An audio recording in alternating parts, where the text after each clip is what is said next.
Democrats don't speak for me. Speak for me, speak for me. Republicans can't speak for me.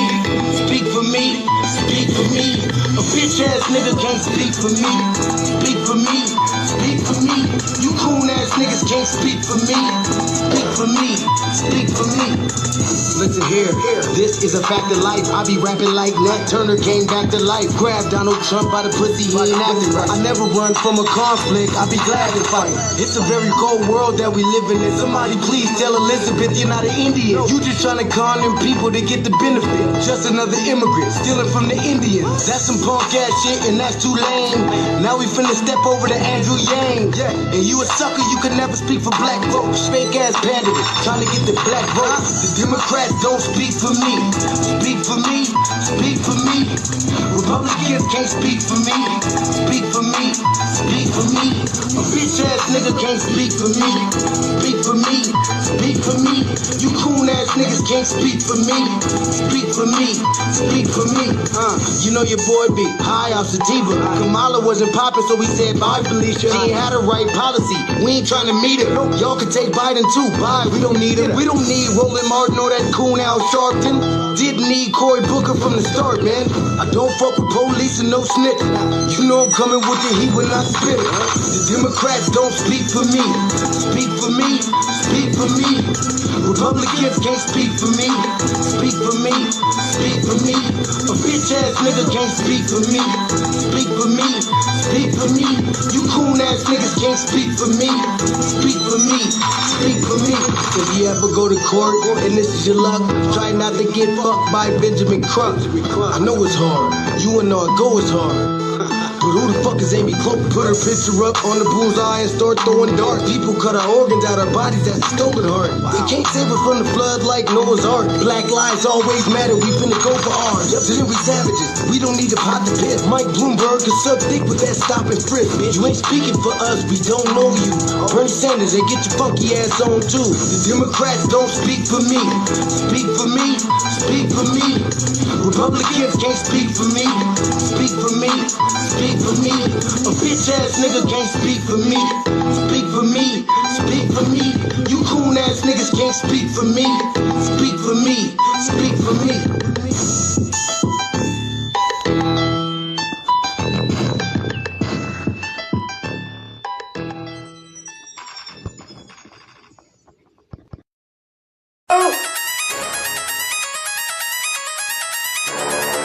I'm talking about Shawty going crazy. People going crazy in them motherfuckers. Run that shit back, man. But it's nothing. Nothing. Got a woman on the day.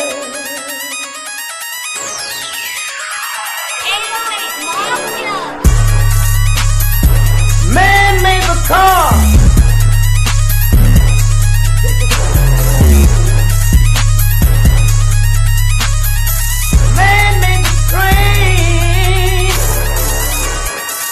Carry the heavy load.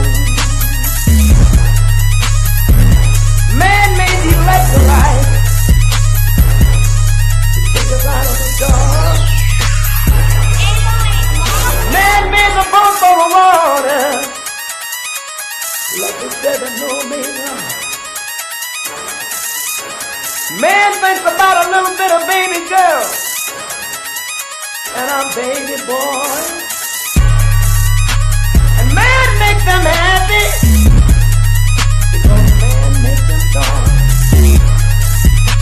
But after man make everything we can, do you know that man makes money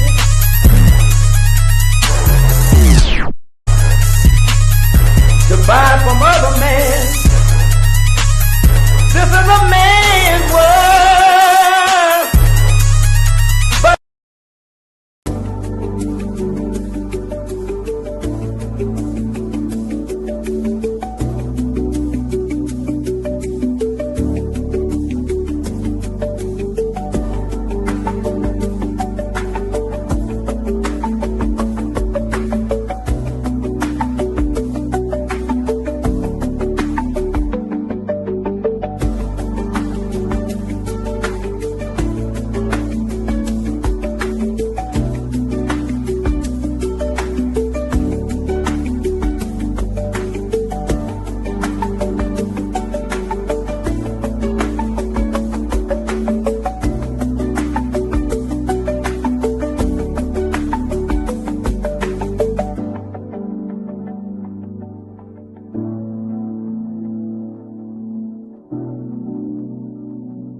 Greetings, Black family. Greetings, and thank y'all for tuning in to another episode of the Front Line Blacc News.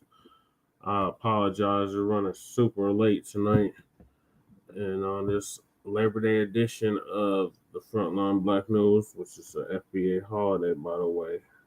Labor Day came about because of FBA. On the season 5, episode 23, or Deuce Trey, Part 3 of the Front Line Blacc News.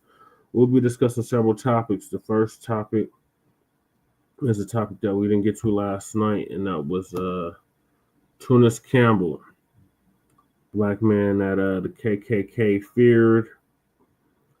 Then we have the black towns America tried to erase, how the post office outsmarted Jim Crow. White supremacy isn't just police, it's the whole system. Shout out to Kukizi for that video. Then why black Americans are called xenophobic and don't join ICE protests. Leann's local Petals employees laugh when a fellow white woman called them out for anti-black racism. DC mayor just humiliated Democrats amidst Trump's crime crackdown in DC works. Looters plunder Whole Foods as Chicago goes full third world.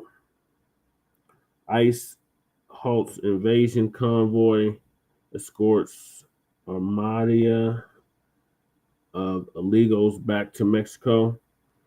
And last but certainly not least, we got our Unhoused neighbor news and our illegal migrant news. We are based out of East Denver, North Aurora, Colorado. We give the news from a Front Line and Black First perspective. We are part of the new Blacc Media, and we are also the signal boosters of the new Blacc Media. Front Line Blacc News has been around for 5 seasons now and counting, and we have several platforms that are part of the Front Line campaign. Frontline Blacc News being one of the first, starting back in 2020, 2021. Shabaka's Black Experience Enhanced was started in 2016 on Blog Talk Radio, and the RBA, which started in 2021. Please join us on StreamYard, YouTube, Frontline Blacc News. The links to all of our channels are in the description, including Jay Militants, who was just live. His link is in the chat description. Kukizi, who does our intro track and who's in the chat right now, his link is also in the description. In the Church of Black Power, a brother out of West California, his link is also in the chat. And also support the GoFundMe Lady Che is set up. And PewTube, copyright disclaimer under Section 107 of the Copyright Act of 1976, allowances made for fair use for purposes such as criticism, comment, news reporting, teaching, scholarship, education, and research. And if you don't understand racism, white supremacy, what it is and how it works, everything else you think you understand will only confuse you. And that's from the great Neely Fuller Jr., who just transitioned this past February, ProduceJustice.com. Also, we have when you, a black person, are captured by any race soldier, you must never fuss, fight, or flee. Comply and defend yourself in court. Also by the great Neely Fuller Jr., who once again transitioned in February of this year, and ProduceJustice.com. And last but not least, we got racism, white supremacy. It's conscious and subconscious behavior to maintain white genetic survival to prevent white genetic annihilation by the great Dr. Frances Cress Welsing. May she rest in power as well. She transitioned back in 2016. So that's what we have for y'all tonight. Thank y'all for tapping in. We finally got our strike lifted, so we're back on the Frontline Blacc News YouTube channel. So that's great news. Salute to Coliseum Arguments. Thank you for tapping in. And I'm going to hop right into it with the KKK feared this black leader, Tunis Campbell Sr. Thank you for tapping in, Coliseum Arguments. Yes, and Lady Che is right here as well. I forgot to mention Lady Che is right here, the other host of the Frontline Blacc News. And then we might be joined with Shabaka. We shall see.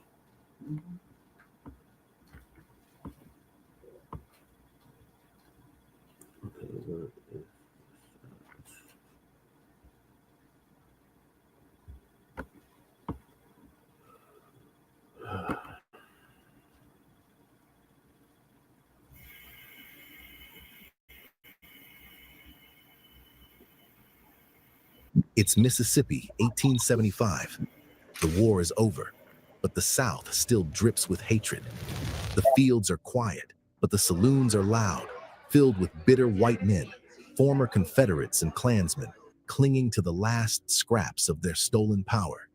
They drink, spit, and swap stories about the good old days when black men knew their place, when a slave couldn't vote, when nobody like him would dare walk through the front door. A black senator, a former slave, a man who had terrified white supremacists just by standing tall. They had tried to erase him that night, ambushed in a basement by men who couldn't beat him in life. But even with a bullet in his skull, he refused to fall like a coward. Remember, when you kill me, you kill a gentleman and a brave man. Never say you killed a coward, said Caldwell.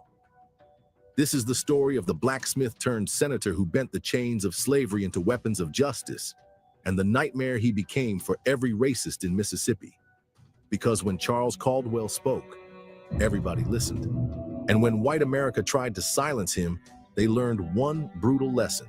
You can kill a man, but you can never kill a movement. But how exactly did Charles Caldwell come to power? And what exactly did he do that was so hated by those old Southern racists? Keep watching to find out. To understand Charles Caldwell, you have to understand where he came from. And we need to go back to Mississippi, the beating heart of America's racial nightmare. Nobody wanted to be a slave, but no slave wanted to be in Mississippi. The phrase "sold down the river" struck terror in the hearts of slaves in Virginia and North Carolina, because they knew what awaited them: brutal labor under the Mississippi sun, cotton and sugar plantations in conditions designed to break both body and spirit. The rice plantations were especially brutal. Slaves forced to stand in water for hours while malaria ran rampant, with child mortality rates reaching a staggering 90% on some plantations. Charles Caldwell was born into this living hell in 1831. And while most slaves were worked to death in the cotton fields, Caldwell found himself in a different kind of prison, a blacksmith shop in Clinton, just outside Jackson. Here's the thing about blacksmiths in the South, though. It was probably the best job a slave could get. Every plantation, every slave master, every overseer depended on them. Without blacksmiths, the whole machine of slavery would have collapsed. And Caldwell's craftsmanship set him apart. Even in chains, he commanded respect within his community. His work was so perfect, so precise, that even those who claimed to own him couldn't deny his mastery. As a skilled blacksmith, he enjoyed more autonomy than other plantation slaves, though he remained firmly in chains. But in that forge in Clinton, Mississippi, Caldwell was laying the foundation for a future none of his masters could ever imagine. That future arrived sooner than anyone expected. By 1865, the Civil War had shattered the chains of slavery, and for a brief moment, a new dawn seemed possible. They called it Reconstruction. And in Mississippi, where black people outnumbered whites, Reconstruction was supposed to create a society where blacks lived on equal footing with white folk. And for a brief few years, this was starting to become true. In 1867, Mississippi started letting freed black men vote, and Caldwell's hard work finally paid off. His reputation in Clinton had earned him significant respect within the community. That respect turned into political power. By 1868, this former slave, a man who once couldn't legally read or write, was chosen as one of 16 black Republican delegates to Mississippi's Constitutional Convention. And Caldwell wasn't there to play nice. As a radical Republican, he fought for things that would make a white supremacist blood boil: the right for black men to vote, public education for all, and complete political equality. But you see, this wasn't just about one man changing his position. This was about creating real power within the Black community. For the first time, Black voices were in the room where decisions were being made. Black hands were drafting laws. Black minds were shaping Mississippi's future. The white power structure watched in horror as men like Caldwell, men they once claimed to own, stepped into positions of authority. And of course, Caldwell, being Caldwell, did more than just participate. He excelled. See, Caldwell's experience at the forge had taught him something crucial: how to shape raw material into something powerful. Only now, instead of shaping iron, he was helping forge a new Mississippi. The former masters were about to learn that they'd created their own worst nightmare, a Black leader who knew their system inside and out, who understood their weaknesses, and who wasn't afraid to strike while the iron was hot. In 1870, Caldwell struck his first blow, the Mississippi State Senate. For 5 straight years, he fought for things that kept slave owners awake at night: the 14th and 15th Amendments to the Constitution. The 14th Amendment would make every Black person born in America a citizen with all the rights that came with it. The 15th Amendment would make sure no state could ever deny a man the right to vote based on race. But here's the thing about being a Black senator in Mississippi, pushing for revolutionary changes like these: the more power you gained, the bigger target you became. And some people couldn't stand seeing a former slave wielding this kind of influence. The white power structure didn't wait long to strike back. Right after the Constitutional Convention, a highly respected white judge's son decided to teach Caldwell a lesson. Drew his gun, took his shot. But those hands that worked steel for decades weren't just for show. In one fluid motion, Caldwell dodged the bullet and fired back. The judge's son was dead before he hit the ground. Another fool who thought he could break a man that slavery couldn't keep down. This was Mississippi in the 1870s. A Black man terminating a white judge's son meant certain death. When the trial was set with an all-white jury, everyone knew how this story was supposed to end, with Caldwell swinging from a rope. But none of that happened. That all-white jury looked at the evidence and looked at Caldwell, and they all did something that had never done before in Mississippi history. They found the Black man not guilty, and Caldwell walked free. Caldwell wasn't just any senator anymore. He was also a crack shot, a fearless man, and racists everywhere began to fear him. Even his enemies had to admit, wherever this man went, whether that was inside a forge or in the halls of the Senate, he commanded respect. But if there's one thing we learn about history, it's that respect comes at a steep price. And Caldwell's enemies were just getting started. By the way, if you like the sort of content we share on this channel, please leave a like and click that subscribe button. We want to spread the untold stories of these Black heroes far and wide. Charles Caldwell wasn't interested in just being feared. He wanted something even more dangerous: change. And so, even while he still felt the pain of slavery and had just recently survived an attempt on his life, Caldwell still believed in something radical: that Blacks and whites could actually share political space. He helped organize a Republican rally on September 4th, 1875, in Moss Hill, Clinton, Mississippi. Then, he did something unthinkable. He invited Democrats, the party of slave owners and racists, to come speak. 2,000 Black citizens showed up that day, bringing their families for what was supposed to be a peaceful gathering of picnicking and politics.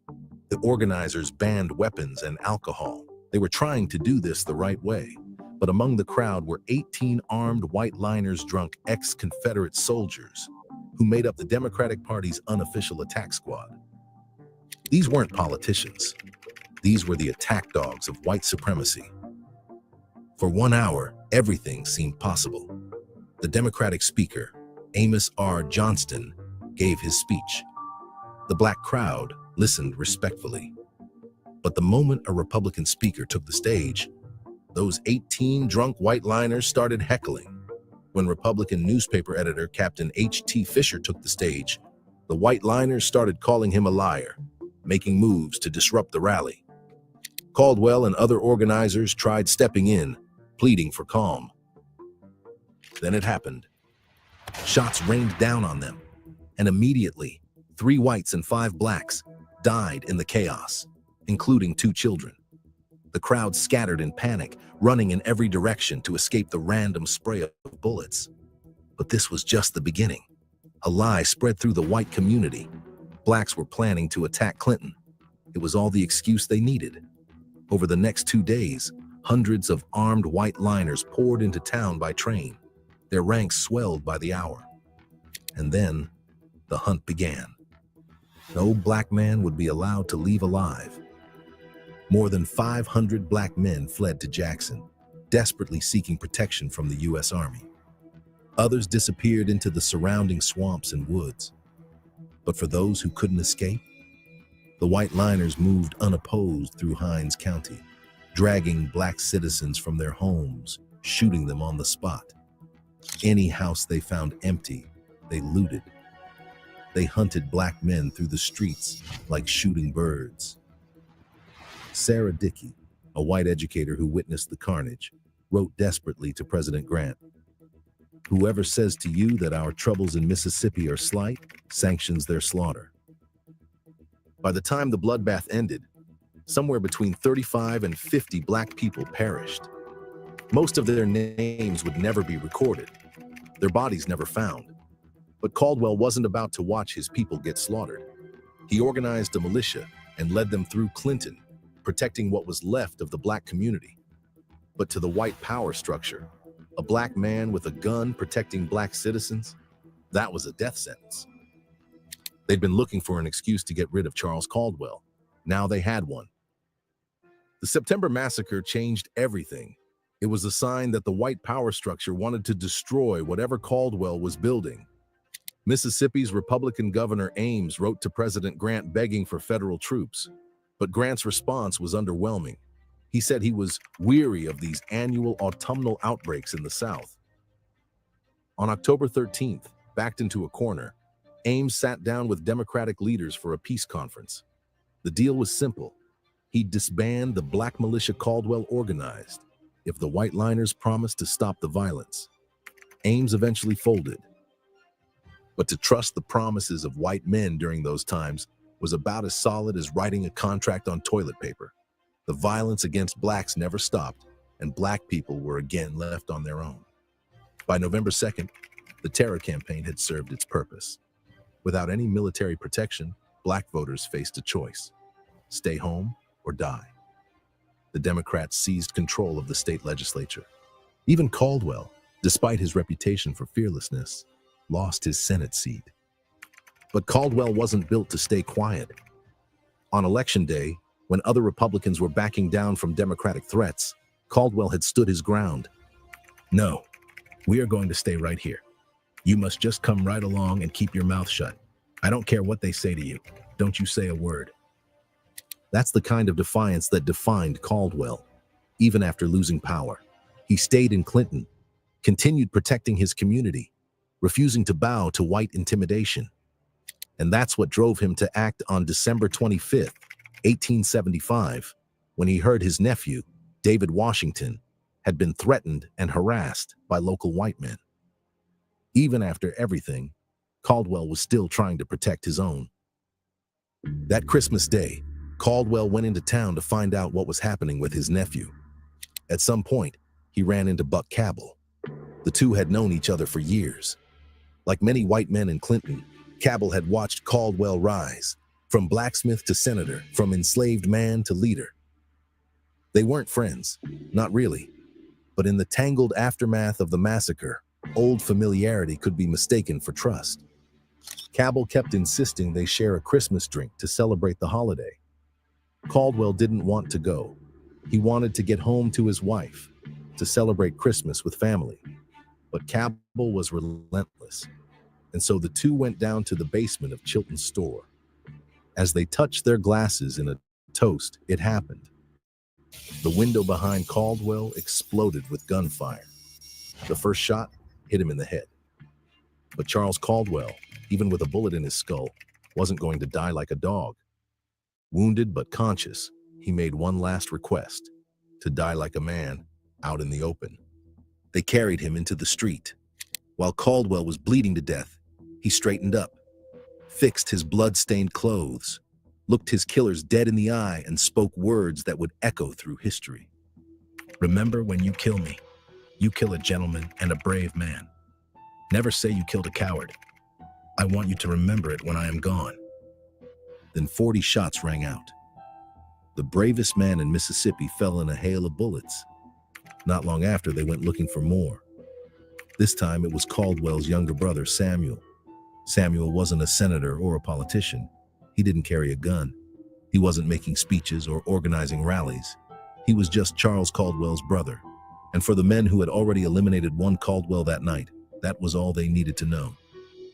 They found Samuel and terminated him as well. Punishment by association. That night, the intent turned to desecration. The mob stormed Caldwell's home, where his wife had laid out the bodies of both brothers for burial. She'd tried to give them a proper goodbye, but the mob wasn't about to have that. Instead, they flipped the coffins and spat on their faces. They cursed their names and mocked them in death, just as they had tried to erase them in life. Because that's how cowards operate. They don't show up when the fight is fair. They wait until you're alone, until you're gone, and then they come for the memory, thinking if they ruin what's left, they can erase what mattered. So what happened to the cowards who ambushed Caldwell in that cellar? Predictably, nothing. His killers, even though they were known figures within the white community, walked away free. Caldwell's death marked the brutal, violent end of Reconstruction's promise in Mississippi and across the South. Getting rid of a man like Caldwell, a powerful, elected Black leader, sent a chillingly clear message. Black political power would not be tolerated. It was the beginning of the rollback, the start of Jim Crow's shadow creeping across the land, erasing the gains that men like Caldwell worked so hard towards. But even if they killed the man, they couldn't kill the idea. Today, there's no statue of Charles Caldwell towering over the Mississippi Capitol, no national holiday, no required school curriculum. But if you walk to the corner of Leake and Jefferson Streets in Clinton, the spot where he perished, you'll find a small historical marker. It stands not just to mark the place where he died, but to remind those who pass by that someone once stood here, unafraid, unbought, and unwilling to be silent. If you're not ready to let the Black man's story end here, there's more. There was another brave soul who stood up when no one else would. Another man who terrified the white supremacists so badly, they called in the help of the FBI. I would like to think in another universe, Charles Caldwell was friends with this man. Click here to watch the story of Robert F. Williams, the Black man who terrified white America.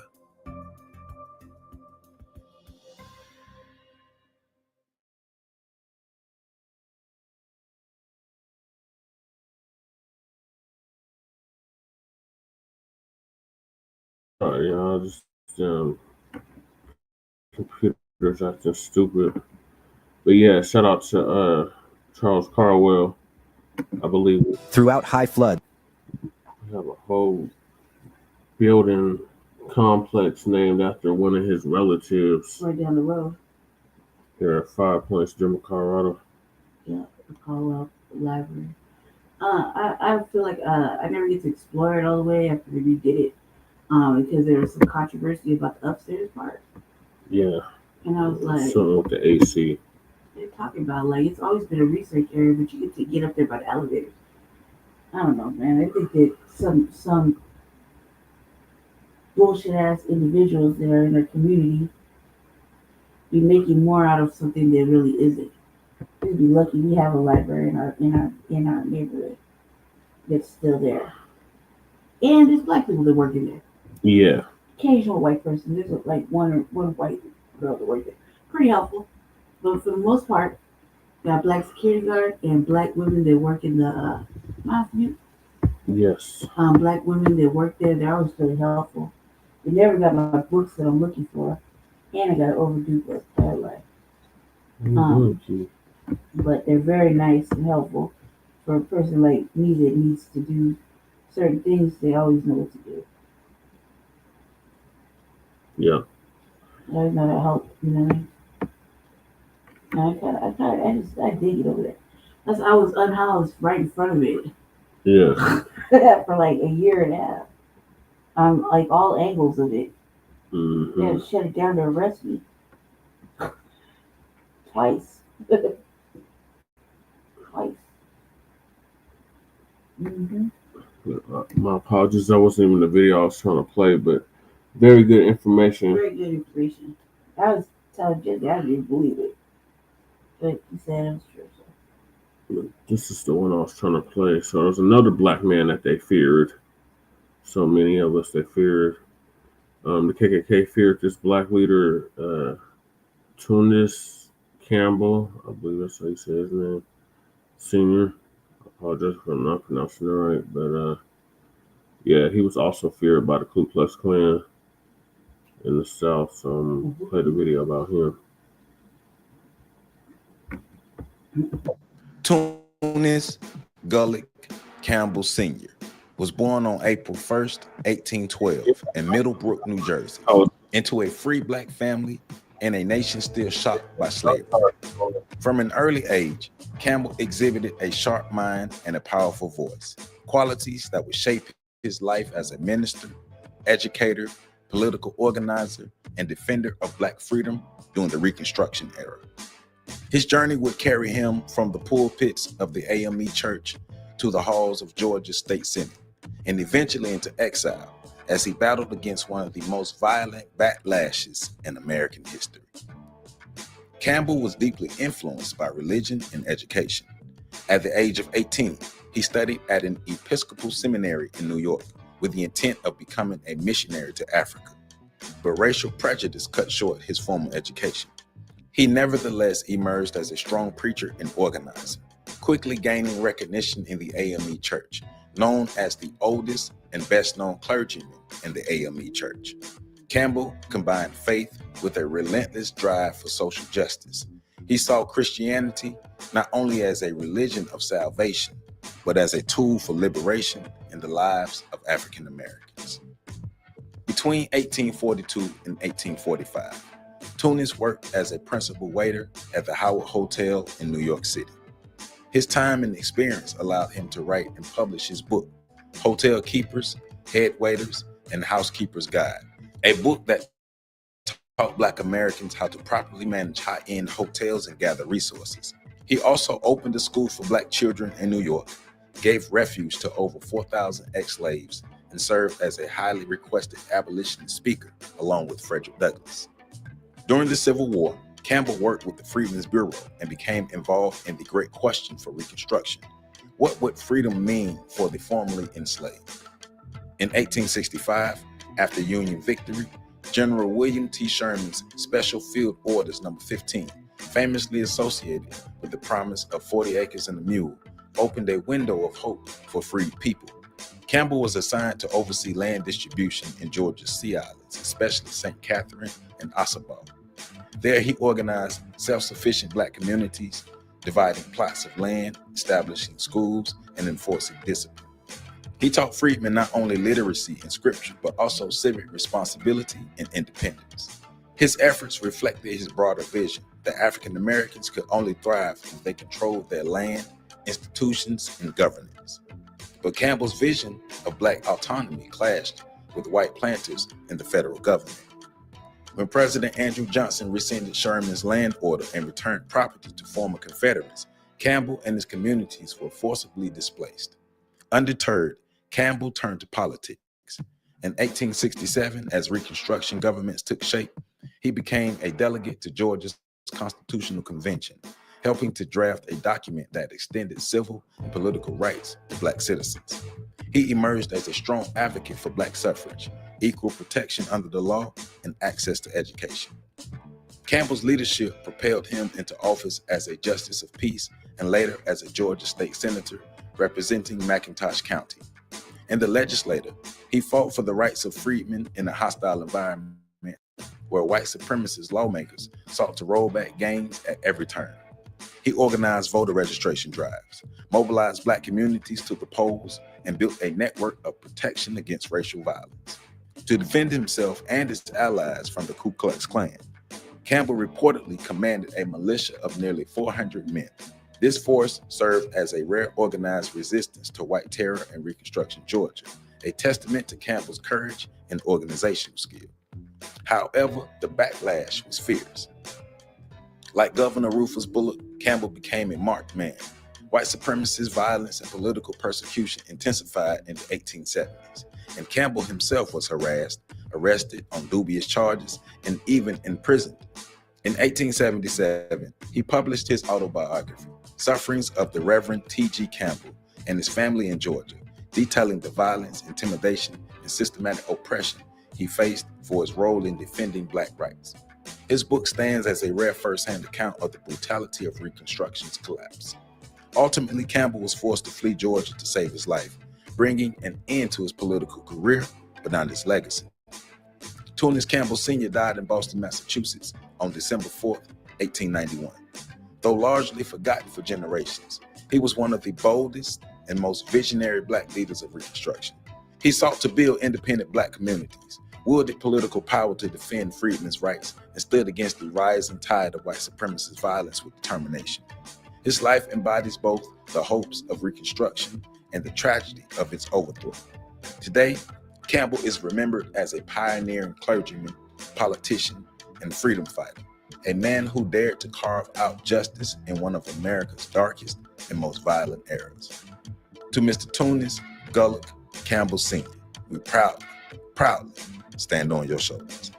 For more information, please visit my website at www.ontheshoulders1.com.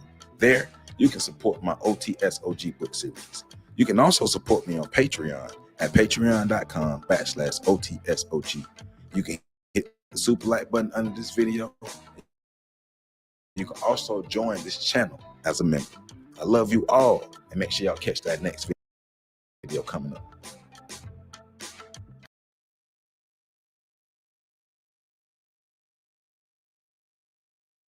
Shout out to Tunis Campbell Sr. Can I do it now? Yeah, go ahead. I gotta tell you about my kittens. I got kittens, y'all. Well, anyway, I've been hitting them with the spray bottle because, they're bad. Well, one is bad, the male cat. He's just exactly my energy. Bad. Mm-hmm. And then they try to climb on me, but I had to spray them because I'm a lady and they try to scratch my legs. They're like, soft paws. Soft paws. They get it. The one bit me unsuspectedly and got hit with the spray bottle 3 times on the tray. Yeah. And they kind of like sitting on my feet for some odd reason. I think they like me. I ain't had no cat in a long time. A really long time. A long, long time. I don't like cats. And the male cat, he had a greedy fucker. He tried to tip all the bowl into his food all into his face. All he does is eat. I think he grew like a whole 2 ounces since yesterday. If we get in that bowl of water, he would have. And the other one, Khalifa, she don't really eat that much. She just bounces like Peppy Le Pew. Mm-hmm. And she won't stop. She won't stop with the get down with the scratches. So I had to spank her. On the rule, what are you doing? Come here, buddy. Why you cry so much?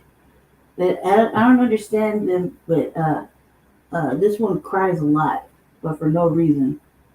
It'd be one of them babies. I'd take her. I change, fed, and walked off out of the room for like an hour because they just cried for no reason. Do something. Do something. They're gonna make great mousers. Yeah, they're gonna be great mousers. The gray one especially.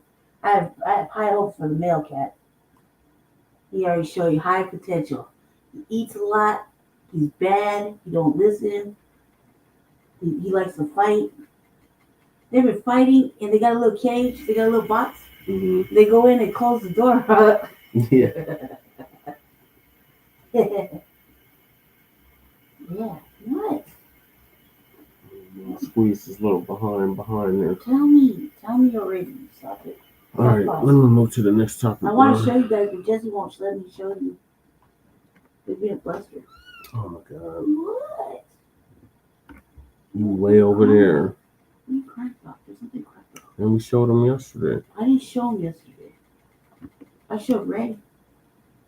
And kind of showed them briefly for a second. I had to wrangle them. All right, so next on the topic list is 100 black towns erased from history.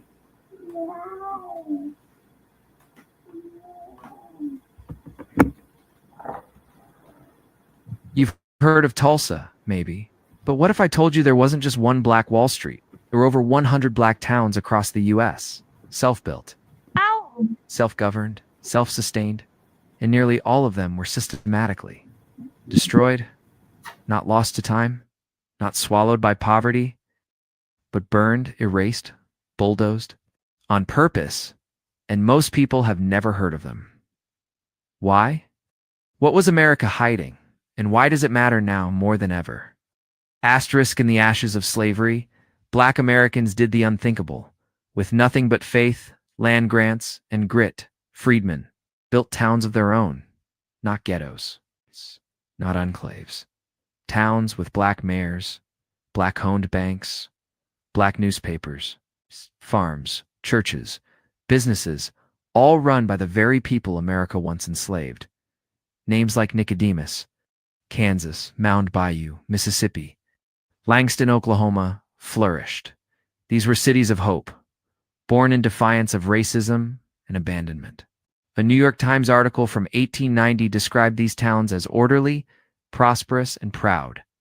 They had ambition, they had structure, they had power. Asterisk in that was the problem. Asterisk America wasn't ready for proud, prosperous black towns. White. Neighbors and local governments saw them not as miracles of resilience, but as threats. Why were they thriving while poor white farmers struggled? What message did it send if formerly enslaved people succeeded without white help? What came next wasn't random. It was calculated destruction. In 1901, Pierce City, Missouri, a mob burned down black homes, forced 300 residents to flee, and seized their property. No arrests, no reparations. Just silence. In Forsyth County, Georgia, 1912, over 1,000. Black residents were expelled through lynchings and terror. The county remained almost entirely white for over 75 years, and then came Tulsa. 1921, asterisk Black Wall Street Greenwood District, bombed from the air. Yes, you heard that right. Aerial firebombing eyewitnesses said the sky turned black with smoke. An estimated 300 black residents killed. Over 1,200 homes and businesses destroyed in 18 hours. Asterisk, but Tulsa wasn't unique. It was just the loudest. The tip of the iceberg. Research by historian Dr. Michelle Duster notes over 100 documented cases where black communities were burned down, flooded out, redland zoned out of existence, or wiped off the map by highways in Damsu's Carville, Georgia. Erased in 1912, now buried beneath Lake Lanier Van Port, Oregon, a bustling black suburb, flooded in 1948 after dam failures local officials knew were coming Rosewood. Florida burned in 1923 after a false accusation from a white woman. Triggered a week-long massacre in each case. Black families lost, land wealth records and generational opportunity. That's what's up. 2006 study The Color of Wealth estimated that up to $3 billion in black generational wealth may have been erased through violent displacement from these towns. Asterisk, how many family businesses were lost? How many college funds? How many homes that should have been passed down? Asterisk. Here's the deeper betrayal. These were not just rogue mobs. They were aided by police, courts, and city planners. Sheriffs turned a blind eye, judges dismissed claims. Insurance companies denied payouts after the Tulsa massacre. Survivors tried to file for damages. Most claims were denied. Why? Because the riots were classified as civil unrest, not terrorism. And when those towns were destroyed, city planners stepped in. They didn't rebuild. they rezoned. Asterisk highways were built directly through once thriving Black neighborhoods. In cities like Atlanta, Detroit, New Orleans, and Los Angeles, interstate projects became weapons of ours. As urban renewal projects boomed, Black towns shrank. As white suburbs expanded, Black home values plummeted. It wasn't a tragedy. It was a strategy. Asterisk textbooks don't mention Clearview, Oklahoma, or Lincoln, Kansas, or Freedmanstown, Texas. Why? Because acknowledging their success and their destruction forces America to confront a lie. The lie that progress has been fair, that freedom was truly given, that everyone had an equal shot. Even local museums and historical societies skipped over the facts. Survivors, silenced by trauma, fear, or shame. And yet, the traces remain. Photographs of bustling Black Main Streets maps, showing towns that no longer exist, oral testimonies, passed from grandmother to grandson burnt. Church records, land deeds forged or stolen as. Writer Ta-Nehisi Coates put it, plunder is not incidental to America. It is foundational. Asterisk here's what they didn't expect. We're remembering. Descendants of towns like Rosewood, Nicodemus, and Eatonville are reclaiming their stories. Lawsuits are underway. Historical markers are rising. Reparations are back on the table. This isn't just history. It's living memory. It's a blueprint for resistance. Because what was built once can be built again. But only if we tell the truth. The 100 Black towns didn't vanish. They were stolen. And now, we demand their return. Asterisk, remember? Their names, restore their legacy, rebuild what was stolen. Oh man, this is fucking stupid. I don't know what happened to the video, y'all. That's good. 1. The struggle for equality in a divided America. By the end of slavery in the United States, white supremacists could not accept the idea of Black people living among them as equals. Whether it was about where to live, where to eat, or even where to play, they wanted Black people to remain separate, far from their communities.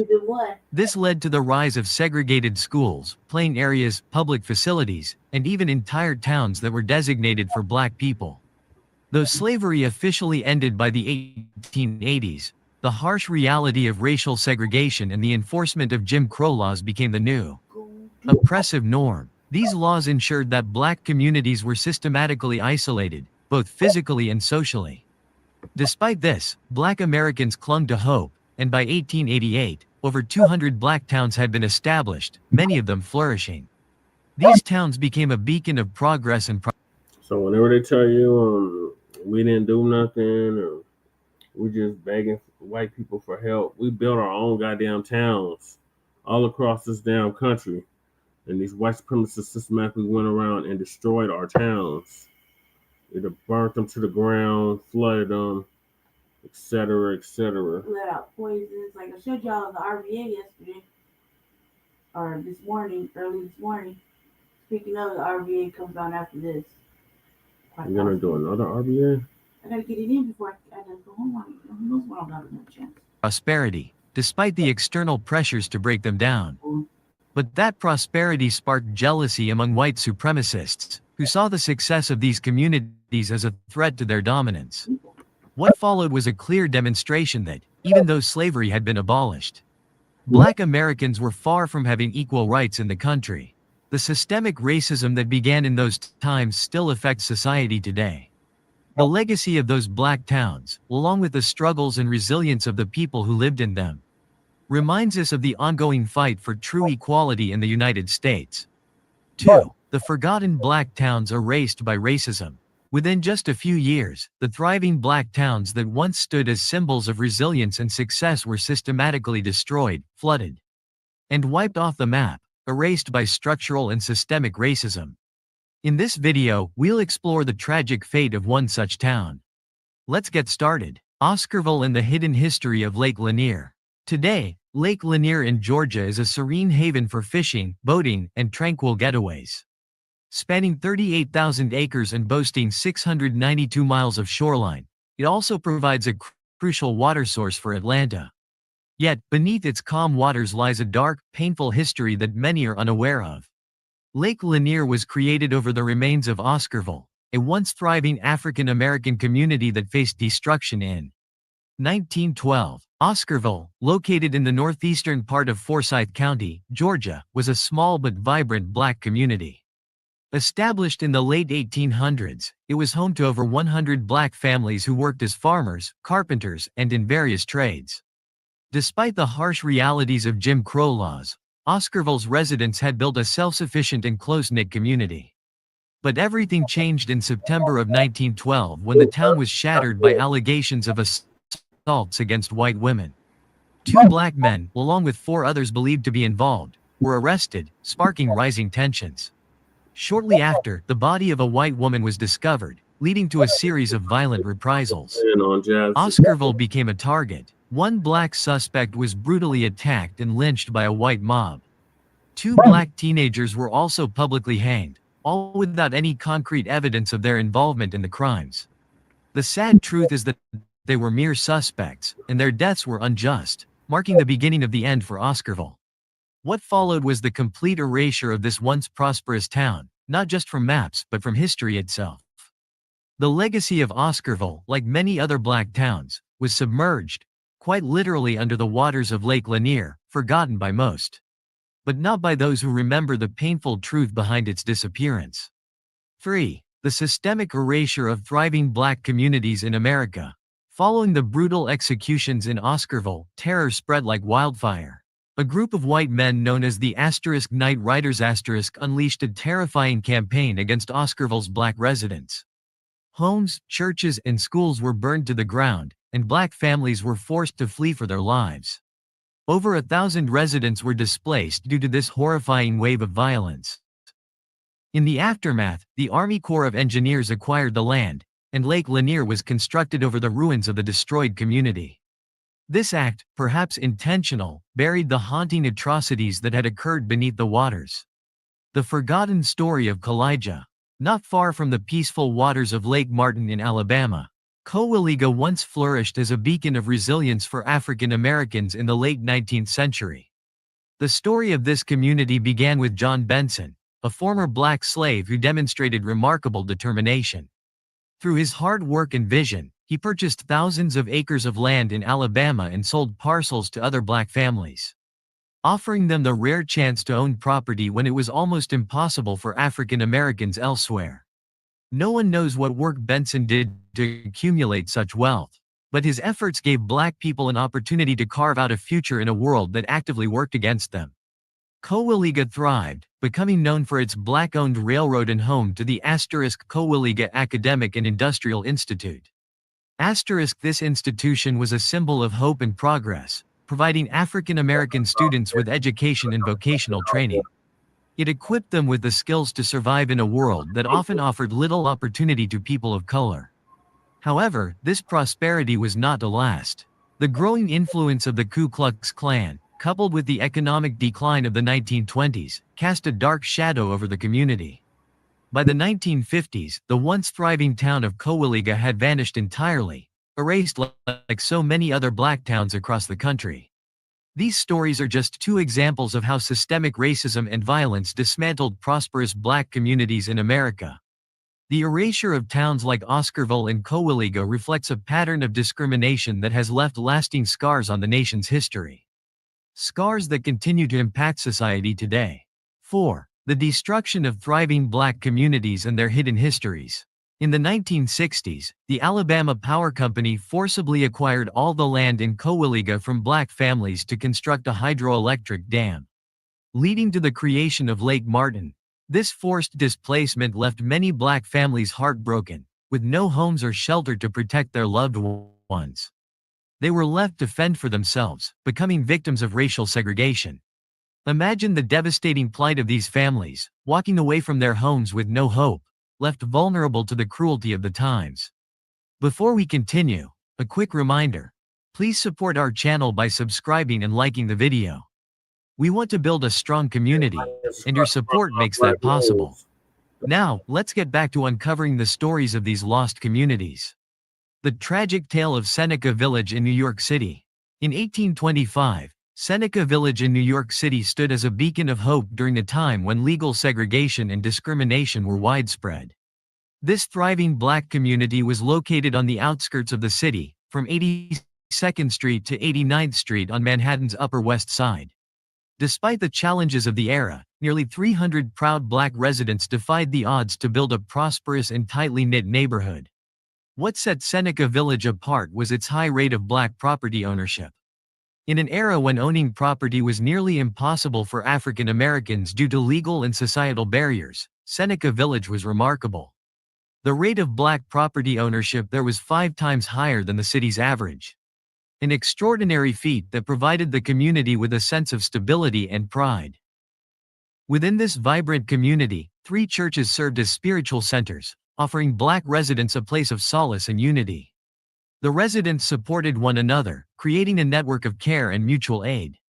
In a city where Black individuals faced constant obstacles, Seneca Village was a testament to the resilience and strength of its people. Sadly, this sense of community would not last. As New York City grew, the land occupied by Seneca Village became covered by developers and city planners. In the mid-1850s, the city seized the land through eminent domain to build Central Park. The residents were forced out, and their homes were demolished, erasing Seneca Village from the landscape and, for many years, from history itself. This is yet another tragic example of how Black communities, despite their resilience and achievements, were torn apart by systemic racism and the forces of progress that disregarded their lives and contributions. Today, the stories of Oscarville, Cowaliga, and Seneca Village remind us of the deeply rooted challenges African Americans have faced. Challenges that continue to resonate in society. 5. The erasure of Seneca Village, a heartbreaking tale of displacement. In Seneca Village, the Black community thrived despite the obstacles they faced. They built a school to educate their children and fostered a variety of small businesses, including a bustling grocery store, a skilled shoemaker, and a talented blacksmith. Yet, life was far from easy. Discriminatory laws were constantly being imposed, aiming to restrict their freedoms and hinder their opportunities. But the people of Seneca Village persevered, creating a prosperous and tightly knit community on the outskirts of New York City. As the city grew, however, the wealthy and influential had grand visions of reshaping the area. Dreaming of a massive green oasis, a park that we now know as Central Park. But what many don't realize is that this beloved park was built on the graveyard of Seneca Village, a thriving Black town that was tragically erased. In 1853, and again in 1855, the New York State Legislature passed laws that granted the city the power to seize land, including the land owned by Black residents of Seneca Village, to make way for the park's development. The city accused the residents of being a public nuisance, despite the village's vibrant community life. Schools, businesses, and homes that had been painstakingly built were wiped away in the blink of an eye. In 1857, the city forcibly displaced the residents, leaving them homeless and heartbroken. Many Black families were forced to relocate to Manhattan's Lower East Side, far from the community they had worked so hard to establish. The land was cleared, and Central Park began to take shape, but at the cost of a flourishing Black community. This tragic story of Seneca Village is a stark reminder of how systemic racism and forced displacement have devastated Black communities throughout American history. Despite their resilience and efforts to build a better life, the residents of Seneca Village were marginalized and abandoned by a government that failed to protect their rights. The wealthy elites, with their grand vision for a park, showed little regard for the well-being of the Black families who had built the town. The erasure of Seneca Village stands as a heartbreaking example of how progress has often come at the expense of marginalized communities. With their lives and legacies buried under the green landscapes we enjoy today. 6. The hidden legacy of Seneca Village and Vanport's rise and fall. The loss of Seneca Village left a deep and lasting impact on the African American residents who were forcibly removed from their homes, dreams, and businesses. Their displacement signaled not only the erasure of a thriving Black community but also a broader pattern of discrimination and systemic racism in the United States. Today, The only visible reminder of Seneca Village is a plaque erected in 2001, honoring the lost village. This plaque serves as a powerful symbol of the vibrant Black communities that have been erased throughout history. Though Seneca Village may be gone, its legacy endures as a testament to the resilience of its people and the ongoing struggle for justice and equality.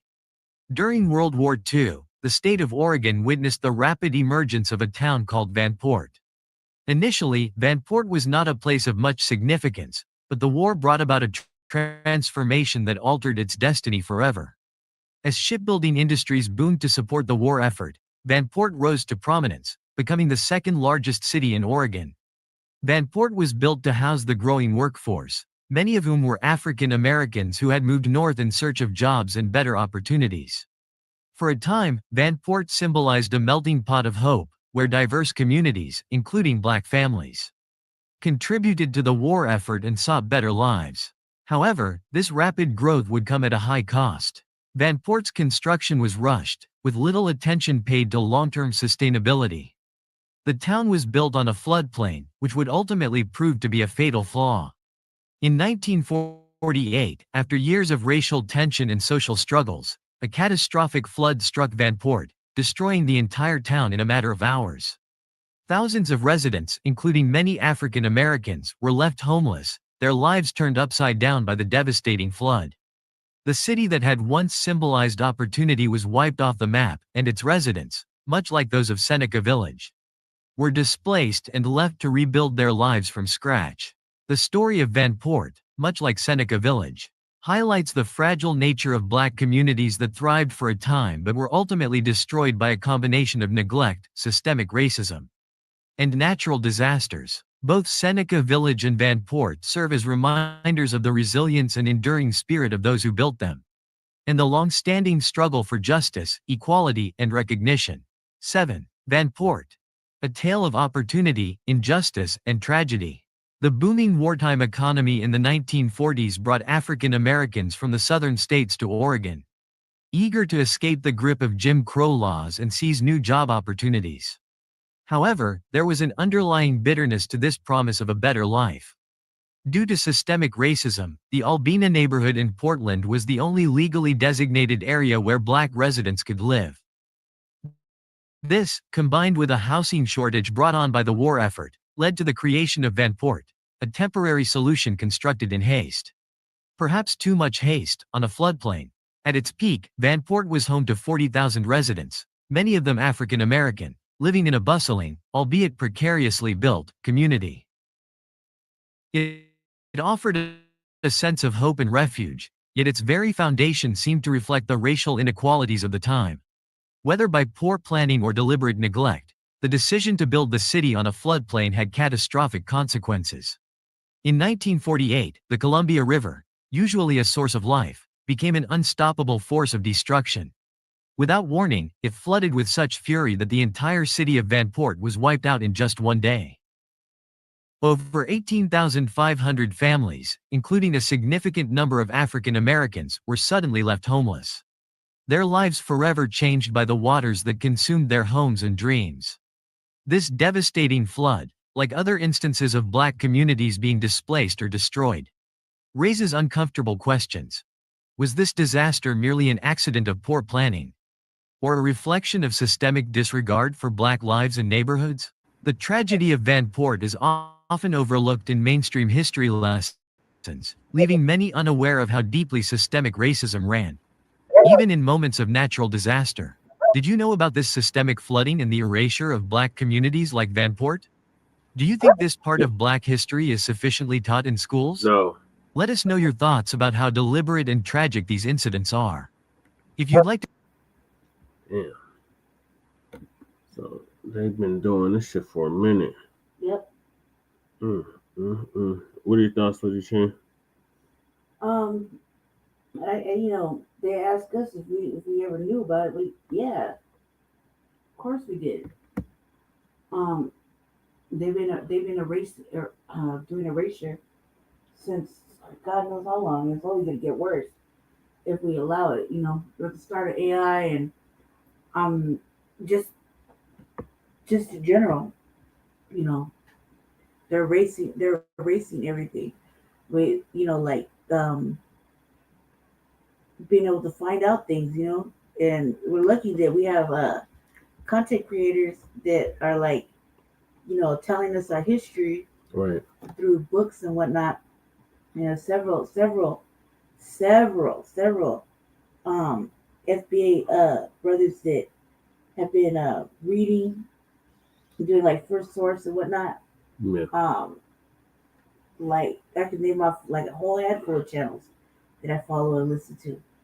It's teaching us things. A lot of things are new. That's like part of like what Lily Ford Jr. said. We're always learning. Mm-hmm. You know what I mean? So you Still can't learning. be closed off to these nuances, that these new things that they never taught us.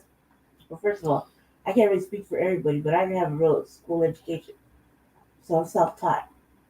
I didn't have an education because I became a ward of the state at a very young age. So I didn't have an education, like a solid one. So I'm self-taught. So all this stuff I never really being that um my mother's my mother, I had a lot of confusion, so I kicked all that out and um recodified and re-educated myself, and I feel a lot better after doing all that, because everything is just so simplified. But I'm learning so much more, and the more I dig into like finding out, basic things like my lineage, because I'm basically like an orphan, basically. Yeah. So I don't have it. I'm like the last of the Mohicans. In my family. You know what I mean? Mm-hmm. So I don't really know. I had a different father than my brother, and a mother that didn't really, mother was never there. So all the stuff that I'm learning about where my people come from is all sorts of exciting, um, kind of discouraging, and it's like a puzzle of missing gaps and pieces and things like that, and I feel encouraged, but I also feel more encouraged by the brothers that read certain books and things like that to us, that are explaining either Aboriginal history or the slave trading within the United States, things like that. Mike TV, for example, that's a good one too. Even the stuff that I learned like off of like Ruby TV, which is totally the opposite of what everybody thought. You know what I mean? All these things are like good information, and it only makes me feel a lot better that I was right for majority of everything that I've been learning without even knowing. You know what I mean? The histories and things like that were kept away from me because of racial white supremacy, and the lack thereof, or being falling through the cracks type systemic ward of state type shit. You know what I mean? These kind of things are like really important for like a mulatto like me. You know what I mean? Fair skinned mulatto. They're very important because like all the stuff I learned just today off of like 2 pieces of information was like, whoa. You know what I mean? And it was encouraging, discouraging, sad a little bit, because I'm on a different mission. You know what I mean? I'm on like what is it? Asset forfeiture, asset sequestering. Yeah, I'm after like what was stolen from me. What was left to me and stolen from me like 3 times. So I'm kind of on a mission of my own little mission, you know? And not to take away from our actual Black agenda and our actual goal. I'm just on a different level with it because I have to learn so much about my people in all the different lines. You know what I mean? Yeah. So you got like 4 grandparents? Yep. Yeah. That's 4 different levels of history that I have to learn or I have to understand and piece it all together. You see what I'm saying? Yeah. 4 different routes that all lead to some sort of, foundational Black American soil type-esque situation. You know what I mean? Yeah. And exciting and sad. It's exciting and sad because the people that you would want to ask the type of questions you need to ask, they're nowhere to be found. They don't want to talk to you. They don't want to do it. And I don't feel like paying that $65 fucking fraudulent, DNA test. Yeah. Because it's not going to tell you. We already know that those are fraudulent things. We already know that they're there. The incentive is to take your data, steal it, whatever. And the incentive is, you get to know a little bit about what part of the world you may come from. And all that shit is already known. You know what I mean? You know it just being from the swell. You know where you come from. You know what you know. And no one can tell you differently. You just have to go on a journey to find out. So I'm glad about knowing all these little histories with these content creators that are reading stuff, because there are things that in each state that we would have never known about, like Oklahoma. You know what I mean? Yeah, which have the most Black towns. Right. Things like that. And in a lot of these towns, some of them are buried underwater. Yeah. You know what I mean? Completely. Like if we just shut the lights off of the fucking sun, the fucking whole fucking United States is haunted. Yeah. You know what I mean? You got us creeping around at night, ghosting it, because there's all kinds of unmarked graves. Mm-hmm. There's all kinds of cities underwater. They were washed away because of white supremacy, racism, bombed.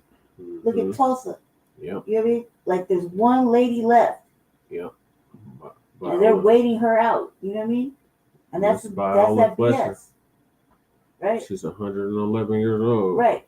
Well, I was on the RVA yesterday. I showed y'all another Black family that was being tested on by the fucking military. Yep. And didn't realize it. Didn't know, but knew, but didn't know, and they couldn't. And it's all hush hush classified, and that's that bullshit. You know what I mean? And they're like a whole project, a whole community just bombed. You know what I mean? They were poisoning like orphan children. You think it's all bad? Like this, our history, our shit is so in depth and ingrained. I don't even think any buffer class $5 pretendian, the whites, little hats, any other foreigners that came in could even remotely touch foundational Black American, freedmen, Aboriginal people. Right. With all the amount of fucking pain, loss, some joyous moments. You know what I mean? The unmarked graves, the fucking high mortality rate of our babies. Like that was crazy yesterday. You know what I mean? All these things, like, and then they're trying to push erasure because of fear, because they're being like, whatever. And in reality, they just fucking fuck more and produce babies. Fuck, like, what's that our problem? You know what I mean? That ain't our problem. We don't got a problem making babies. We got a problem keeping babies. Right. And keeping them to a whole year. That shit, 15.3% in Mississippi, with a high infant mortality rate. Yep. Out of every other fucking race, cuz. That's by systematic design. That's a design, right? And there's no way to protect these sisters, their babies. You know what I mean? Like, what's going on? Like, what's really going on? And we already know what's really going on. And there's no way to like, save them from that type of shit. It's really fucked up. So I'm glad for all this new education. I wish like Chewbacca could get on board with it because he would see it's kind of freeing when you just have to just let it go Mm. and you just learn some shit. You know what I mean? You'd be surprised that your people might actually be from this tribe or that tribe or, you know what I mean? Yeah. Those people. You know what I mean? Really be fucking surprised. I'm surprised every day of the shit I learned. It's ridiculous. So yeah, I really think that it's sad, and I think that also too, we're at a time right now in this time where they don't care about taking our housing or our medical away from us and putting us out on the street only to have us arrested or put it in some sort of mental kind of chaos like they wanted to, like in our city. Cause remember when they were promoting that? Yeah. You're out on the street, they were gonna lock you up. Yeah. They just let out like my dad said, they just let out 170 people lost their job, 170 families. What that lead to? Homelessness. Then Yeah. then they take away the Medicaid and 100 million in housing. What that lead to? Homelessness. All because of what? The answer is illegal migrants. They came in from what, 2021 to 25? Yeah. Bankrupted our city and everything. And they want to blame black people for everything. But in reality, they're worried about the fucking wrong shit. They're worried about the military coming into these fucking stupid ass cities like ours. Like we never had, like, think about it like that. We never had the fucking National Guard here. We did. Right there under George Floyd. We did. And the pandemic. You know what I mean? And the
sorry y'all, the internet died.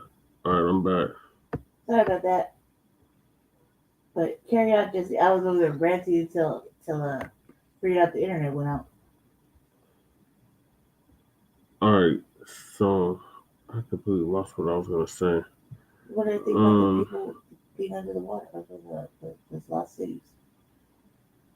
That's what you're talking about. Yeah. Give me your thoughts. I was gonna say we're owe reparations for all of this. Everything. Everything. We had thousands of black towns that were burnt to the ground, destroyed, flooded, eminent domain. We owe it for all of that. Mm-hmm. All right, so moving along, the post office. How the post office outsmarted Jim Crow.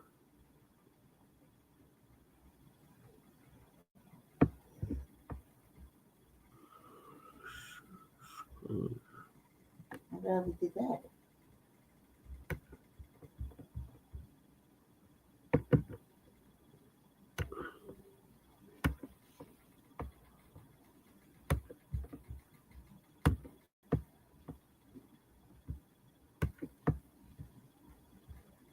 Office turned your porch into a place of power. Money orders by slip helped your grandparents beat Jim Crow. Today, we're going to talk about how the post office turned your porch into a place of power. Money orders bypassed hostile banks. Rural free delivery brought letters and packages to your front doorstep, and parcel posts with COD made sure that you only paid when your packages were delivered.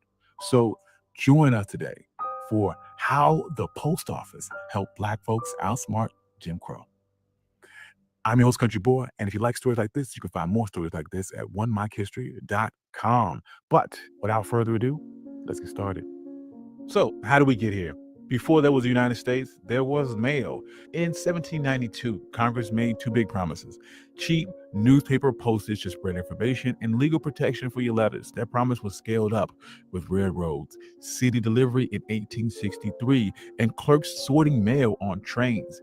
In 1864, money orders began to let people without bank accounts send funds with a federal receipt. After the Civil War, Reconstruction briefly opened federal posts to Black Americans, including postmasters. Then Jim Crow happened, disenfranchisement, and the Supreme Court's Plessy versus Ferguson decision cemented separate but equal. Debt traps at crop lien stores and the closing of banks to Black Americans. But even so, the federal network kept expanding. In 1879, second-class rates supercharged the Black press. In 1883, civil service exams began chipping away at patronage. The rural free delivery was tested in 1896 and went nationwide in 1902, and the postal savings opened in 1911.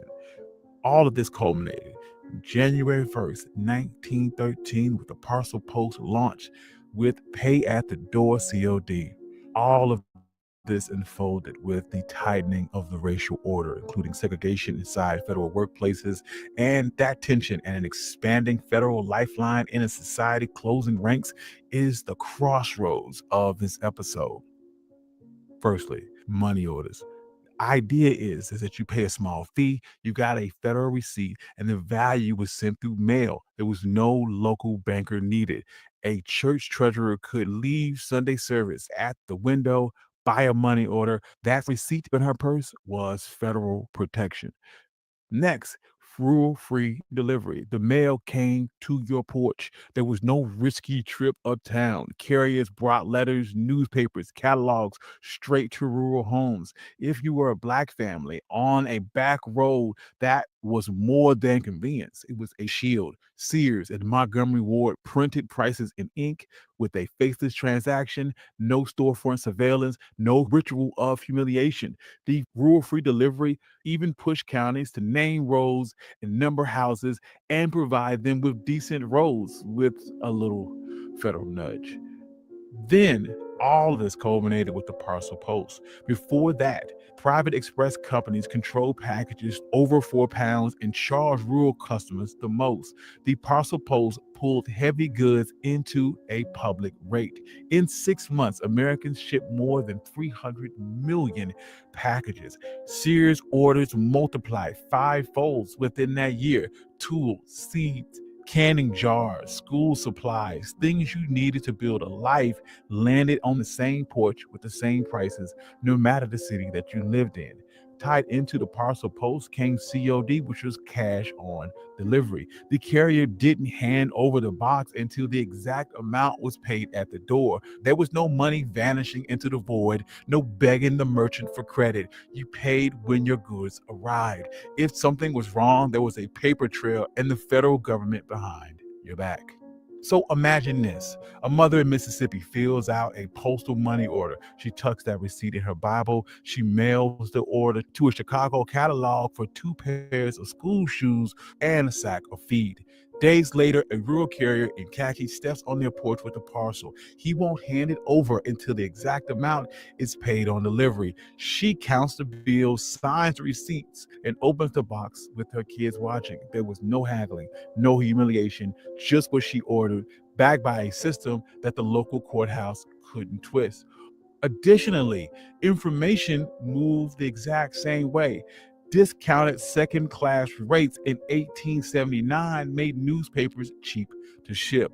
Black newspapers like the Chicago Defender, the Pittsburgh Courier, the Norfolk Journal and Guide built Southern readers from Northern press. The Chicago Defender's call for the Great Northern Drive and the Courier's Double V campaign spread news and possibility local newspapers would not print.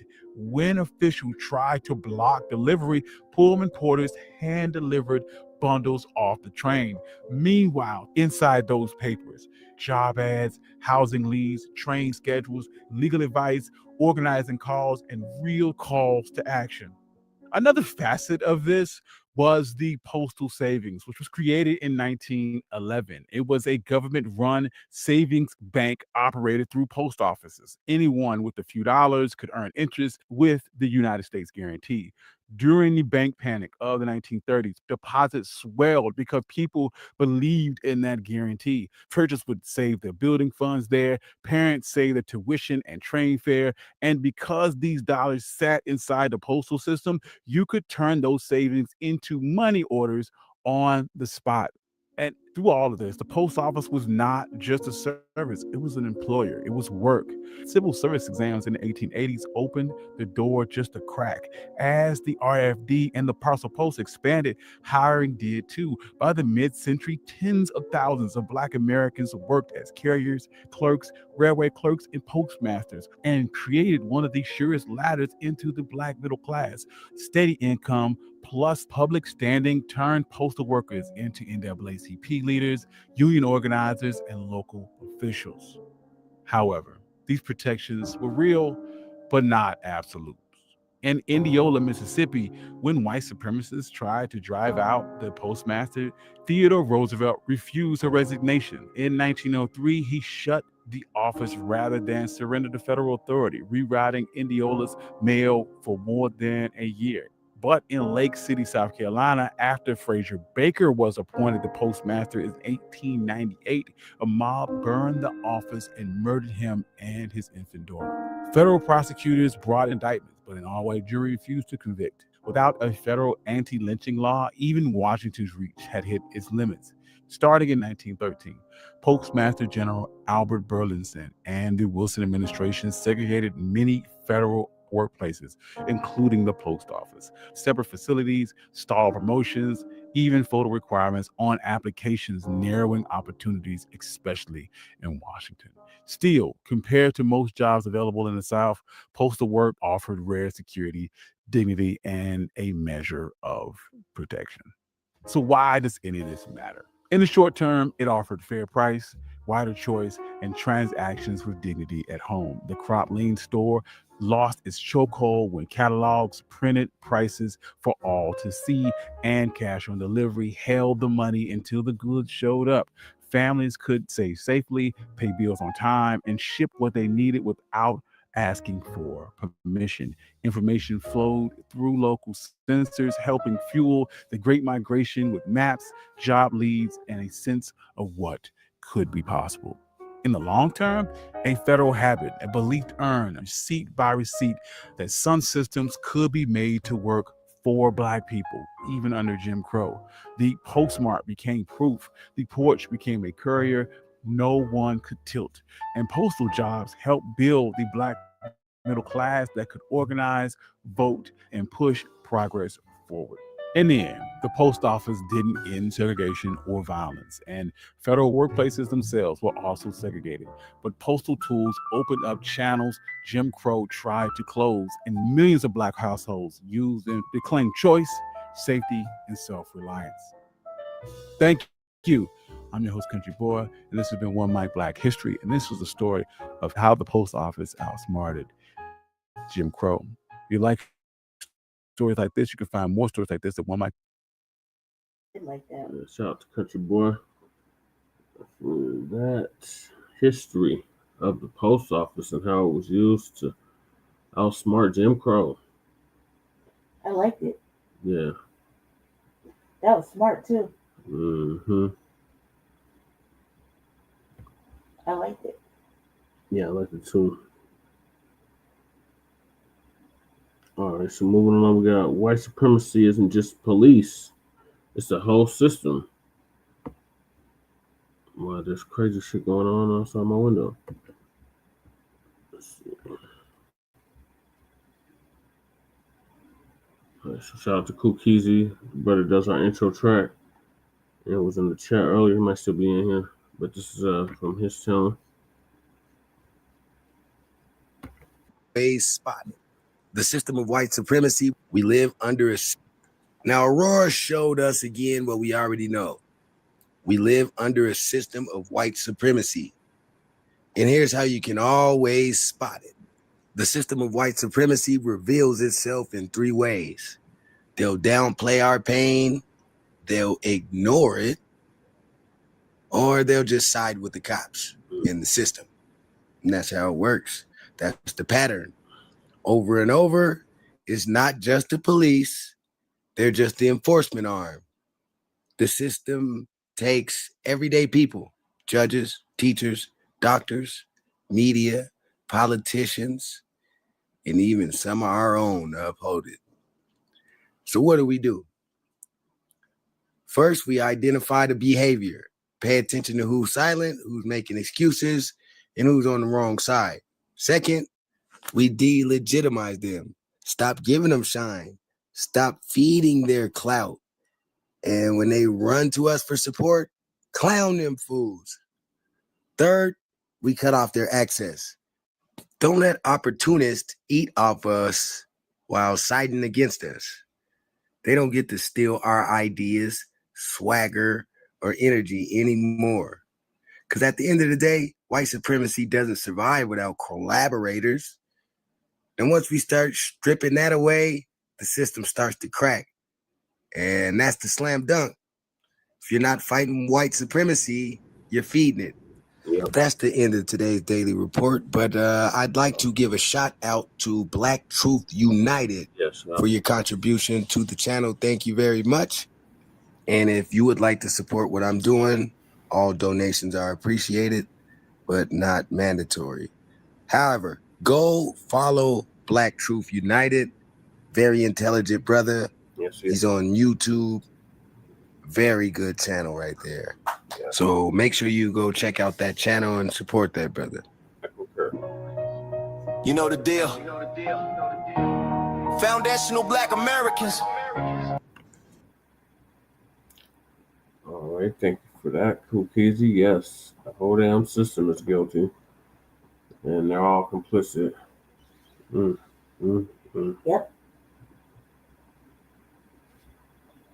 Even some of our own people. All right, so the next topic is why Black Americans are called xenophobic and don't join ICE protests. Is that still going on? Yes, that's still going on. For real? Yes.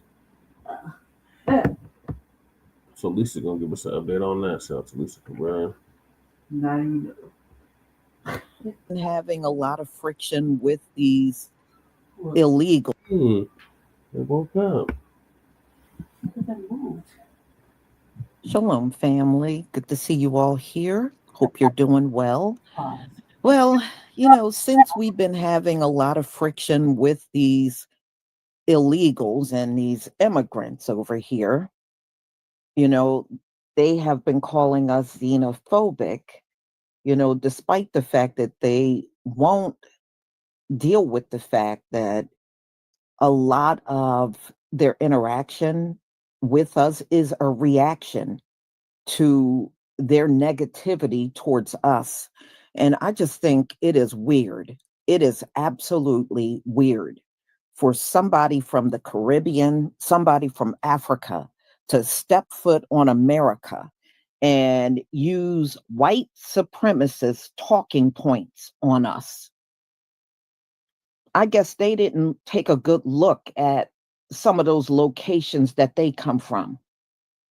Okay, in the Caribbean and in Africa, y'all got dirt roads that have never ever been paved. Y'all have homes and everything that are dilapidated and have not been worked on and kept up for years. I remember when I was growing up, we would always hear about homes collapsing. Every time there was a storm in the Caribbean, homes would collapse because y'all just live in them homes. You don't maintain them and you don't keep them up. And y'all do the same thing in Africa. Y'all don't maintain them homes. You just live in them. And how do you come from an environment like that and cross an ocean to come and criticize us? And when I listen to some of them speak, they literally believe that we are living as bad as the people in shanty towns over there in Africa. Oh my God. And look, the hood looks like paradise compared to some of these locations these folks come from. And for them to step foot over here and try to look down on us is a joke. Soft pause. Our forefathers built this country. How the hell did lazy people build a country, build this nation? White people sure didn't do it. And you see what they're doing in farming. Instead of getting out there and doing their own work, they sitting around crying and watching their crops rot. So they damn sure didn't do it. Just like they're not even trying to maintain their farmlands. And this is exactly how they were when they got here. If you look at Jamestown, they were literally dying off. The only reason why they stopped dying is because the slaves came in there and started taking care of them. But prior to that, they were literally dying. Their crops failed. They could not make it on their own. And it wasn't just Jamestown, it was other colonies. These folks couldn't make it on their own. And you can see to this very day, when it comes down to those migrants getting deported from their farms and being detained, you see they can't maintain their farms without the help of others. First, it was our people, and now it's the migrants. See, when everybody is taken away from them, they can't take care of themselves. They can't take care of their farms. They're on videos crying about their livestock need to be attended to and their farms need to be harvested and they need to do, because they can't do it by themselves, y'all. They never could. This is not just an example. This is what's been going on since they've been on this soil.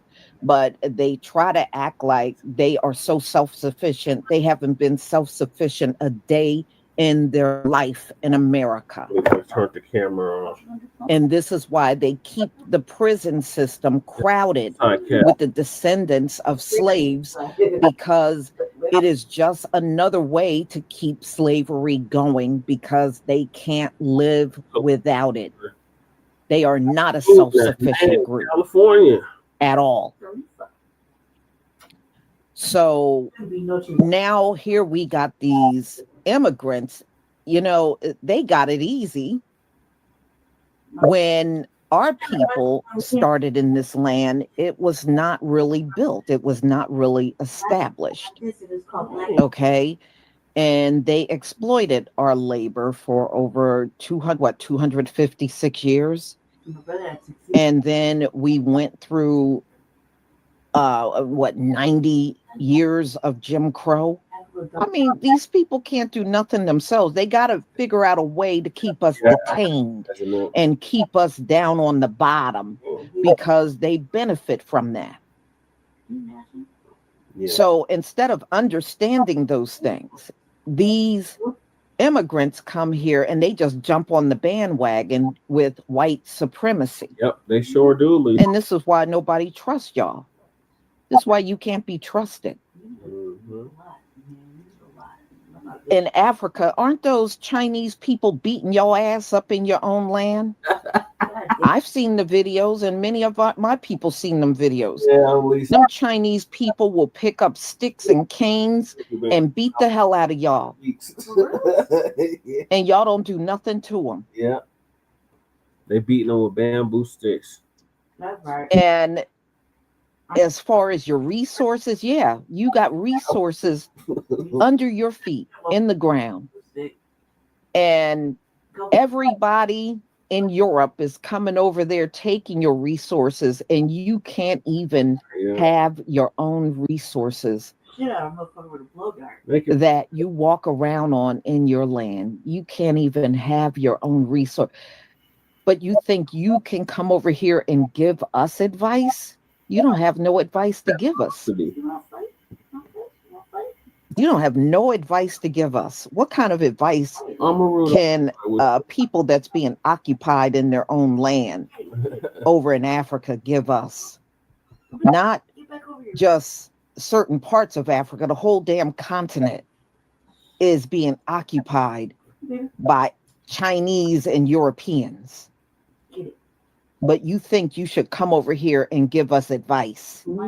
And as far as single mothers, because y'all seem to love harping on single mothers in our community, you mofos got orphanages all over Africa. Yep, they sure do, Lisa. Okay, we may have the single mother issue, but if you got orphanages, that means no mother or father is taking care of those children.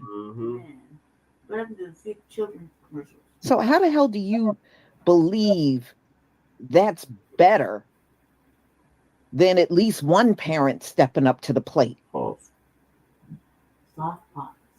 Some of y'all are ass backwards for real. You know, I just can't. So I'm going to share my screen so you can hear some of the reaction of our people when they're called xenophobic of all things. And this is coming from Africans that sound like white supremacists. Go figure. Okay. Turn around and hit you with the belt like that little girl did. Now they can't reach it. Please give me a 1 if you can see my screen. Now they can't reach it. Well, you know, they're never in my life. Politicians have screwed them over. Whenever they get money from different nations, they just pocket the money. They don't take care of their people with that money. But you know what? It's up to you to fix that corruption instead of running all the way over here. You know, I will never accept no one from Mexico, no one from Africa or the Caribbeans coming over here telling us you're better. No, see, you should be better in your homeland. I will always say that. Why do you have to cross an ocean in order to be better? Why couldn't you be better up in your homeland? Go be better there. Okay, let's get started. That's the reason to stop me. I don't want to go to jail because she called. She's never loved me ever. Even know. On a recent episode of Jesse Boo's podcast, she was discussing how she feels like when Black folks say that they're not, helping out with any other protests concerning like immigration, she think it's xenophobic for Black folks to say that. She says that basically she's saying that we need to be all inclusive and to help each other out, even if we're not immigrants or even if we're Black Americans. And I'm just going to show the clip. And I'm sorry. Why are you choosing to say this ain't our fight? It's not. The moment you see Black and brown people Oh my God. being hurled off into detention centers or being put into these dark basements with no water, no electricity, no food. They're being sent to countries that they're not even from. Like, why are you choosing that moment to say this is not our fight? Because we got our own This is not problems. our fight. That's fine. Shit. Mind your own Black business. Well, let me just respond to this. We went through chattel slavery, Exactly. and many of you over in Africa knew our people were in slavery here in the US. In all of those centuries, none of y'all spoke up. None of y'all tried to do anything to free us. We made it easy for you to come here. None of you have tried to talk to the politicians about freeing us. When our people were being lynched, who over in Africa and the Caribbean stood up for us? Who in Mexico stood up for us when we were being lynched? Y'all knew this stuff was going on with us. Because it's not our fight. You were fully aware of the slavery and all the hell our people went through. When Jim Crow was going on, where was the Africans? Where was the Caribbeans? Where was the Mexicans or anybody from South America? You didn't speak up for us. And I'm sick and tired of people expecting us to do for them what they have failed to do for us. Exactly, Lisa. I am sick of that mess. We're not kept to say Y'all knew about all of this stuff. country, exactly. And you keep saying we're Africans, we're Africans. Well, how come the African nations have not embraced us and said, look, come back. We'll give you money. We'll give you land. Just come home. None of you have done that. None. None. They shit up. So it is time to understand you have not supported us in hundreds of years. Right, Lisa. So stop looking for us to support you when things go wrong. We have been going through pure hell up in this land. Pure hell. And nobody has thrown us a lifeline. In the Caribbean, in Africa, Europe, none of these places around the world. Nobody has thrown us a lifeline. So, dear, stand on your own 2 feet. Fend for yourself. We have every right to take that position. So for you to sit there and talk about it's wrong that we're not helping you. Well, it was wrong that y'all didn't help us for centuries. That was wrong too. It's fucked up, man. It's fucked up. We don't owe you nothing. I feel nothing. If things aren't going right for you, you got a homeland to go back to. Carry your ass back over there. Stop looking around for us to run to your rescue. If you know things ain't right, get your ass back home. That's what you do. Go home. Right. Go home and build your homeland. Why are you choosing such a violent moment Right. where other Black and brown people are experiencing violence? This is not my fight. This is not my fight. Right. Oh, no. You're inciting xenophobia. You're literally fostering a comment section where folks are going to come in and say all types of disgusting things about other groups of Black and brown people. Let's just be honest here. The thing about xenophobia is... Okay, so as you saw in the clip, Jessie will basically explain that she feels like when Black Americans are saying that this is not their fight and that they should not, they're not supporting the protests, right? I don't agree with the inhumane treatment of humans. I think it's terrible. But I think, you know, I think some people are just like missing the point. I think sometimes Black folks, especially Black Americans who have been here for generations, we have like racism, like fatigue. Like we're tired of like the same rhetoric. We're tired of trying to tell folks this is the way we need to move, and people just do not do it. 92% of Black women voted for Kamala Harris, and so many other folks voted for Donald Trump. You know, so I think it's more so, I don't think Black people mean any harm by saying it's not their fight. I think it's more so like, hey, we tried to warn everyone this would happen, and you guys still voted how you wanted to vote. The treatment Donald Trump is displaying of humans is not right. It's inhumane, but I also don't think that Black people should be looked at as a tool to pick up and help fight for things, especially when we've been fighting for generations. Our grandparents, great-grandparents have been fighting in this country for equality, for equity, and we still have barely gotten it, and we have not gotten reparations. So the only fight I think is worth Black people fighting for is some sort of reparations for our people and our ancestors. Other than that, we vote a certain way, we tell people to vote a certain way, and folks do not want to listen. You know, so I don't necessarily agree with Jesse Wu on that. I do understand that it is an inhumane treatment that's being displayed, of course, by Donald Trump and his folks, you know, but if it's not the fight of Black people, we did our fighting. You know, when we went in there and we voted for Kamala Harris, we fought.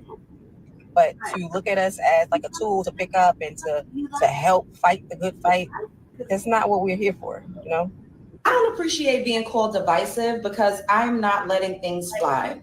So I saw a couple of videos. One video was this woman, she was saying, you know, we need to wrap it up as far as the African braiding shops go, because we've been seeing videos of them fighting us, fighting each other, being extremely rude, not being professional, overcharging us. Just a whole bunch of craziness been going on in these African braiding shops. And I was like, you know what? I agree. Like, I've seen not all of them, because I've been to a couple that were friendly. This is when I used to get my hair braided all the time. But now if I get my hair braided, my mom braids my hair. And, you know, some of them are nice and kind, but a lot of them are not.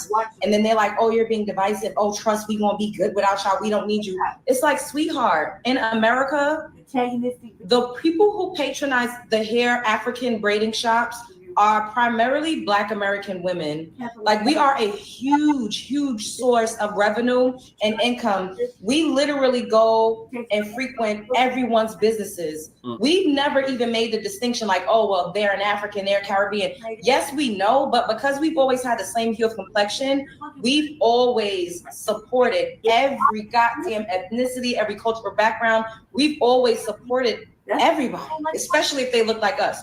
But to be subjected to continuous disrespect, for them to be in the comments, because the lady said, oh, I keep seeing these videos, instead of saying, oh, that's unfortunate, you know, that people are fighting and you guys are getting rude treatment. No, they start to be xenophobic. They love this word xenophobic now. They start to be xenophobic and anti-Black American in the comments. Oh, well, y'all don't have no sense of unity. Y'all don't have no family trust. We gonna be good without y'all. And it's like, yo, y'all are able to migrate here because of us. You're able to walk around freely looking like a Black American because of the civil rights movement. And I'm going to keep yelling that from the rooftop because I don't think that they understand. If this was not 2025, they wouldn't be able to have African hair braiding shops and their restaurants and everything that they have. You wouldn't have the same liberties. You wouldn't be able to go to any school and get a nursing degree or whatever else it is that you do when you come over here to set up shop. We've always supported. We've popularized their music. We eat at their restaurants. We patronize their businesses. So I don't understand why there's so much discord and so much blatant disrespect. And they're mad because I use my voice to say, no, that's what you're not going to do, because without Black American dollars, not even just y'all's businesses, but a lot of the economy would be on bended fucking knee. We are some of the biggest consumers in this country, and we make shit cool. Right. We do. And I know a lot of people don't want to admit it. That's why they look down on us and try to talk crazy, because they know who we are. Right. We are the Poles. It is what it is. And we're just not going for the blatant disrespect. So if this means that I'm divisive because we are reacting to what you all are saying and doing, Y'all just want us to continue to just shut the fuck up and allow y'all to disrespect us and still give y'all our money. That's not happening. And they're like, oh, what about the Asian people? Y'all don't say that about the Asian. I said, yes, we do. Check my content. Everybody can fucking get it. These words is E for every fucking body. I talk about every and anybody. Any of y'all who know and watch my content, ain't nobody fucking above reproach. Anybody. The smoke is for everybody. Whoever is being disrespectful, out of line, talking crazy, getting crazy, anybody can get it. We don't even patronize the Asian nail salons like that anymore. We go to nail techs, and a lot of us are doing press-ons because we are not accepting the blatant disrespect for them either. I don't want to hear shit. And that's like, oh, you let them do it, so why can't we be disrespectful? Like, this is just it. Enough is enough. Spread love is the Brooklyn way, and happy Juneteenth. I don't care. We're gonna keep calling it out.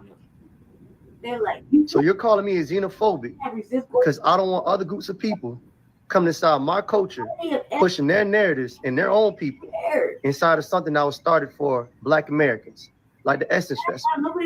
I mean, shit. I have to watch you. If that's the case, you might as well call me the xenophobic king. Because listen, I believe in elite division. I believe in separation, delineation, all of that. Yeah. This whole narrative that Black people got to all come together as one collective group, don't nobody do that shit. So I don't know why they trying to enforce it on us. Look at Asia. The Japanese don't like Chinese. There's no problem. They respect each other's culture. You motherfuckers don't know respect and get mad when you get called out for it. Listen, I'm not no Pan-Africanist. And I don't believe in everybody being one. But if there is one story from Africa or one leader from Africa that I do admire, or I do like his teachings, it's Shaka Zulu. If you paid attention to Shaka Zulu and his story, he believed in division. He understood that all skin folks ain't kin folks. And he led with that. And while everybody thought he was crazy for thinking that other tribes of Blacks weren't one group of people and everybody had their own agenda, when he died, sooner or later, they came to find out that the fall of the empire came from bringing all groups of people inside their tribe. See what I'm saying? So as a Black American, I'm taking that same teaching, taking that same example, and then applying it to my people. Don't let all the motherfuckers in here. Not all of them deserve to be here. Right. So call it what you want. Xenophobic, racist, prejudice, all that shit. I'm all of it. We here now. The delineation is here. Whether you want to call yourself FBA, ADOS, it's happening. And don't feel bad because these other groups of people, they're not coming to America to help us. They're coming to America to do what they did at Essence Festival, which is take over the things that we started, the things that we built, and they want a part of it. They just want to take. See what I'm saying? But haven't you noticed everything that they touch that we built, it starts to fall apart? Right. So we got to be like Shaka Zulu. Cut them out. Now, after everything happened with Amanda Seals, are y'all gonna retire calling us xenophobic? Those of us that was ahead of the curve, that was telling y'all, hey, hey, we was running like damn Paul Revere. The CIA is coming. The CIA is coming. And they foreign. And y'all was like, y'all xenophobic. Y'all xenophobic. Bitch, we had tried to tell y'all. We had tried to tell y'all. We was out of breath. And we was running, trying to let y'all know. Now, I have been coming around this a whole for a while now and been asking qualifying questions. That's why I'm glad that Amanda had caught that shit and was like, where are you from? Okay, because you know they used to ask us that question. Now we asking them that question. Because I got a whole list of questions. How long your mama been Black? How long your mama been identifying as Black? Right? You got to ask these type of questions, sit up here and weed them out. Why ask them, when did Black people in America start identifying as Black and why? Okay, because a lot of them don't know the answer to that question. I assure you, that's gonna weed a lot of them out.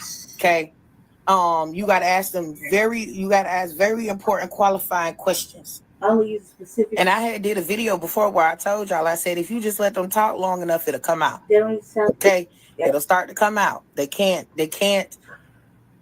Eventually there's going to be some type of wild ass anti-Blackness that doesn't make sense. Okay. And they don't know the difference between holding Black people accountable and Black accountability and just straight up anti-Blackness and white supremacy. Right. Usually when Black people talk about accountability in the Black American community, we also understand the systemic factors that play into these situations. So how we're going to frame it is going to be completely different. But oftentimes when they say shit, they don't consider the systemic factors at all because they really have no type of experience or connection with those systemic factors. So it doesn't make sense to them. Okay. So that's another thing. The only time they understand some type of systemic outer force, right, or outer situation is when they talking about how America destabilized their country. When they talking about how somebody came and colonized their shit. Outside of that, when it comes to other groups of Black people, right, especially Black Americans, they don't understand none of that stuff. It just does not register to them that this could be orchestrated, that the things that the Black American community have faced are orchestrated by the government. So it's kind of like, bitch, you think our government came and hopped all the way outside of America, destabilized your shit, but it is absolutely unfathomable to you that they destabilized the Black American community, right?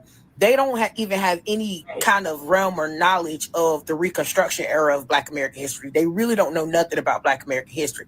The Reconstruction era of Black American history, they don't know that we had Black congressmen in the 1800s, right? They don't know that. They don't know that we had whole free societies, okay, in the 1700s. They don't know none of that, okay?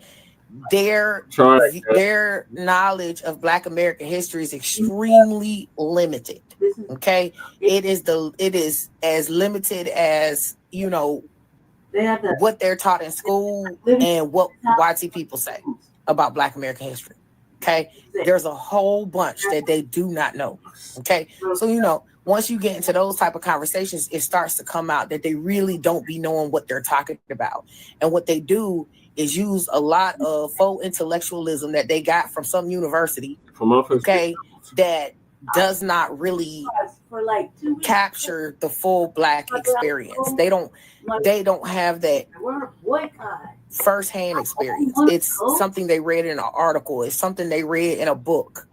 That's where it's always going to come from. Not, I seen this. Like if I was to describe gentrification, if many of us were to describe gentrification, we're describing it from a place of seeing it, of experiencing it. They're describing it from what a peer-reviewed study said.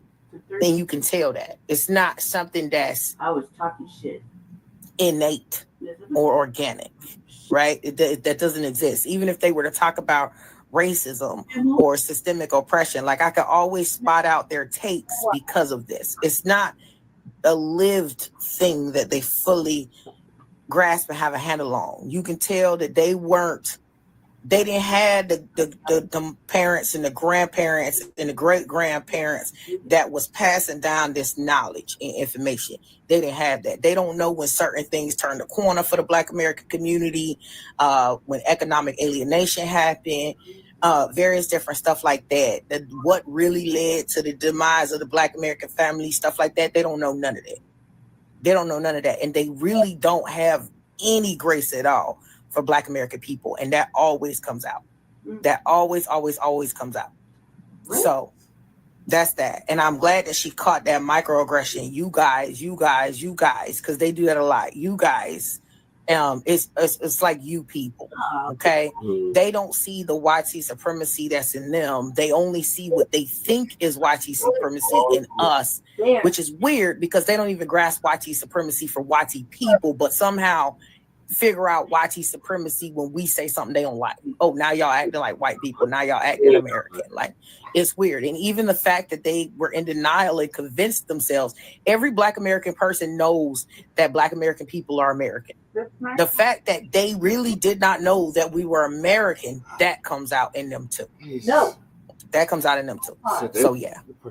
I'm not trying to ruffle any feathers or anything, but am I the only person, Black African-American person, who remembers when anybody else who was a part of the African diaspora used to differentiate themselves from us? Like, oh, I'm not Black, I'm Jamaican. I'm not Black, I'm Haitian. I'm not Black, I'm Panamanian. But now it's like, bro, we're all Black. Dear Africans and other Black people of the diaspora, Black Americans are not your children. You do realize we are the only group of people that took a racial derogatory term used against us and turned it into a term of endearment, right? You're begging for unity, but you're disrespecting us in the same sentences. We feel absolutely zero shame when you call us xenophobic. And we're proud of our ancestors that overcame slavery and Jim Crow. So please carry on. I'm so over the xenophobic comments. Like, pack it the fuck up. Pack it up. Whenever we say, hey, y'all are trying to erase Black American culture, you're xenophobic. Hey, you all come into our spaces and co-op and then tell us we have no culture. You're xenophobic. FBA. Hey, we would like to have something that's for ourselves. That doesn't mean that you can't come, but don't try to censor yourself and take it over. You're xenophobic. Play video games. Hey, we do have culture, and you guys emulate it. Our culture is the most exported Black culture all over the goddamn globe. You're xenophobic.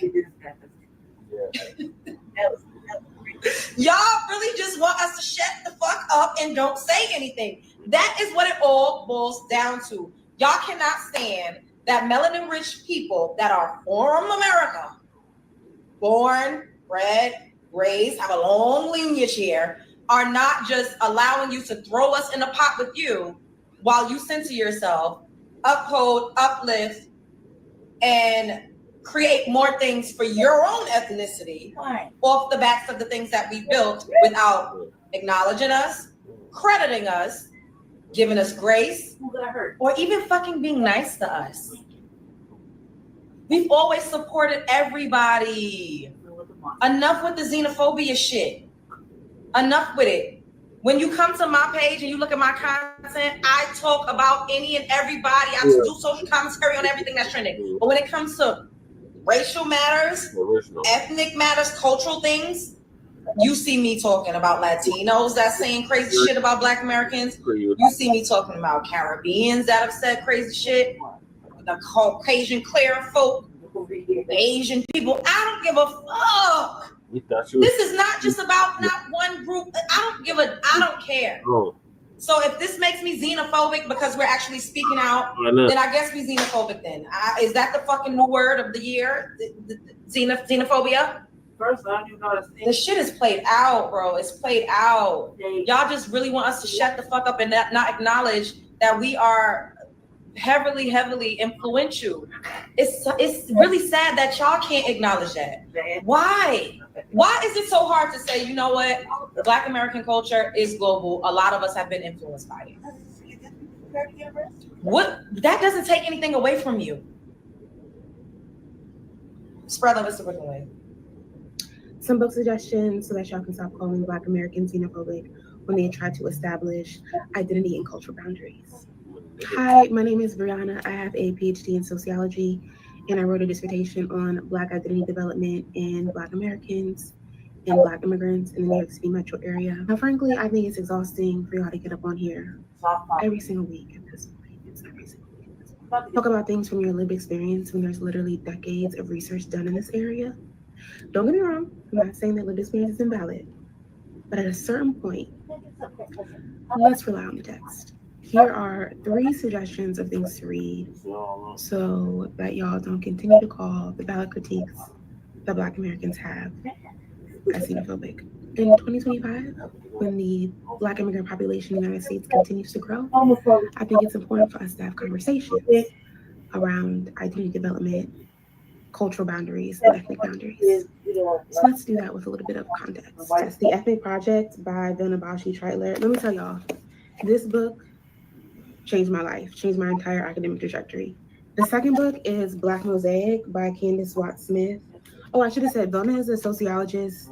Candace is a political scientist. And then lastly, Chocolate Cities. And I need this to be really a focal point, because I think what's also happening is that when Black Americans have critiques, they're typically not all Black Americans from the same region. And that's when things start to get tricky. Because even us and ourselves, we have very vast and lived experiences that are connected to region. Region specificity is so important for us. I could go on and on about this. And if you want to talk about it, I'll be happy to. But Chocolate Cities by Marcus Anthony Hunter and Zandria Robertson, They're sociologists. This is also really great for also Black immigrants too, so you can kind of understand the context of why like Black Americans and African Americans are the way we are, given like our displacement throughout the United States, or forced displacement. But yeah, these are 3 books. I'm gonna start light. If you want me to give like a rundown or background into the 3 books, happy to do so in a different video. And with these book suggestions, I want y'all to know that I am a proponent of all of us developing diaspora consciousness.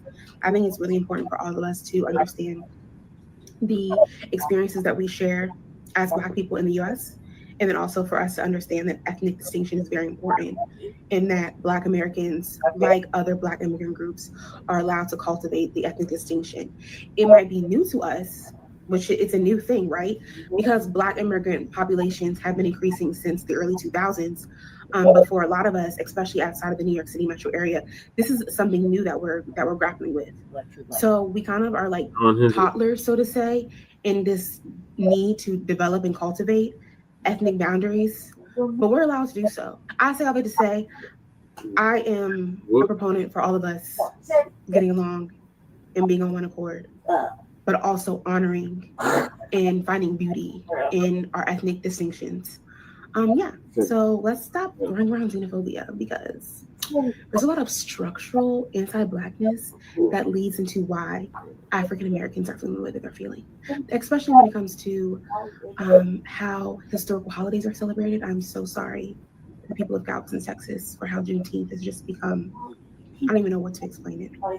But I think a lot of valid critiques are just brushed away as being xenophobic, and it's exhausting. So yeah, I say all of this with love. City University.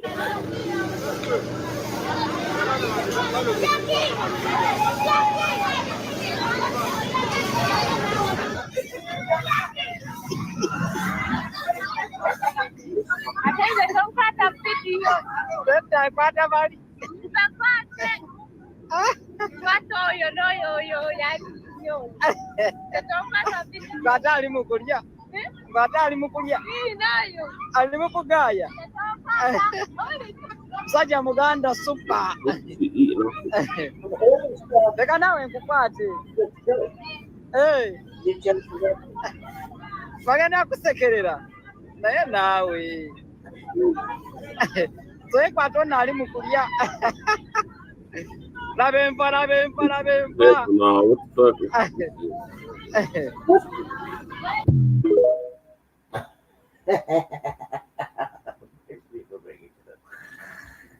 eating bushmeat. I was like, I don't know, but I sure ain't reaching down for no flying insect and putting it in my mouth. I can tell you that right now. But yeah, I love the, you know, what they wrote. Is this what Black Americans are supposed to be jealous of? Yeah, because, you know, the Africans have been all over every platform claiming we're jealous of them. You know, we have never needed y'all for anything. Seriously, in the hundreds of years we've been in this land, we did not need you for anything. And some of y'all have this belief, oh, well, white people, they like us better than you. Actually, no, they don't. They don't like anything with melanin. They should hold it against them. You got melanin, they got an automatic problem with you. Now, they may stroke your ego a little bit because, you know, they also believe in causing divisions. That's part of their culture, causing all kinds of divisions all the time. But at the end of the day, when they get sick of you, you're going to be out of here just as fast as these Mexicans. You just wait. They're going to flip completely on you, just like they did with these South Americans and Mexicans. It's a bird. You see how they've been wailing and crying all over the place. And you can best believe they're going to start getting you Africans out of here in much bigger numbers too. Because at the end of the day, they don't care about what you've done in this country. See, they were sitting around the Mexicans in South. Oh, we got family values. They don't give a shit about no Latino family values. Are you for real? You see how they're rating the schools where your children are going, and they did a daycare about a month ago. They rated a daycare that had a lot of Latino children. They don't give a shit about no Latino family value. They don't care about no African family value. When they are sick and tired of you and you become expendable, they're going to get your ass the hell up on out of here, and they won't blink twice. National Geographic. So you can sit there and be fooled about them liking you. At the end of the day, no, they're just using you. And obviously, you're easy to manipulate. If it wasn't a real Look at how you're treating us. You're easy to manipulate. Right. See, they done ran out of playing those kind of games on us. We know them through and through. So when it comes down to us, they can't get us to do nothing these days. We are in a whole different era. When they, believe me, they have approached us as well to go out here and protest all this stuff Donald Trump is doing. We haven't budged. We haven't budged. We don't even listen to them anymore. And they know it. Eat possum. They know it. They don't approach us anymore like they used to. Before, they were practically on their knees begging us to get out in these streets too. And we didn't do it. We didn't do it for white folks. We didn't do it for Mexicans. We haven't done it for any of you. And you could rest assured we never will. 50 pounds of bushmeat. So if that makes us xenophobic, then xenophobic it is. I don't care about name some Hamites and some Mexicans and stuff. Who the hell cares? At the end of the day, who the hell cares? Yes. So anyway, y'all, this is my second live stream for today, and I got one more coming up at 5:45.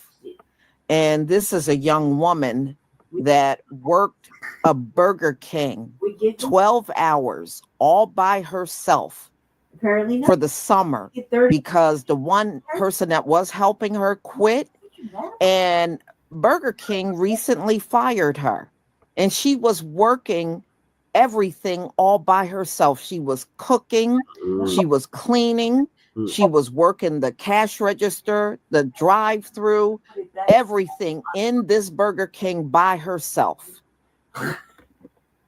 And because she was late a few times, they fired her. Instead of firing her, why didn't they get some help up in there for her? So we'll be going over that at 5:45, and I hope to see you all there. And those of you, I had a couple of people send me cash apps. Thank you so much for your support. I deeply appreciate it. So y'all, I will see you then. Shalom, family. Shalom, Lisa. Imagine? Yeah, so what are your thoughts about this? Why are we still being called xenophobic? First of all, in our why fight, aren't we joining the ICE protests? why would we? There, like I said, I was talking about the when they cleaned up the encampments. Did you see any fucking Latino person, Hispanic person talking about, oh, no tira los mayates de la calle. Vamos a ayudar los mayates. No, they didn't give a fuck. They're burning flags and fucking talking about Mexico is great and shit. And biting off the culture. Yeah. Right? Literally biting off the culture. Doing videos with brothers, right? Wearing our old shit, trying to make it new again. You mean? That whole fucking dress is not their style. Right. That is our shit.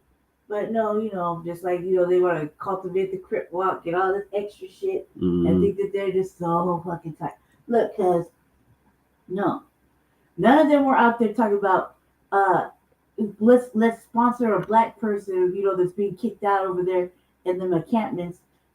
Why don't we do this? They laugh when I said take an unhoused neighbor home. They're like, oh, vamos a poner todo lo que They wasn't trying to take an unhoused neighbor home. Vamos a ayudar los mayates. But they was quick to put them illegals They didn't up. give a fuck. Dude, she came and she said, we gotta shut this down. This is a hazard. Did she have any housing available? No. But what did she have? Oh yeah, he got deported. Because she had debit cards with money on it to give to the fucking traumatic ass. I thought you were talking about the one that got deported. Illegals. He got fired and deported. Officer, a tether from somewhere in Africa. He got deported. I just remember this news clip. This brother who got hired as a Gary police officer, then fired because the captain to him to cut his braids. Told him to cut his braids, and the brother said, "I can't. It's his religion. He's Rasta. He's originally from Dallas." That's why he could have leaned on the Crown Act. Everybody and their mama did. Yeah. Well, remember it was in. I think it was in Dallas, Northern with Texas. The little boy with the young brother. Yeah. But yeah, you see what I'm saying? So it's not really our fight. We said we were sitting it out. We told them to contact the white folks if they want to be white adjacent. Mm-hmm. You know what I mean? Those are the ones that got all the problem solving skill sets. And what they do, they would to do whatever. I'm surprised it's still going on. Right.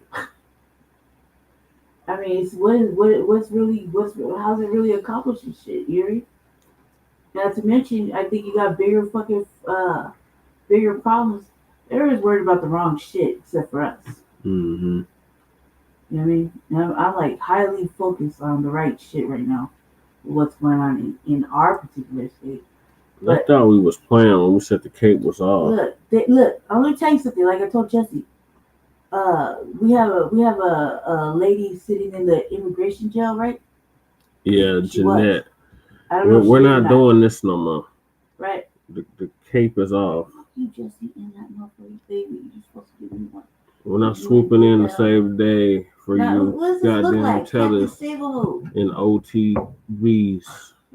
The captain's saving them, and they want to go to Mexico and do whatever. Their shit is much better. They want to call us out our race. They want to fucking challenge us with what, like that fat dude said, OT Mexican. Oh yeah. Talk about there black people here. There's two brothers back there. Well, what you gonna do about it? Okay, this camera going off, and we go here, hands and feet and shuffle it, and fat motherfucker going through a wall. They lucky it wasn't me, you, and Jay Millie there. Right. Oh my God. What you gonna do? All you see is the camera hitting the ground. Oh, stop. Párale, pinche mates. Exactly. We're not saving. We're not holding hands. Why? Kicking cans. They're not holding hands with us. They didn't do it. Just because you walk through the pretend fucking Black Lives Matter shit, which was obviously on some other shit. It was just basic fucking white words on black ass shit. And I called it out back then. That doesn't mean and dick. I was done with the shit after that. You just wait till the RVA. I got something to show y'all. Where our own people are asking for the white man to come help them. That shit was pathetic. Crazy. Talk about we need to see white people come help us. Speak up for us. Since when? Cause when are we what? So my only advice to these vitriol having, animosity, jealous holding, mark ass situations is hold your nuts. We're on Black vacation. It's not our fight. It doesn't concern us. There's no tangibles in it if we get involved, except for that ICE bonus pay. That's it. That's all. That's all this incentive. Us laughing and making jokes, and you like, well, you have this kissing black ass now, Yeah. Yeah, like that Caribbean, that like, Colombian shit. Like that's gonna help. Cuban shit. No, your ass is getting deported too. It's just a matter of when. You know what I mean? And now that they're like, look how much bitching we did. We used to talk about all the motherfuckers living in them fancy ass apartments when they came in. Now they were getting sponsored, deported. They were getting money and shit.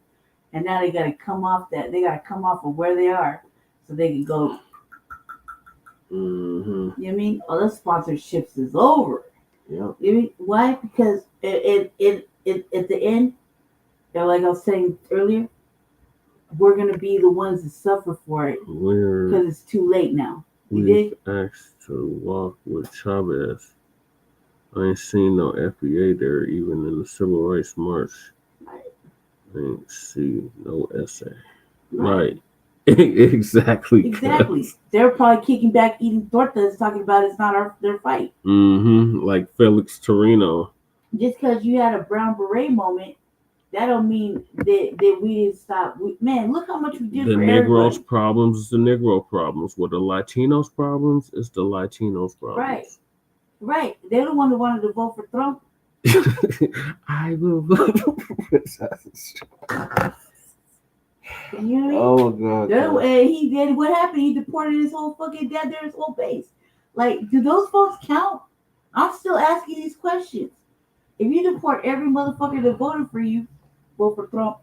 You deport all of them. Do those folks count? Cause they shouldn't count in the they first shouldn't place. count at all, right? Right. Right. Check it out. You know, the only smart thing that was happening was all those motherfuckers making all kind of money off of this shit and fucking us all up. All this shit just fucked black people up. It didn't help black people. It's too late now. We got to deal with the aftermath of it, and the aftermath is poverty for us again, as usual. Nothing new, just a different day. They go out their way to keep us impoverished. And without medical care, housing, any of that shit. So this is what happens when you vote for Trump, and then you want to cry wolf and shit when you're getting deported on the bus. Talking about you don't got no rights. Because they thought we was gonna get deported. Oh, back to what I was saying real quick. That lady. So we have a lady here, right? Real quick, 2 seconds, I'm done. Oh Lord. Right, a lady sitting in jail. Yeah. Right, supposedly alleged activist. The grandma. Right, and so what happened is that the lady, what's her name? Diane DeGette or what's her name? Yeah, this senator. Yeah, DeGette. Right. I think that's how you say her name. The state senator. Yeah. Right. So old girl decided she was tired of listening and watching this lady, only one lady, sitting in the immigration jail by my crib, right? So she put in a private bill to have her released on the low that nobody knew about. So I was like, moving mountains for these illegals. Family. Check this out. These private bills go all kind of ways. Until I see one of them eat gumbo the same way we eat tacos, it's always going to be a side eye. Right. Right. Right. Like the same way that we eat menudo. That's how you have to look at it. Right. Just eat chicken like us, huh? You know, like this is just not like it. It's not the same thing. And none of that, but nobody likes a Hasididi fucking white adjacent fucking buffer class. Right. And there's also, got to look at your $5 pretendians that are getting deported as well. Yeah, I thought they were like, so indigenous to the land. Right. They keep saying we're on stolen $5 pretendian land. I was like, no, you're not. We're not. You're on our land. Right. Erie. That's all ours. Everything belongs to us. And you're doing the work of the devil. I don't even think I want that shit. You know? And you're no ally or friend of mine. Y'all have to watch the RVA because I showed you why you shouldn't want the reservation land. They're doing all kind of dirt. Or just a little dirt. But it's dirt for the men. Like always, they serve their master. That's the white men. Yeah. We got nobody that's getting deported in our like that lady said. She asked a serious question. FBA only. You have family that is in danger of getting deported. No. The answer should be immediate. No. Right. She even said, think about it. 5 Mississippis later? No. But again, they thought we were going to get deported. That's why they voted for Donald Trump. Yeah. You love that song.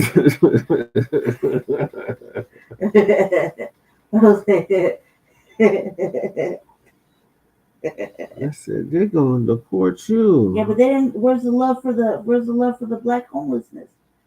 What about Skid Row? Where's the love for any of that? They want to take none of them home, but they went out their way to open doors and welcome right on into their home. Dude, I was watching reels with fucking old ass Chicana brides, old ass Chola brides trying to make food. And I was just thoroughly upset, disgusted. It was like, this is how you make spaghetti, cuz? What kind of shit is this? Like, what? Why is it beige? Like, where's the love? Man, where's the spices? Where's the? I mean, just make it normal, okay? I can tell you what is normal. You know, like throw some sausage and beef, you know, some peppers and shit, onions, you know, spice it up a little, like a lot of spice in it. Yeah, I can tell you. It's red, whatever, you know, typical. Cuz said the only ones I seen at the cookouts was the baby mamas. Right. But that's probably because they're on a mission to get the BBC, cuz. Mm-hmm. You know what I mean? Only to get yelled at later because, you know, you can't bring home a brother. God forbid you bring God a forbid. Merino or a Negro home. Let alone or have a baby. So it's very anti-black. I don't give a fuck what they say. We saw that Their shit. whole culture and their homeland is anti-black. Sadly. And it was black people that freed Mexico. Right. It's sad that we got whitewashed out. But we can't be look, like Afro Elite said, we're the heroes, the fucking saviors, the moral compass for all this wrong. And look, at the end of the day, they're gonna want us to fix everything. Rebecca. Yep, that's their names. I'm talking about the baby mamas that we got the cookouts. Their names are Marina, Jessica, and Rebecca. That's the that's the Latino baby mamas. That bitch is always hated. Every time I went to jail, always tussling one of the fucking kind of chicks. I had no idea why. Still. So one of them's gonna get beat up at the jail. They don't know where to go. Like, there's no respect. Like, they want to say, "Oh, you look Mexican." I can't tell where they want to fight me all the time. And I got it for them. You're not afraid, no, bitch. But it's like everywhere I go, just like the Native American shit. You know what they're? Same thing. The Siberians. Whatever, guys. Literally, like. Because they're not native to this land. No safety net. There's no safety net. So you have to stay with your people. Yep. Stay with your tribe. Stay with the tribe. So the tribe don't want to fight me all the time. Bitches want to fight every time I get locked up. Oh my God, this is going crazy in the hallway. You sound like a white girl. Wrong floor.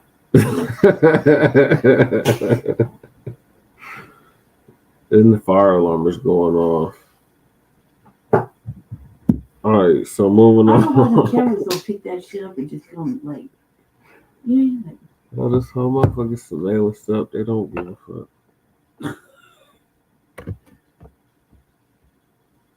For real, the whole building is surveillance up. Even the elevator, at least one of them.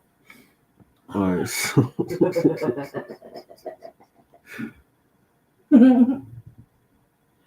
The other one, if you want to get a mug, that would be the place to get them. No, because there's a camera there. No, it's disabled. No, it's and not. One of them. Don't believe the hype, cuz. It's completely been taken off, cuz. Like, it's just well, the wires. That's where to get it then. It's just the wires. That's the one. Yeah, the stairwell. The stairwell's surveillance up too. Yeah, get the elevator. We're about to trash you. Ooh, that's the spot. Trash room. Yeah. Yep. I wouldn't do it here. Because next thing you know, you see a motherfucker mollywopped in the building. Just, all you gotta do is like, yeah, they got it right there. He got out of that before he was crying like, bitch.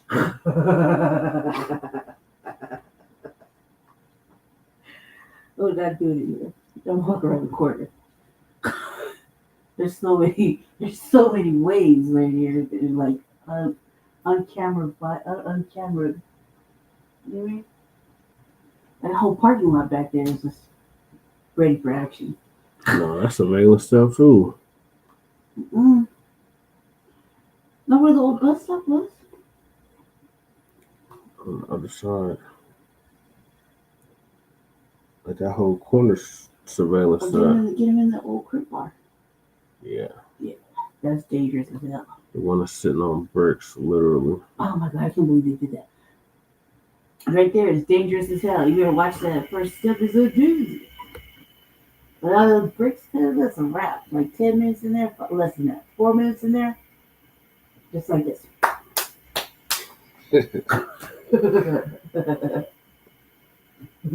It's all cinder blocks and bricks. Remember, they were showing up in some cities with a bunch of bricks for the protests. Oh yeah, but that's, you know that, like, when they were throwing bricks at the cars, they obviously didn't learn shit from Colorado. Them white boys went to prison. Yeah, they did. Oh, they're throwing rocks.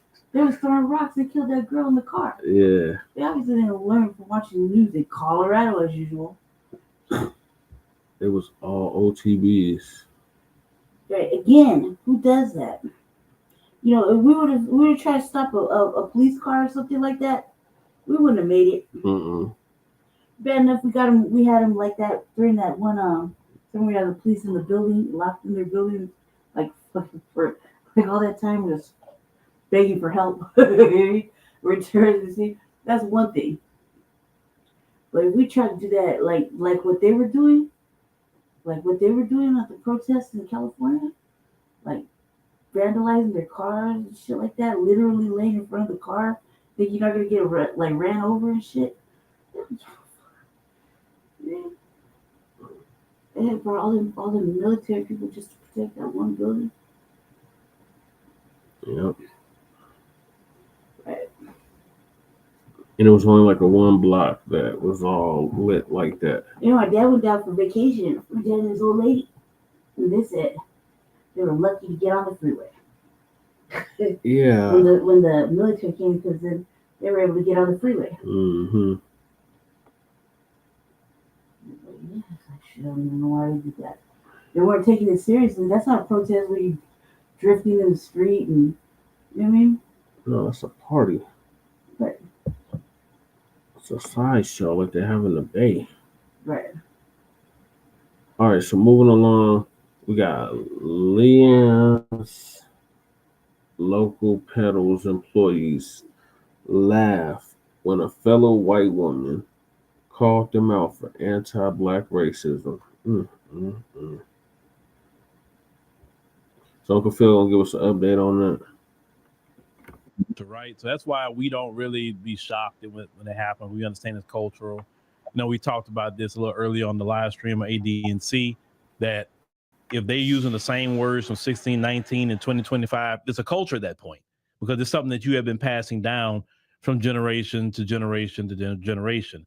I know a lot of people who are, you know, just decent and civilized would never understand why that's part of a culture. I mean, but it is. And those in their community who reject that culture and say, hey, that culture's not right.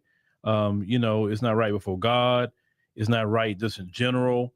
I don't want nothing to do with anti-Black racism. Matter of fact, I'm going to stand up against that within my own community. Those white people are ostracized. Those white people in history have been attacked. Those white people have been, you know, unalived for standing up against anti-Black racism. You do not stand up against that. That's part of the culture. You understand? And at minimum, they'll tell them, hey, you better go over there with them Black folks then. You better go be with them and stay over there with them, because you can't come back over here. That's how serious they are about anti-Black racism in their culture.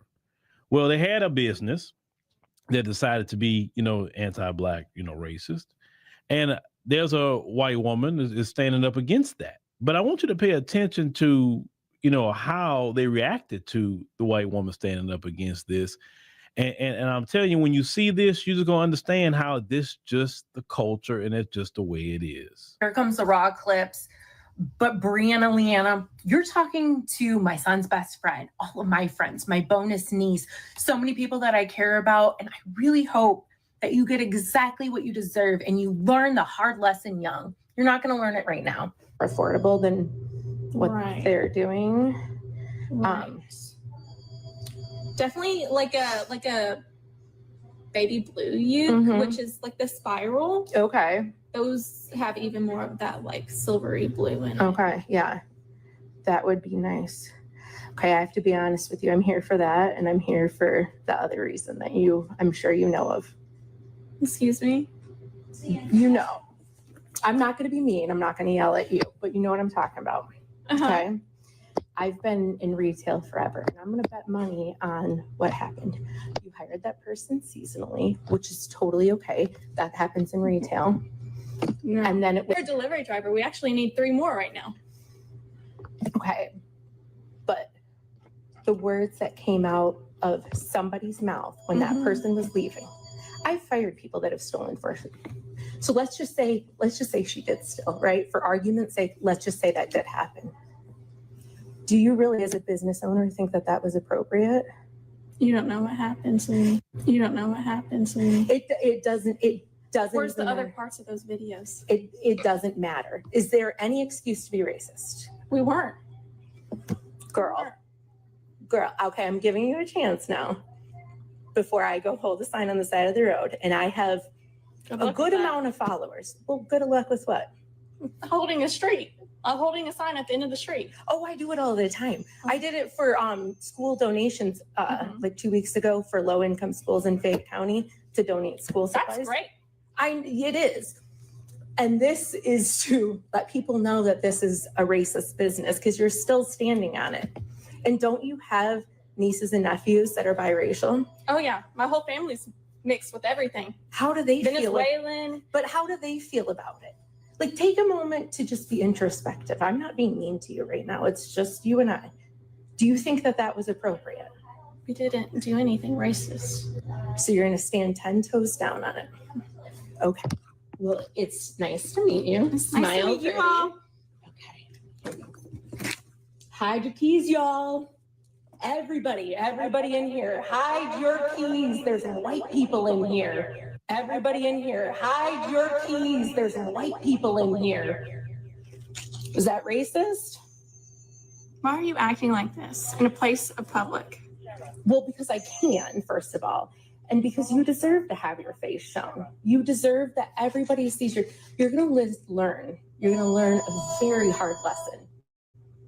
Your parents are going to learn a hard lesson because I have PTSD, okay? So I always shake. And I have medication that makes me shake.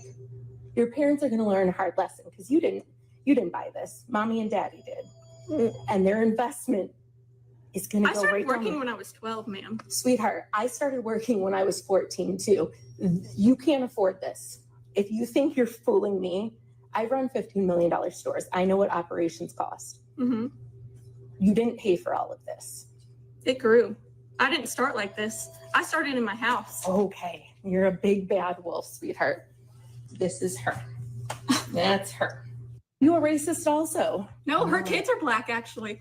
Okay, but that doesn't make you not a racist because you're a racist. Oh my goodness. Are you? Glad to meet you. Well, what was your name? Because I'd love to meet. My name's Chalice. What's yours? She doesn't have to disclose that. Of course not. I was just introducing myself. Oh, nice to meet you. It's so nice to meet you. I love the color of your shirt. Thank you. It's pretty purple. Thank you. Okay. Well, it was nice to meet you guys. Have a great day. Good luck with business. Oh, it's booming. Yeah. I'm sure that's why the Yelp is shut down. Did you turn off your comments on Instagram? No. Yeah. No, we actually. Okay. Somebody else did that? Mm-hmm. I don't control the social media, actually. Okay. Exactly. You are so on par, sweetheart, for the people around here. You got the starter pack of the business daddy mommy bought you. I bet you go to a mega church and you're not racist, but your family is not white. So we're making that's everything, right? Pretty much. Are you racist? No, that's why I'm here, hon. Oh, is that the reason why you're here? Yeah, that's right. Or would you like to order some flowers? Not at all. Thank you so much. I'm going to be on my way. Thank you so much for the conversation. So why that lady was there was because they had this, young woman. She was a Black Muslim woman, and she was fired from this establishment. And when she was fired from this establishment, they start, trying to say she's trying to steal and all that. And that underhanded, Black folks steal type of deal. And everybody picked up on that, and the sister had recorded that. So this is why they got this woman to go over there. And now the point that what I was pointing out in the beginning of this commentary was about how they were just so nonchalant about it, like, oh, you're racist? Oh, nice to meet you. Because they're comfortable with that. I told you, it is a culture for them. And they feel like, okay, Trump's in office, I can lean more into my culture now. It's not going to be a lot of pushback on me acting out my culture. And I've always told any of them, right? If you're not comfortable with Black people or really anybody else, then there is a European motherland waiting on you. I've always said that. Because as long as you live in this country, you're going to deal with Black folk or anyone else that imported here because y'all brought them here, right? Now, the best thing to do is, and how you handle people like that, name and shame. You name them and say, hey, Black folks, they on the list, you don't go there for no reason. It don't matter if they're the last person in your town. You don't go there. I'll get a flower out of my garden before I go over there and buy a flower from you. You understand? It's principles to this at all times. But they're out there in Kentucky, actually, right? And this is why I'm a firm believer of being in areas where there's a lot of Black people and a lot of Black businesses. Y'all know my rule of thumb. If you can be in an area where it's 10% Black people more in the population, beautiful, beautiful. There's safety in numbers for us as Black people. You would not see me go move to no white enclave. That won't happen. It won't. First of all, the food would be horrible. Second of all, I'm not going to deal with the anti-Black racist culture. I'm not going to do that because the more numbers we have, the more they be in check with it. Not to say they won't be calling us all kind of whatever. They can say what they want to say in their house. It's fine. No problem with me. But they're not going to be pulling certain stunts when there's enough of us. I'm going to say that much. But when you're like one or two of us, couple of us, oh yeah, they're going to be emboldened to pull a stunt because you don't have no backup. You're by yourself. I always tell Black parents, I don't care what money you're making. You do not go move your kids to no lily white area. There's no Black folks at all trying to prove something that you didn't made it. What about your children? You're going to put them in a horrible situation in school. Horrible. You understand? They are very proud of their anti-Black racism. Very proud of it. And they was upset that woman was off code, so they're going to try to just troll her. And like, oh, yeah, I'm just, you know what I'm saying? And that's okay. I'm cool with it. They on camera, and trust me, they going to regret every bit of it because the internet has a way of handling you. Look, let me tell you something about their culture. They cool with anti-Black racism, but a lot of them don't want to be outed as participants in it with the culture because they know that could be bad for their business, bad for their reputation. So when someone is out with it, they'll even go like, oh, I don't agree with that racism. No. You don't agree with it being expressed openly, but you're cool with it being expressed behind the scenes. That's why I always say, when you talk about, oh, the Republicans are this and the third. No, the Republicans are open with it. The Democrats are I think the Democrats are more racist. They just quiet about it. They do racism against us in laws. They may not say a N-word to us, but they'll harm us with bringing a bunch of illegal aliens to the country and giving money that should be going to Black Americans. That's how their racism goes. At least Republicans aren't doing that. They not. But they're all on the same team. You understand what I'm saying? But like I say, shout out to this woman for calling them out. Like I said, I always want to give a white person their props for calling out their own community. I'm always going to do that because it's not easy. It's not easy. It's not easy. And let me tell you something else about those kind of white people. What I've seen over the years, those kind of white people that take a stand, and Black people a lot of times like, hey man, shoot man, you taking a stand? Come on over here with us. Well, you good?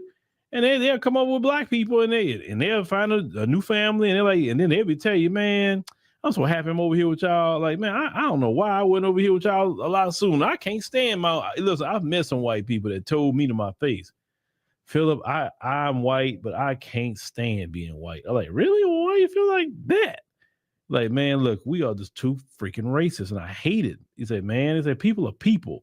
I don't care about that racism crap. You know, my people are all on this crap. Trust me. So a lot of my education into anti-Black racism came from white people sitting me down and telling me that. I mean, the first time I heard from a white guy, he said, listen, Philip, the majority of us are racist. We raised that way. He said, I don't care what they tell you, we're raised that way in our household. He said, a lot of us don't even engage, don't even live around Black people to even be talking to them, to have an opinion. He said, a lot of people just sitting down watching TV, looking on the internet, and just saying things, saying vile things. He told me, and I had more than one, but the main one that told me to always keep my eyes open and not to trust. A white guy told me that, okay? And he always check white people. I've seen him do it many times. He always pick up on when they're racist too. It's not that they said the N-word. He picked up on it. Oh, yeah, I know he on. He racist. And then he'll go check them. You know what I'm saying? And them kind of white people, male or female, hey, I'm down with them. I'm cool with them. But to the ones like in this video, yeah, name and shame them and just move on. That's how I look at it. Cause we don't want to waste our time with these people. But yeah, they're proud to be, they proud. They're proud of the anti-Black racism. I like when they like that though. I like it because if they open with it, then hey, I see you coming. You feel me?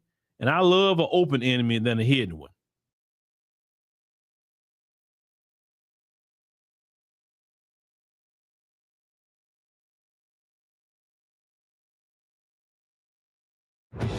Tonight, breaking news as we come on the air. Dangerous rip current.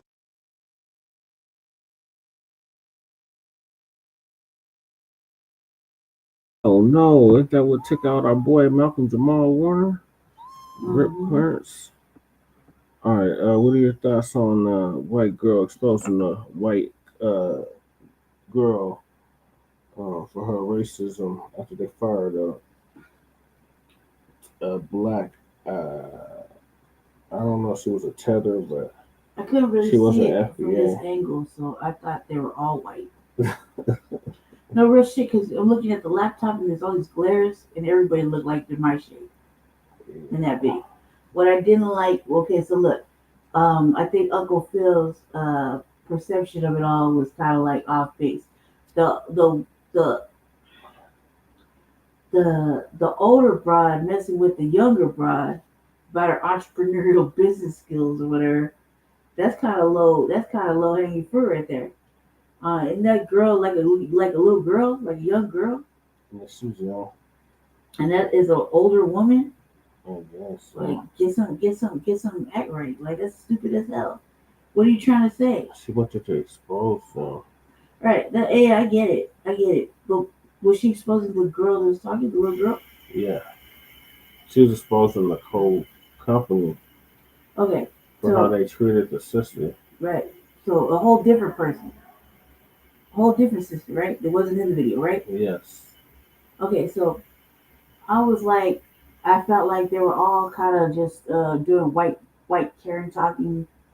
I didn't really dig that. The one was like, you know, there was all sarcastic and shit. Talking about, would you like to buy some flowers and kick rocks?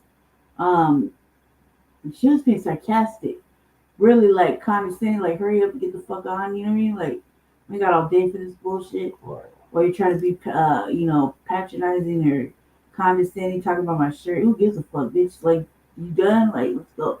You know what I mean? As far as the other little, I felt like it was a little girl that lady was talking to.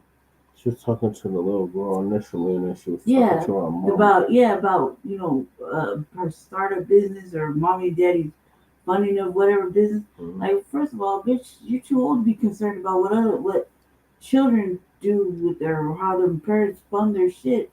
That's kind of like whatever. But her going to stand up for a sister. Yeah, I guess the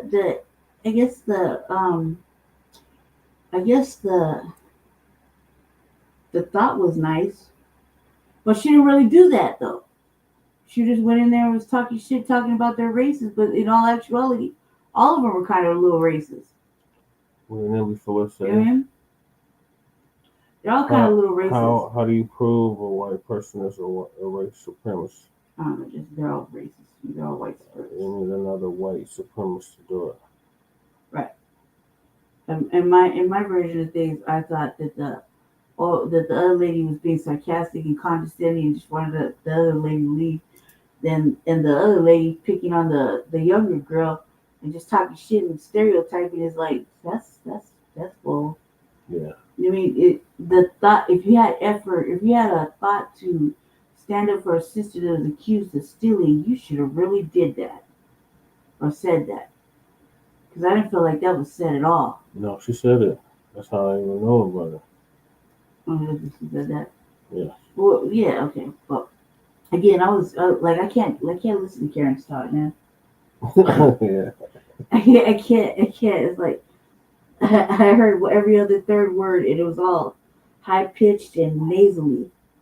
She used her white privilege for good for once. Yeah, but I don't feel like she accomplished that. I don't feel like she really accomplished that mission. It felt like she did more of making an ass out of herself than anything. I feel like she accomplished that mission. The thought was nice, though. Yeah. You mean the thought was nice? The boldness was it's kind of. I guess it was kind of nice. You felt like you were going to do something. But she really kept on that. She could have applied more pressure. You know, she was really like that. Yeah. She would be like, "Which one of you did this?" Like, you gotta apply some pressure. And I just felt like there's too much. Yeah. And plus, from this angle, they all look the same color to me. From where I'm sitting, like the glare on the laptop is kind of like everybody looks white to me. I have to keep asking Jesse, are they black? Just because I can't see. You can't come up here. I'm all the way over here. We're live on the air. Just from this angle, you know how laptops are, the glares and stuff. When Mario was trying to come on camera, y'all. That's why you have them on. That's a bad thing, cat parent. That's why you cat parents are there trying to do stuff on the laptop and cat just walking across the desk and they think it's just so cute because they're eating their USB ports and shit. No, cuz that's why I got the water bottle. I'm supposed to get on the counters. Desk or any of that shit. Got enough problems. You got enough problems right there. That cat can just knock over the ashtray, that water, all that little shit you got right next to your hands. You see, everybody see me when I do the RV and I'm sitting over here at the Black House. How I'm sitting and I'm like, I don't want to touch shit because it'll all fall down. Yeah. And then when we go to my house at the dollhouse, I'm like, this motherfucker put everything on the fucking jacks. It's all hot in here. Like, everything, the sisters just wants to start a fire in here. And there's no room. There's no room. Just think about it. He got the cat on the desk trying to smell watermelon, listen to headphones, play on the phone, walk across the laptop, touch the camera, knock over shit, He knock kept over turning all the the camera off and on. You hear me? Press mute on and off, play the next thing. The cat's doing the most. Yeah. He's a boy cat. He's good. I like his energy. Where's the other one? Where is Khalifa? Where is your sister? I'm not slipping on my shoes. That's where they were. It might be in the thing. I hear her crying. No, you hear the white lady outside crying, cuz. That was earlier. All right. So moving along. I gotta look to it. You got to get over it. DC mayor just humiliated the Democrats amidst Trump's crime crackdown in DC works. What? Say it ain't so. Who's your sister? Oh, wow.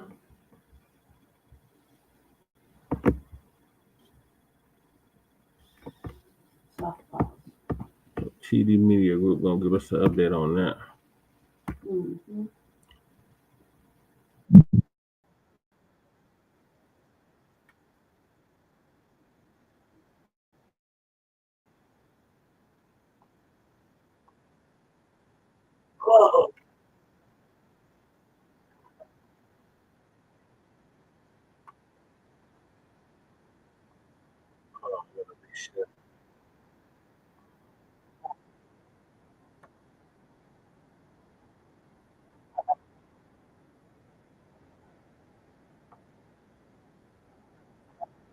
By the way, speaking of that, anybody murders something in the Capitol, capital punishment, capital punishment.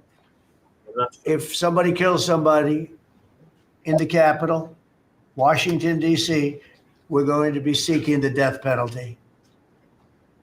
And that's a very strong preventative. And everybody that's heard it agrees with it. I don't know if we're ready for it in this country, but where you have it, it is, we have no choice. So in D.C. and Washington, states are going to have to make their own decision.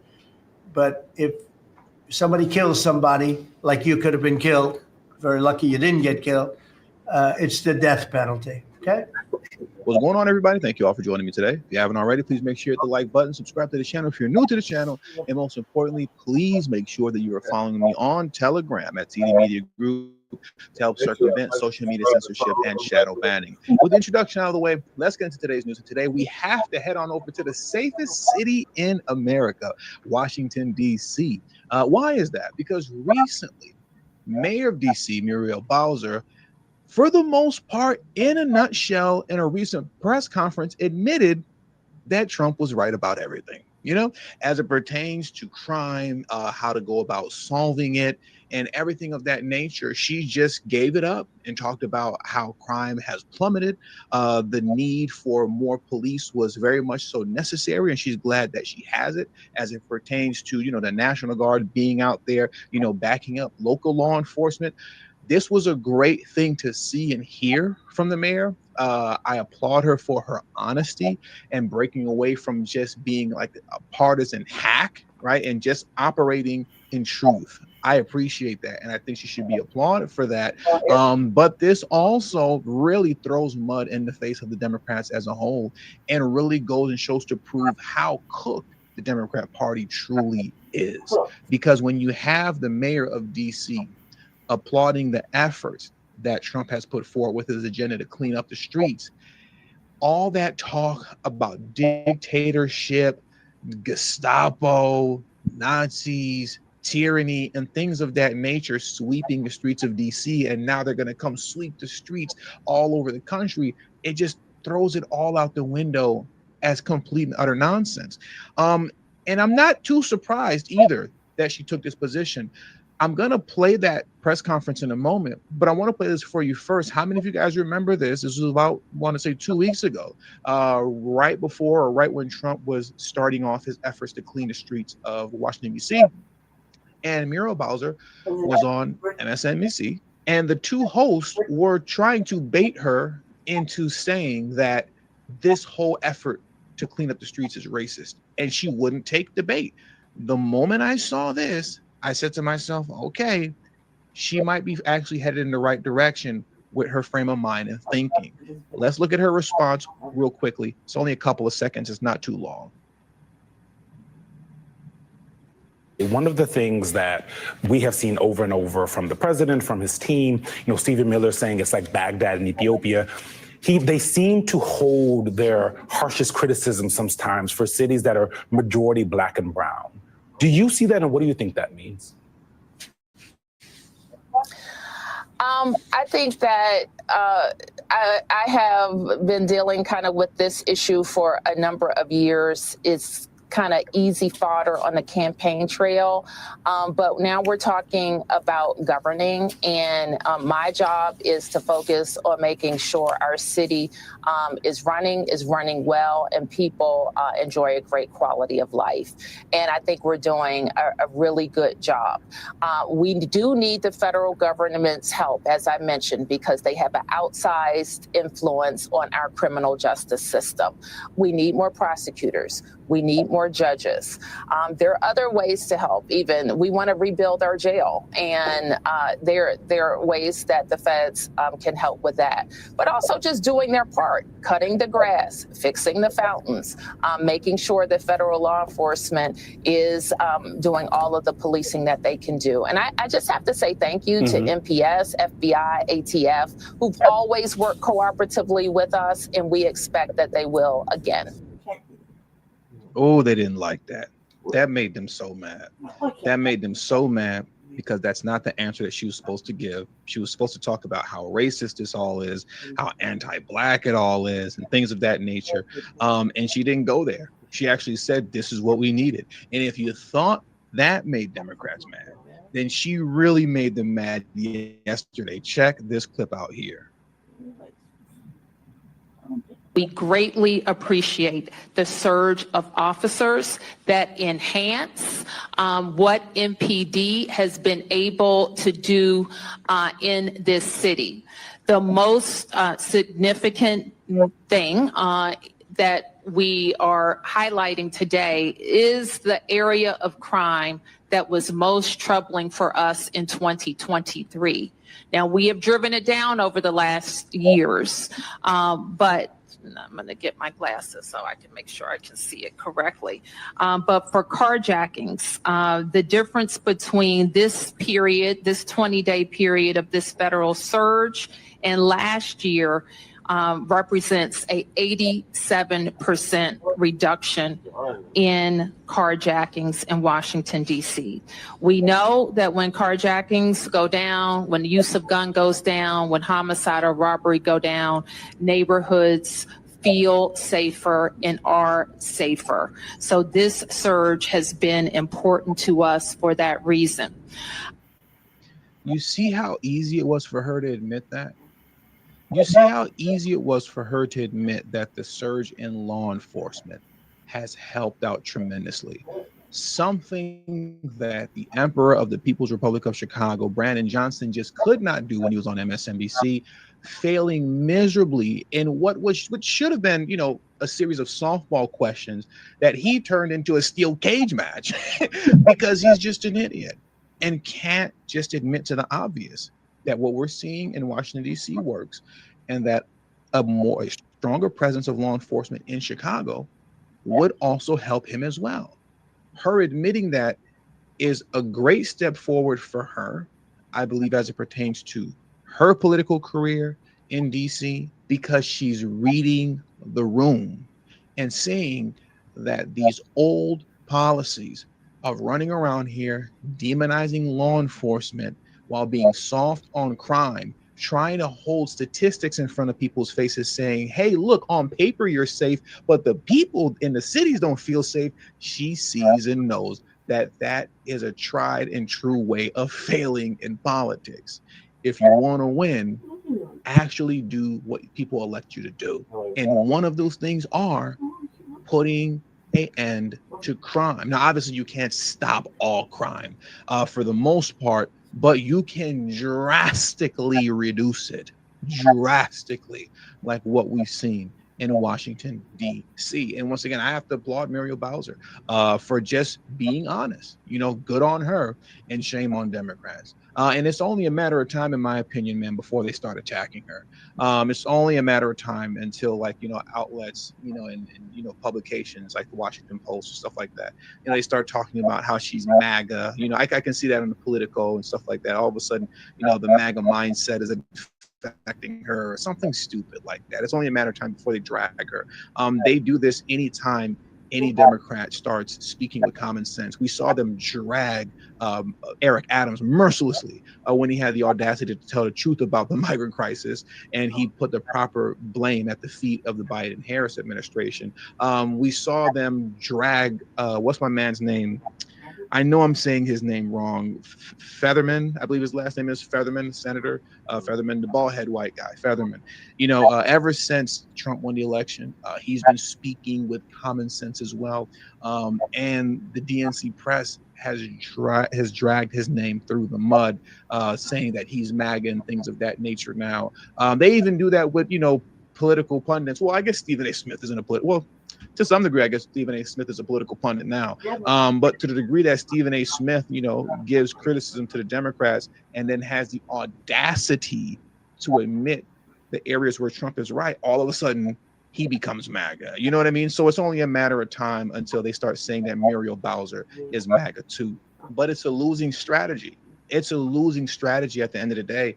And I think where that's being shown the most, that the typical DNC approach is a losing strategy, is in the gubernatorial race in Virginia. I hate that word, by the way. I don't know why I don't just say the governor's race. I cannot stand that word gubernatorial. It just sounds stupid. But anyways, I digress. As it pertains to the gubernatorial race, right? The governor's race in Virginia between, what's her name again? Lieutenant Governor, I have her name written down. I'm trying to remember it. Lieutenant Governor Winsome Earl Sears and Abigail Spanberger. Let me bring them up on the screen right now. Early on, Spanberger, the woman on my left, the white woman, she was blowing Earl Sears out of the water. She was blowing her out of the water as far as polling is concerned, just completely obliterating her. But now, as we're getting closer and closer to the election, I believe the election in Virginia is November 4th, if I remember correctly. So they're a little more than 2.5 months away from that election. Earl Sears is catching up to her and catching up to her quickly. And it's because of the messaging, right? It's the messaging that's doing that.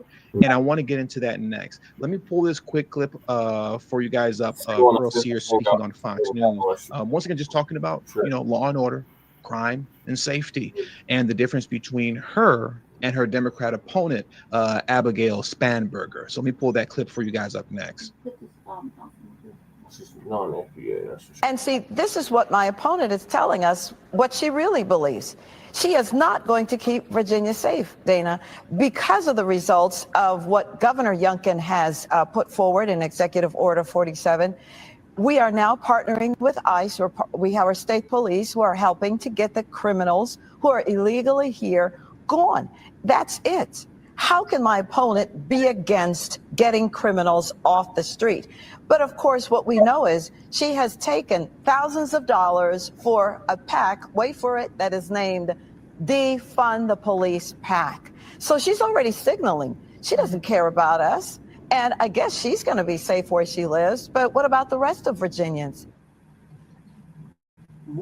Like I said, man, Democrats are finished. They're cooked. We'll see what happens in Virginia. Let me pull up this article for you guys because I want to go through it really quickly just to highlight how quickly that Lieutenant Governor Winsome Earl Sears is catching up to Abigail Spanberger. Let me just pull this down and pull the article up. Look at this here. New poll shows Virginia gubernatorial race tightening. Allow me a moment to scroll down and then we'll get into this as we close this video out. A new poll is signaling that Lieutenant Governor Winsome Earl Sears is closing in on her Democrat opponent in the Virginia governor race. The Roanoke College poll showed Democrat gubernatorial candidate Abigail Spanberger leading Earl Sears 46 to 39% in the category of likely Virginia voters. This is a significant diminishment from May, where Spanberger was leading 43 compared to Earl Sears 26. She was blowing her out the water. And like that is catching up. The newest poll also shows 14% of surveyed likely voters were undecided, and 1% would not be voting for either Spanberger or Earl Sears. Roanoke College is a private liberal arts school located in Salem, Virginia. Now, here's what's really important, right? And this is where messaging comes into play and why I believe that it's the messaging, which is why Earl Sears is catching up so quickly. Earl Sears' rise in the polls is significant considering Spanberger has out-fundraised her Republican opponent by millions of dollars. Get this here. That's $27 million for the Democrat candidate compared to $11 million raised by Earl Sears. Spanberger is also leading with cash on hand at more than $15 million compared to Earl Sears' $4 million. She is destroying her as it pertains to campaign funds, right? Millions upon millions upon millions of dollars. And you would think that that will play a significant role in this race. And in some cases it does. But when your messaging is off, your messaging is garbage, when you're pro-crime, pro-open borders, pro-illegal immigrant, anti-ICE, anti-police, anti-safety, that's just a recipe for disaster. That's why you can be outspending and out fundraising your opponent by millions upon millions of dollars, tens of millions of dollars, but yet your opponent is gaining ground and gaining ground quickly. Now, the election is going to be, once again, in November 4th, I believe, of this year. So we'll see how that turns out. Clearly, the Lieutenant Governor Winsome Earl Sears is on the right side of history concerning the policies that Republicans are pushing. Whether or not that'll prevail in Virginia is still yet to be seen. But, you know, by the way it's looking as it pertains to just what I read here, it looks like she just might possibly pull it off, because messaging is everything. And the Democrats' messaging right now is just in the toilet. And with all that being said, that does it for today's news. So I want to thank you guys for joining me today. Please hit the like button on your way out. Subscribe to the channel if you're new to the channel. Share this video on your social media platforms. And please do not forget to follow me on Telegram at TD Media Group. The link to my Telegrams in the description box below and pinned in the comment section as well. Thank you all for your time. And until the next video, peace and have a great afternoon. Yep, Democrats are done. Democrats are done. Democrats are done. All right, what are your thoughts on this lady, Chain? What's good, everybody? It's your brother, Man Blacc. Democrats are done. They got shit to offer, no tangible rules, not even trying. They're not even remotely trying. And they just automatically think that they're going to get the vote. Mm-hmm. And them days are over. Right. Especially this year, I'm cocked like every move. Right. We need to go ahead and arrest all these motherfuckers. All right, so moving along to the migrants. Looters plunder Whole Foods. Oh, these weren't illegals. I think these were FBA, but either way, looters plunder Whole Foods as Chicago goes full third world. What is happening, Shy?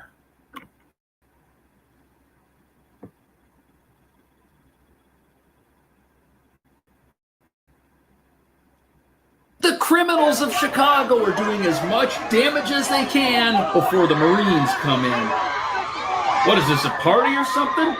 A party on a police car? That's ridiculous. How come the lights aren't flashing? How come nobody's getting arrested? That's crazy. This is ridiculous. But now that we know where everyone's parents are, we know why the kids are shoplifting at Walgreens. Look at this. They got bags full of stuff.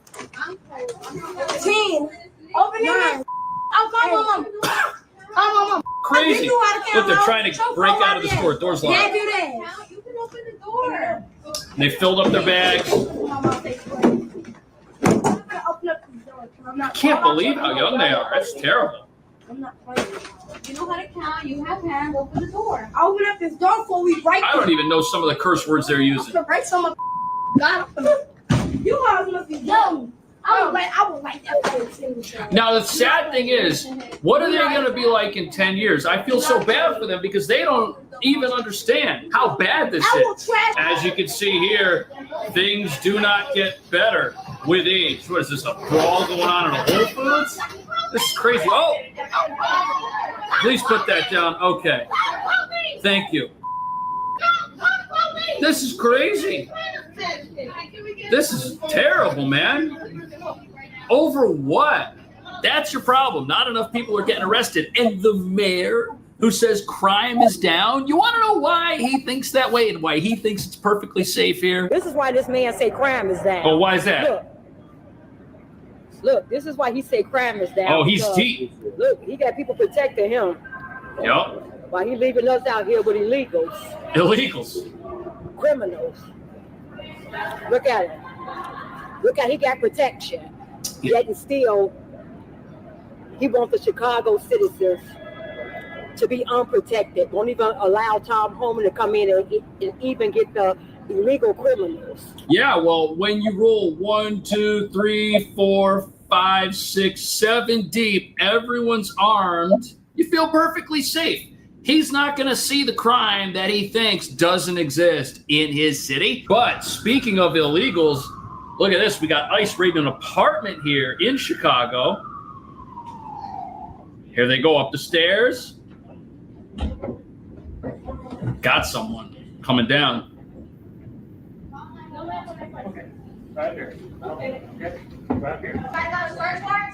Oh, the activists are showing up. Wow. You can't do any law enforcement here before the locals come out.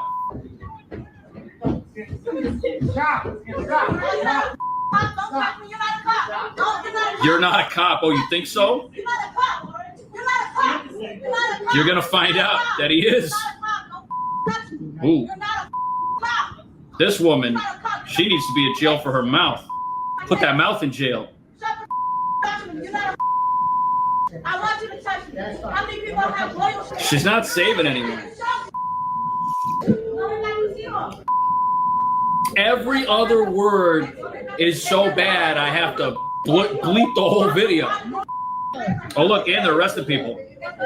Okay, so they finally have people get arrested. Look, other activists are following them out. Wow. Man, and she won't even let this guy leave. Meanwhile, this guy is screaming at the camera while they're filming him, talking about how awful ICE is. Meanwhile, ICE is getting criminals off these streets. Too bad everyone on these streets is a criminal. That's why we need the National Guard up in here. Fast. Yesterday, last week, last year. These people, they still won't leave. No, they don't have to show you anything. These people, man. And they wonder why their city is in shambles. They're the reason. Oh, what's this? They bust. Oh, they attacked the officers? They busted.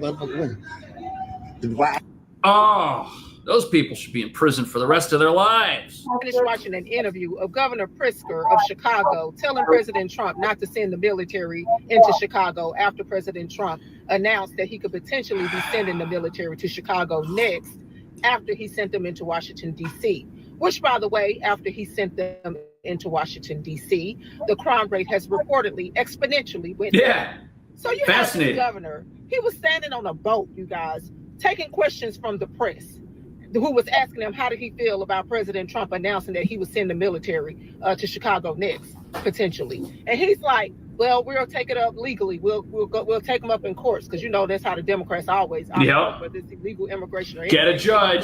They're going to go to court. They don't do nothing else. They're going to go to court. Okay? Because they bought and paid for attorneys and judges. That's right. Doing the bid for it. At any rate, this dude is on a boat saying how safe it is in Chicago. On a boat. And we, as you can see, don't have any problems. It's safe. I just walked to down the street to dinner with my wife. Yeah. And he's taking an interview on a boat, and he's taking an interview downtown in Chicago. Why didn't you have that interview on the south side? So thank you. These people that say crime is down and life is a fairy tale and everything's perfect, they don't go to where the crime is. They've never been there. They don't even know where the crime's happening because they don't think it's out there. In these neighborhoods where it does happen, they don't ever visit those places. Okay. Why don't you go to the south side and have that interview so we can really see the streets of Chicago? And then he can't lie. Chicago. Because for years it's been reported that Chicago has had one of the highest murder rates. Okay? Yeah. Black on black crimes for the party that loves to promote Black Lives Matter. We didn't hardly hear anything about all of those killings that were reportedly happening in Chicago Nothing. Weekend after weekend.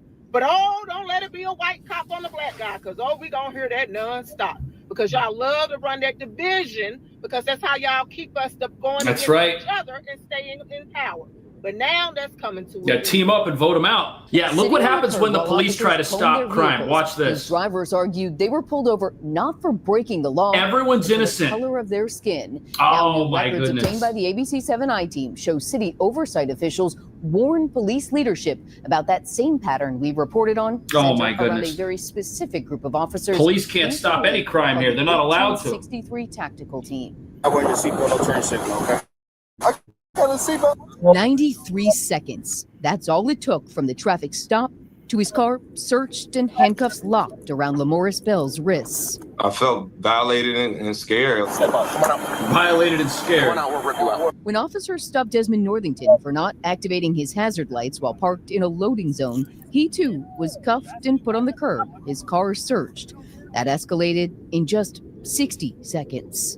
So my question is, where does the escalation come from in a traffic stop? Are police really out there brutalizing their hostile, progressive community, knowing it could cost them all their jobs the second this footage gets released?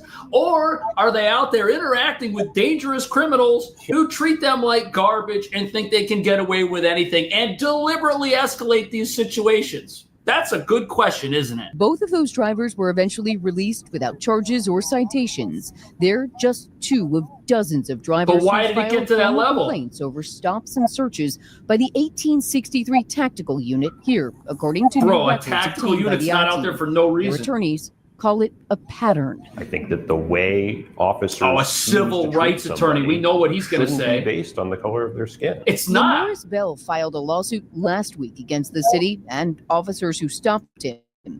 The city wouldn't comment on pending litigation or his traffic stop. Dude, we do this about 100 times a night. You think you're the only one? Desmond Northington also sued the city and the officers who stopped him. The city denied wrongdoing, but recently agreed to settle his lawsuit for. So this guy just got $80,000 for this arrest. Now, look, these police are operating in a very hostile environment. First of all, they're not pulling people over for no reason. You got the most dangerous city in America here, and they're trying to do what their own laws allow to keep people safe. And then when they do it, this army of activists just gets together and sues them to shut down even that, right? So guess what? No more tactical unit, no more policing. If you allow crime to get to a level where it is so high, it's unstoppable, and then stuff like this starts happening, the crime problem's going to get so bad the president's going to have no choice. Requests for police records. The I-team found police leaders were warned of concerning and problematic patterns by Yes, stopping crime is problematic. by the Civilian Office of Police Accountability, or Pulling people COPA, over, oh, that's independent problematic. city agency that investigates allegations of police misconduct. Guess whose side In they're a on? letter dated December 27, 2024, obtained by the I-team, a director of investigations for COPA informed the 18th District Commander that, quote, over the past year, COPA had received over 50 complaints related to the 1863 tactical team. Yeah, it's because everyone complains. They know that zero people have the side of the police here, and that's why crime's out of control. All right, 19 minutes before the top of the hour, Illinois lawmakers continue to push back against Yes, President they Trump do. sending the National Guard to Chicago. Oh, they don't Chicago's want Mayor that. Brandon Johnson is very they ain't unpopular, gonna saying this, buckle. quote, I urge our federal government to listen to the advocates, experts in Chicago. Why would you who are listen to calling a guy for with 6% resources approval? that stop the endless flow of guns, and as well as transformational investing in housing, education, mental health, and community safety. These are the same investments that are leading to historic reductions in crime and violence throughout the recent years. But take a look at this timeline over the weekend where the city saw 3 dozen Look at shootings. that. Look at that, man. They ran out of TV over here to talk about all the crime going on in Chicago. That's insane. I also saw a video of Look at this guy Governor reaching Pritzker into the walking register. along the lakefront Yes. in the city of Chicago, talking about how peaceful it was. But I urge him, walk down 79th Street, walk down Chicago Not safe to Avenue, do that. walk down Central Avenue where I live, and then tell me that you feel the same way. Or more importantly, Governor This guy just wants to be Pritzker and Brandon president. Johnson both have security details. Yes, they do. If Chicago is so safe, as I heard Brandon Johnson say a couple of weeks ago, Chicago was one of the safest cities in America, why do you have a security detail? Why don't you get rid of it? You know, That's the thing. People with a security detail who live far above the crime, pillaging the villages of the voters, they don't care about it. They don't think it exists. And you know something? That's what really makes Chicago dangerous. Dangerous leadership at the state level and at the local level. That's the true danger that people there are facing, because the people in charge think criminals belong on the streets instead of in jail. What do you think about that? Thank you so much for watching. I'll see you in the next video.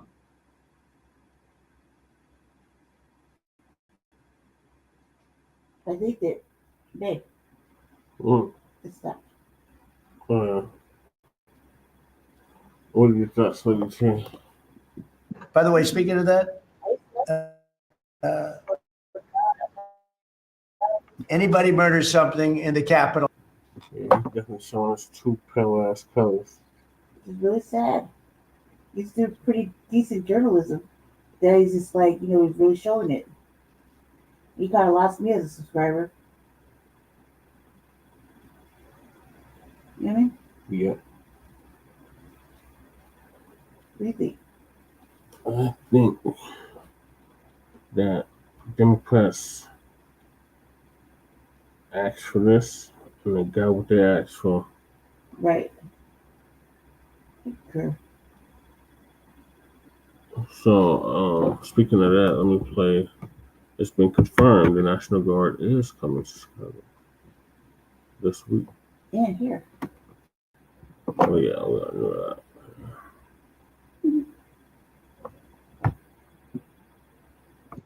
Well, closer to home now, expectations are continuing to grow that Chicago could be the next city to see National Guard troops on its streets. Today, the president used social media to suggest the guards needed in the nation's third largest city to help eliminate crime. CBS's Torian Small reports for us tonight. No federal troops in the city of Chicago. At a Labor Day event, Chicago Mayor Brandon Johnson blasted the Trump administration's possible plans to send in the National Guard to the Windy City to help reduce violent crime. We're going to defend our democracy in the city of Chicago. Before leaving the White House to play golf, President Trump posted on social media Monday praising the mayor of Washington, D.C., where he deployed National Guard troops and urged officials in Chicago and other cities to do the same. The Trump administration is also receiving new pushback in the wake of last week's shakeup at the CDC. Following the firing of CDC Director Susan Menarez and departure of several other top officials, 9 former directors and acting directors of the agency wrote an op-ed published in the New York Times Monday.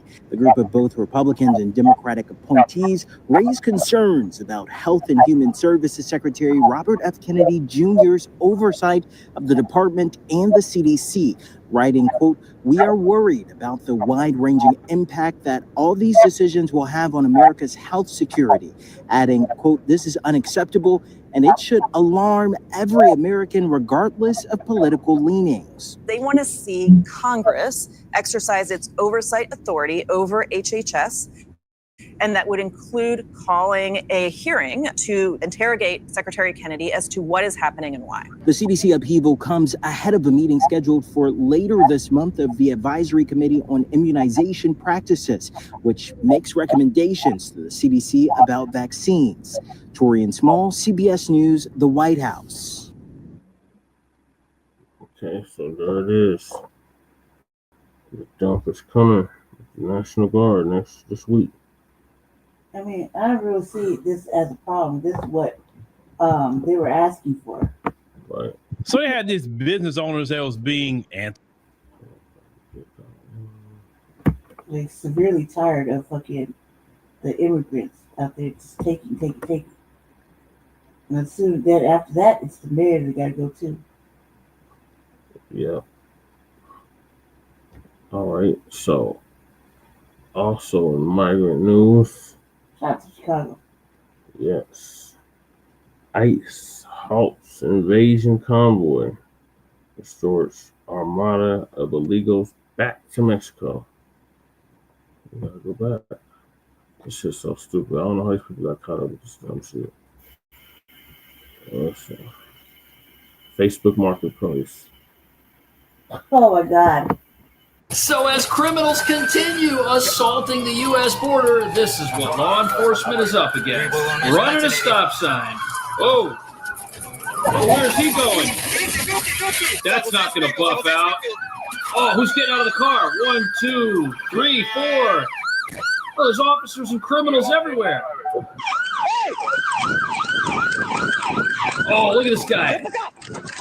Got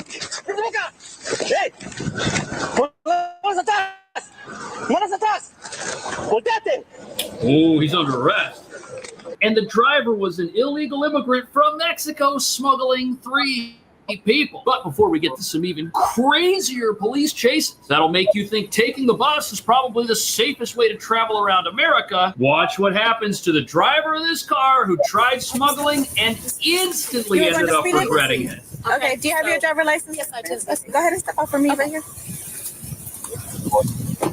Who's that in the back seat? Oh, good question. Right here. Hello. Hi. Who's that in the back seat? My friend. Your friends? Yes. I'm Oh, dropping yeah? off some friends for a friend. You're dropping out some friends for friends? Yes, ma'am. Okay. Oh, that's So who's in weird. the back? The passenger is your friend? Yes. Who's in the back seat? I don't know her. She's a friend of them. She's a friend of them? Yeah. Doesn't know who's in Do you the have your car. driver license? Yes, it's in my It's in the my car? purse. Yes. Okay. Do me a favor. Go ahead and turn around for me. Oh no! What am I doing? Right now you're being detained. You're fine. Shouldn't have smuggled people. You're fine, ma'am. Okay. Go ahead and breathe. Because I'm not prepared. What's your Spanish? Spanish? Okay, salte. Wow. Deja tu teléfono ahí. 3-6. Espérate, no, siéntate. How many people we got? Yeah, this guy's not really 5? Talking? I don't know if he's from another country or what. Well, why isn't he talking? Got nothing to say. Yeah, I'll take him and I'll sit him. Just gotta make sure he doesn't have any. ¿Tienes celular? Yeah, I'll take this one. Wow. Here. They're looking for IDs and stuff. Cross your legs like that. Crucen los pies, siéntase. Crucen los pies. Cross like that. Wow. Yeah, these guys are definitely not friends of friends. Unless your friend is a smuggler. But as you're about to see, not all traffic stops go as smoothly as the last one. Here we go. He's off. He thinks he can outrun Texas DPS. Let's see. Doesn't look like it. These guys are definitely speeding. He's blowing stop signs. Oh, they're stopping. Oh, 2 people got out. They're gone into the bushes. 1, 2, 3, 4, 5 more people are out of that vehicle. This is crazy. Better get the dogs. They think they can run into the bushes and get away from the dogs. Nope, not gonna happen. These dogs deport more people every single day than America's last president in 4 years. Look at these people in this house over here. They see a Border Patrol agent walking a dog going right through their property. Yeah, no big deal. That's normal down here. But hopefully not for much longer.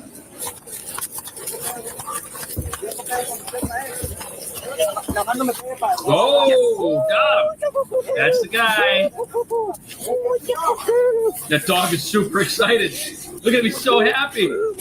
He's like, I just secured the border by myself. Oh, 2 illegals and a driver. Look at that. These guys are criminals of the highest order. Just like this MS-13 gang member you're about to meet. I think this is his middle name. No. He's a cousin for a few weeks, so that's how I know. And where did he just came from El Salvador or how did That I don't know. I don't know. Don't know where his cousin's from. Like that. We just connected through family. Not suspicious, but here he is. Watch this. Look at this guy. No shirt. Why? And you go into his pockets? No. Okay, now lo voy a checar, okay? He's got his shirt on now. Oh, and he's going. Oh, stop! It looks like he escaped, but as you're about to see, Texas DPS, they don't give up so easily. Who's this? Who you? I found an ad on Facebook, and we just clean up like hotels and stuff. And then they said they needed a ride, and we were going to the same place. I was just giving them. Oh, okay. So. Hotel. I'm not really from out here. Oh, I stay in Rockford, Texas. But we stay out here for a week. They pay us $2,000, then we go back home. I'm going to jail. You're under arrest. You're under arrest for human smuggling. I wasn't smuggling. Around the transponder back under arrest. I wasn't smuggling. I swear I can show you the post. I can show you the post. Facebook proves I'm not a smuggler. They're on Facebook. And wait till you see who's in this car. Put your phone there too. You're not going to believe it. No, just hurry up. All right, now give me your hands. What am I being arrested for? Smuggling. Smuggling what? This. Wait till you see who's in that car. Okay. They just told us we need gas. Okay. We can explain it in court. Explain it in court. Uno por uno. Nomás dame su mano. Come on. Not him. This guy. Right there. Wearing the same outfit that he managed to escape in. There he is. Look at that. I love how Facebook is connecting people all over the world for purposes of... Actually, I don't. This is bad news. And these criminals need to go to jail for a long time. Just like the driver of this dark pickup truck right here. Look at him. He's on the highway. Thinks the highway is the way to go. At least he's using his turn signals to try and evade law enforcement. I guess when he goes to jail for the rest of his life, that won't be one of the reasons he does. Look at this. This is crazy, man. Driving off the median like that.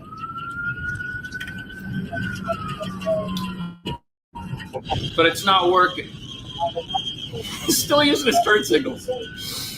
He thinks, at least he's a safe driver. I guess he doesn't want his insurance rates to go back up.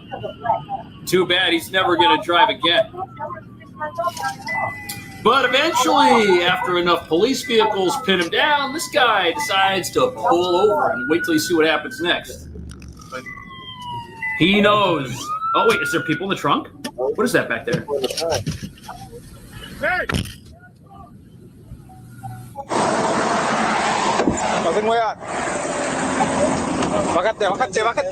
Bájate pa'l piso, pa'l piso. Oh, yeah. Yeah, there were people. Look at all those people.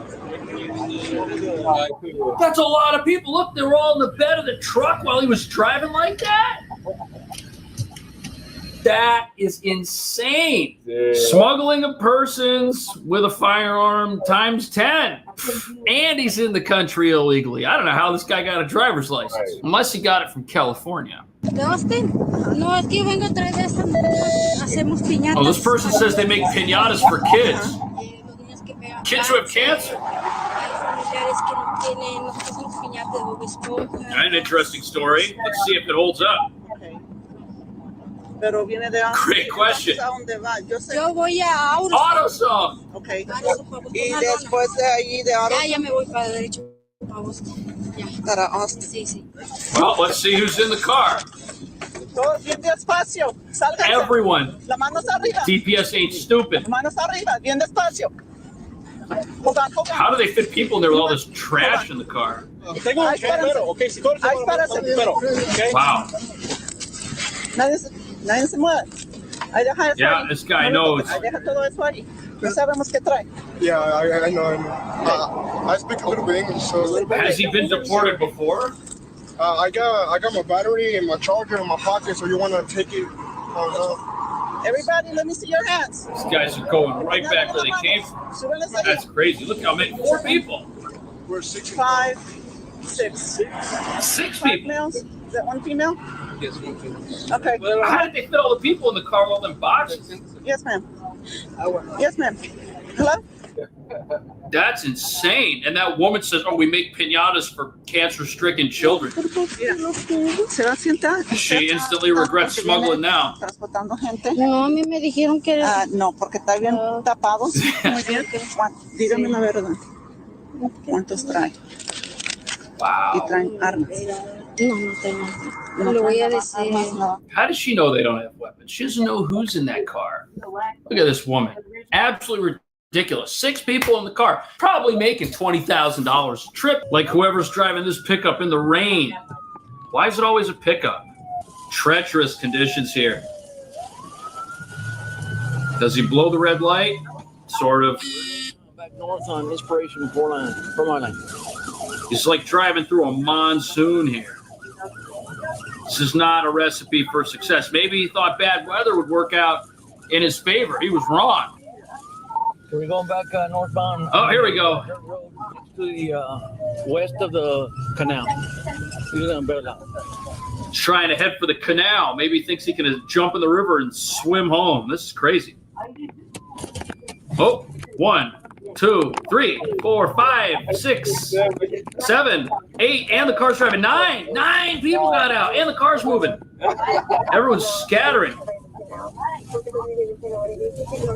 How many people? Look at how many people there. Look, they're just walking. The car stopped. There's even more people getting out. There might be 20 people in this truck. Oh, the bed was full too.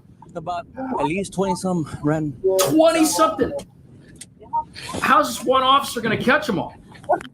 Some of these people are going to get away. But as you're about to see, law enforcement in America may soon have a new weapon in the fight against those who try to run from the law. This right here, this rope attached to this car, apparently it's some new device that removes the car's ability to drive as it is driving. Look at this. It's like Spider-Man out there catching criminals in real time. Driver cannot get away from this at all. Look at this. He's trying. But watch what happens when he tries to speed off. Big mistake. No. Keep trying that. See what happens to your Hyundai. Try it again. Or is it a Kia? Doesn't even matter. They're the same company. Bang. Look at that. The rear axle of the car, gone. Now it ain't going anywhere. That is insane right there. That'll stop people from driving just about anywhere. And it's better than a spike strip because that vehicle is toast. What do you think about these criminals taking over the roads and byways and highways of this country? Should there be harsher penalties for smuggling? It seems like a lot of Americans are getting in on this whole scam, getting connected with criminals through Facebook Marketplace. People say, oh, my friends, 20 of them all need a ride. Who can pick them up? In Eagle Pass, Texas. Nothing suspicious about that at all. We'll pay for your gas money and give you something for your trouble. That's what is enticing certain Americans who don't care about law and order. What do you think should happen to them? Thank you for watching. See you in the next video. Dude, once that axle started to give, I would have hopped out that motherfucker, jetted across the freeway. I'd have been playing card tag, like basketball. You know what I mean? I had a good song in my head. I've been up and over. You know what I mean? Up and over this barrier, into the trees, and up into the trees. See that dog trying to catch me now, bitch. Right.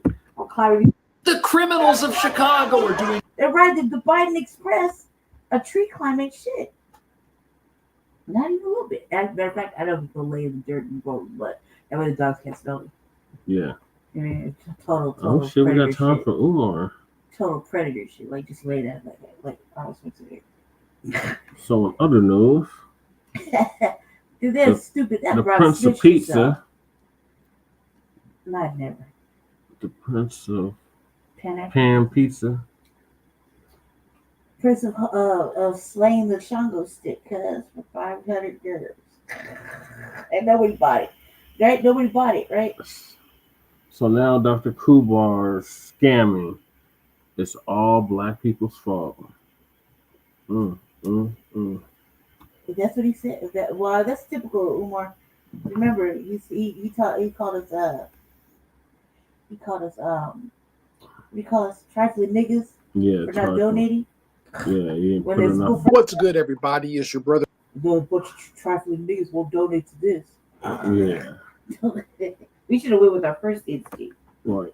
All right, so Mad Black TV, the most toxic and most dangerous black man on the internet, right, is going to give us an update on that. I like it. Brother Mad Black, the most dangerous and the most toxic black man on the internet. And I am black up in your face again with some more pro-black commentary. Scum Fun Day. So I want to do this video just to talk about a phenomena that I've seen on social media. And it is the phenomena where all of Umar Johnson's shenanigans and buffoonery, somehow now that is being used to crucify the entire black community. Of course he is. And what I mean by that is, Umar Johnson he's just someone that is always in some mess. Oh, that's one of the reasons why I could never take him seriously, because he was always in some sort of ridiculous mess that took away from whatever positive message that he was putting out there. Like, I felt like, okay, you getting in trouble with strippers and being a bad father, not taking care of your children, making babies and not taking care of them, hustling people out of money and having all these liaisons with just random females out there, like just stuff like that, and, you know, getting into internet beef and threatening people online. It was just ridiculous to me that one man could get into as many situations as him. In fact, since the last video that I did about Umar, he's gotten into some more mess because now he's talking about doing a dating show, or like doing a show where some ladies come on, black women come on and promote their businesses or whatever. And the way he first promoted it was by making it seem like he was charging them $500 for a date with him. It was just ridiculous. And most of you have probably seen the video because I saw a lot of people do commentaries on it. It's like he was talking real reckless in that video where he was making it seem like he's going to take your wives. Like if you're a black man with a black wife, he's going to snatch your wife from you. She's going to want to go on her date. And what I didn't like about that video, what I really despised about it, was he actually used a lot of black feminist language, like from that second wave feminism, like Alice Walker, the creator of The Color Purple. He used a lot of that language where he said that, you know, if a black man has a black wife or a black girlfriend, she's really a live-in prisoner. She's not, you know, she doesn't really love him. She doesn't want to be there. She's only there because she has to be. And Umar used that type of language to describe black relationships and made it seem as if he was the better alternative for women out there. So, you know, I'll ask the ladies here, is Umar really the better alternative to your husband or your boyfriend or the king that you have in your home? Are you ready to leave your husband for Umar? Because he just makes it seem like he's just so irresistible and so sexy that you're willing to dig in your purse, give him $500 and leave your husband to be with him. It's ridiculous, right? But once again, he's always in some mess. And I've noticed that I've seen on like different comment sections, and also like people have made videos where they've titled it, making it seem as if it's the entirety of the black community's fault that Umar exists, that Umar is out here scamming and being a buffoon and getting into all this ridiculous trouble. That's the black community's fault somehow. It's all our fault that this Negro is the disgrace that he is. Now, I'm guessing they're coming at it from the angle that, you know, people like him will come into the community and scam, and they're able to get to a certain level, right? And you know, the thing is, though, like the dispute that I have with that is, for one thing, everyone in the black community is not really aware of Umar. And if they are, they're aware of him more as a joke and not as someone to take seriously.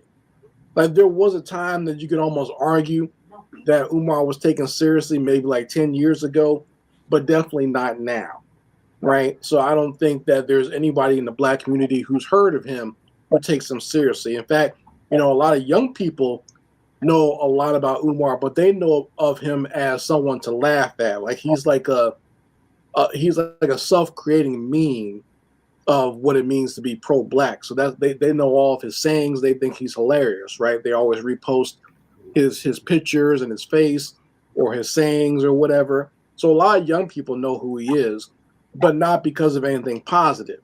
Right, they just know him as somebody to laugh at and make fun of. He's like a pro-black comedian almost. Like he's doing like the ultimate performative art on the social media.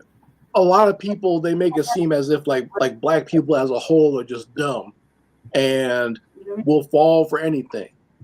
Now, what's interesting is I think it's actually the opposite, especially when it comes to Umar. Like I don't think you should use him as the example for that.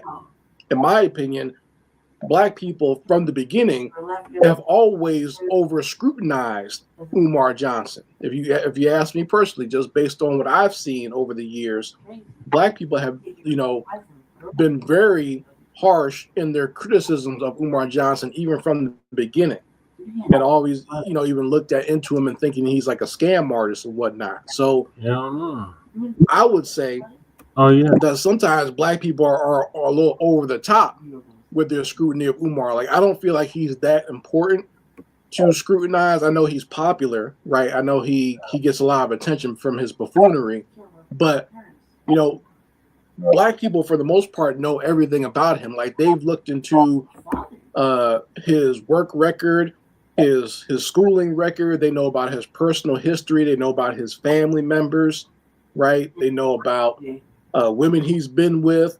They know about jobs he's had. Like there are Black people doing like hardcore investigative journalism about Umar, and they found out everything about him. They put out all this information about him, and I'm not mad at that.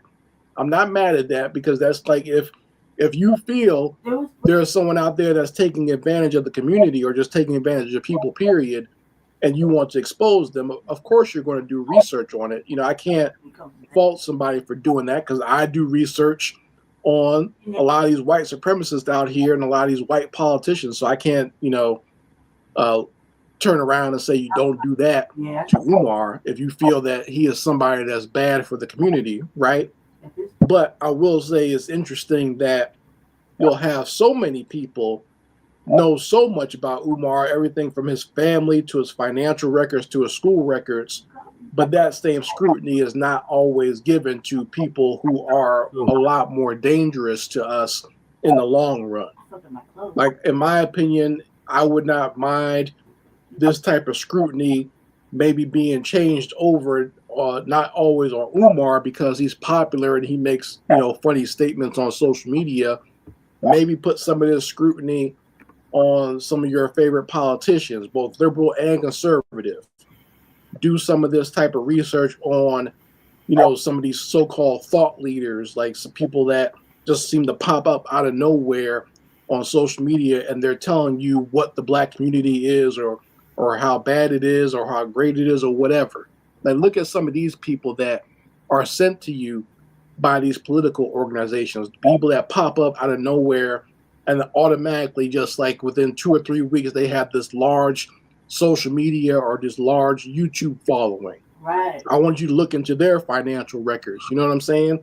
Audits. Look up and see where some of these people came from, both Black and white, or like some of these white races like Nick Fuentes.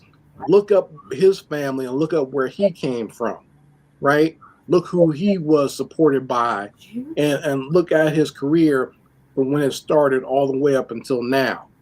I want some of that scrutiny to be put more on some of our other enemies and not just this hyper focus on Umar Johnson. Like, once again, I'm not so much criticizing people for doing that, because, you know, if you, like I said, if you feel he's bad, and I would agree with you that he's definitely not good for the Black community.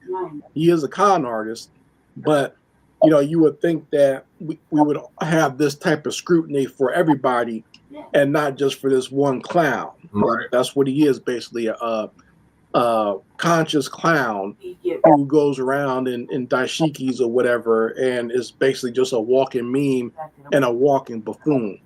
And you definitely can't attack the entire Black community because of the nonsense that he gets involved in, or by the small following that he has. Because I would say that really he has a very small, while dedicated, but it's a dedicated following, but it's very small. You know, there's a bunch of, like, you know, there's a lot of single moms and people who are, you know, who don't have a lot of knowledge out there, who thinks everyone who speaks with this sort of assertiveness is someone to listen to.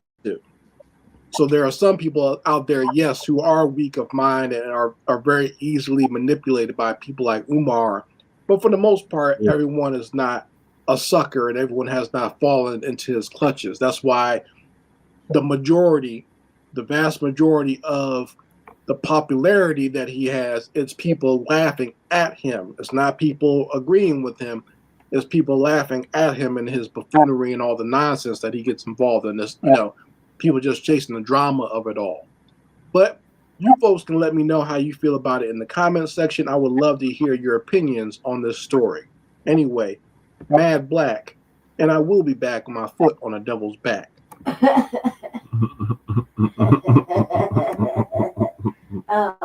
He got the visual up too. His foot on the devil's back. That's good. That made me laugh. when I think about, I was maybe like 2 weeks ago when I did the RVA, I was on an emotional roller coaster with the whole Dr. Umar thing. For like, I showed a lot of clips and I was on an emotional roller coaster. Part of me wanted to say, yeah, maybe he gets a little grace. Yeah, Jermaine Scam Maker. The white supremacists, want to fuck with the school or whatever. It's not there. The other part of me was like, look, man, when I don't understand what this is about bitches, and he got a problem with going to lunch with dudes or whatever. But I mean, like, all money, it's drugs. All money adds up at the end of the fucking day. And if you got money coming, you got people, men and organizations trying to give you money to save this fantasy that we've been living through with you for like 12 years, then take the fucking money and sit down with these brothers. And one brother showed it. He said, look, we have sent them a text message, got plenty of money to handle your situation, blah, blah, blah, blah. We just want to meet with you, have an interview, right? And cuz didn't even return the fucking favor of thanks, good looking out. I'm not interested. I only want to sit down with women, which is odd because he sat down with plenty of men before. You know what I mean? Just $500 a meeting or whatever. I mean, like, he's costly when we try to bring him out here, remember? Yeah. Like, but to have people trying to save this fantasy fictional idea that we've been watching for like ever is fucking crazy. To have bitches talking about your mother, and have men laughing at you that you can't take care of your mother, at least, of all things, is terrible, And so I was on an emotional roller coaster. But when I saw that, and I was thinking in my mind, look, anybody trying to give me any kind of money, I'm trying to really stand on business and save this and do something. I'm taking every fucking dollar, cent, quarter, fucking everything. I'm taking it all because I need it. You know what I mean? And I'm gonna find somebody to help me balance this budget so I can get this shit on, stable.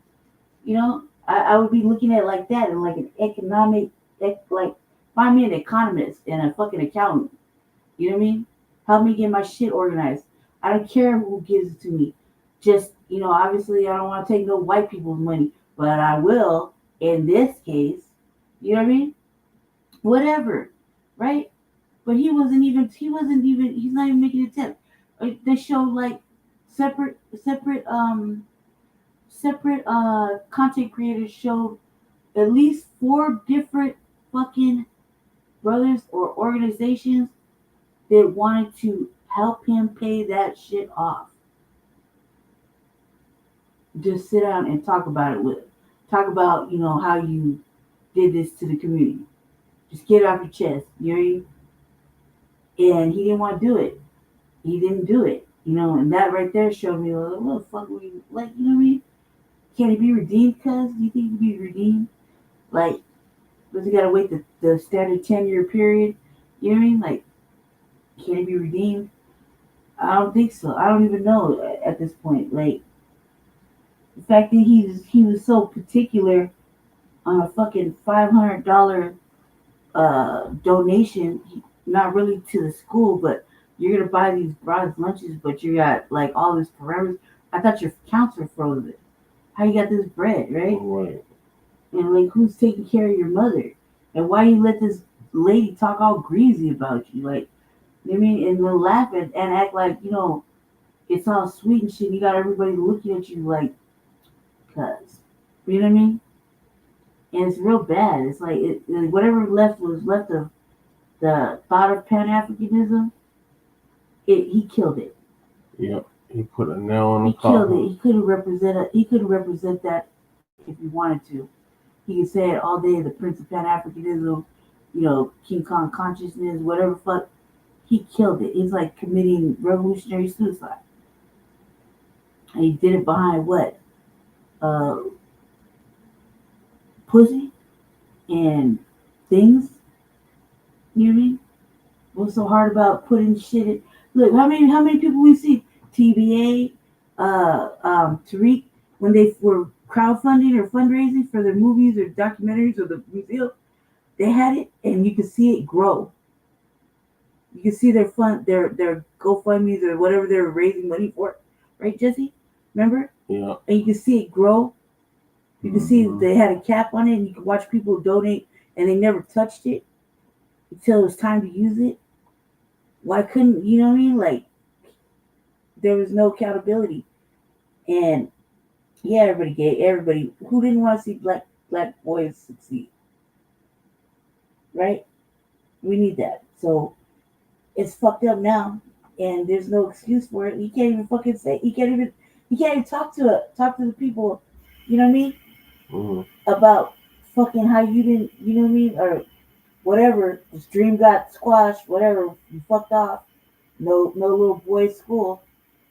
You know what I mean? So we can't have a generation of young black boys being taught at that school. You know what I mean? So they're subjected to grooming and all kind of other shit, like we're seeing it everywhere else, and in danger instead of having a safe place to go, because that was the dream you told us. At least be man enough to speak to the people, even if it's fucked up, right? He owes that to the people at least. You know what I mean? I'm a fuck up. You dig? Yep. But you think you be redeemed? No. Never? Not even like after a couple years? What do you have to do? You have to do something. What do you have to do to be redeemable? Yeah, at least have to open the school. At the very least. Dang. That's true too. That's true too. Okay, what else? That was good. That was a good topic. Not black. Yeah. Unhoused never knows and unhoused never sleeps. So. That's it? Yeah. I bet that. I must have passed out on y'all. He always says that. So when I do, I usually do it. Tomorrow's a busy day for me. It's already tomorrow, but yeah. Alright, so I found this little documentary. You go sleep today? And nothing small? No. Why? Because there's nothing small Well, you can't be able to stay awake for that. on the internet. Not that long, it's only 30 minutes. But first, back to Cash Jordan.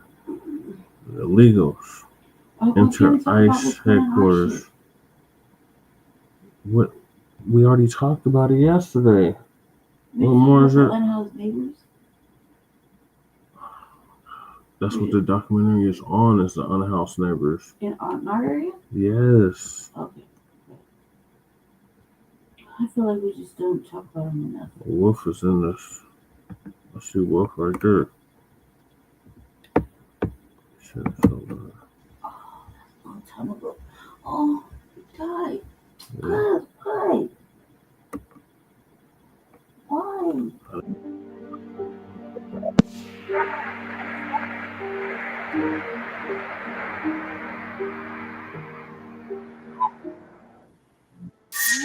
Welcome to Street Stories Homeless. This is Street Stories Homeless, where we tell the stories no one else will. By 2025, Denver had one of the highest rates of infertility in the United States, spending nearly $1 billion annually to address this crisis, yet the number of people living without shelter continues to grow. Beneath Denver's vibrant downtown and towering skyscrapers lie neighborhoods dotted with tents, cars converted into homes, and makeshift camps hidden under bridges. The city's booming economy contrasts sharply with the harsh reality on its streets, where rising rents and a severe shortage of affordable housing force thousands into precarious living situations. As new developments reshape the skyline, many communities are pushed to the edge, struggling to survive amid growing inequality. Denver is a city caught between rapid growth and a deepening crisis, where the faces of the homeless are often overlooked. What's driving this troubling divide, and can the city find a way to heal?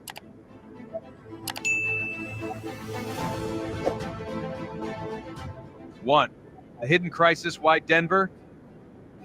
Denver is a city celebrated for opportunity, but beneath its thriving image lies a severe housing crisis that is pushing thousands into homelessness.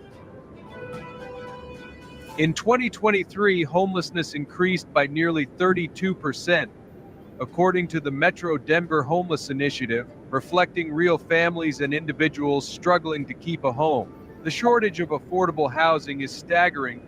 Only 34 affordable units exist for every 100 low-income households.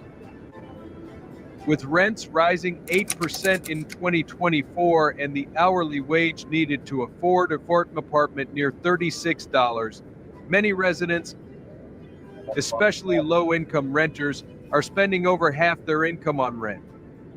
Denver's minimum wage remains just $14.17, far below what is needed.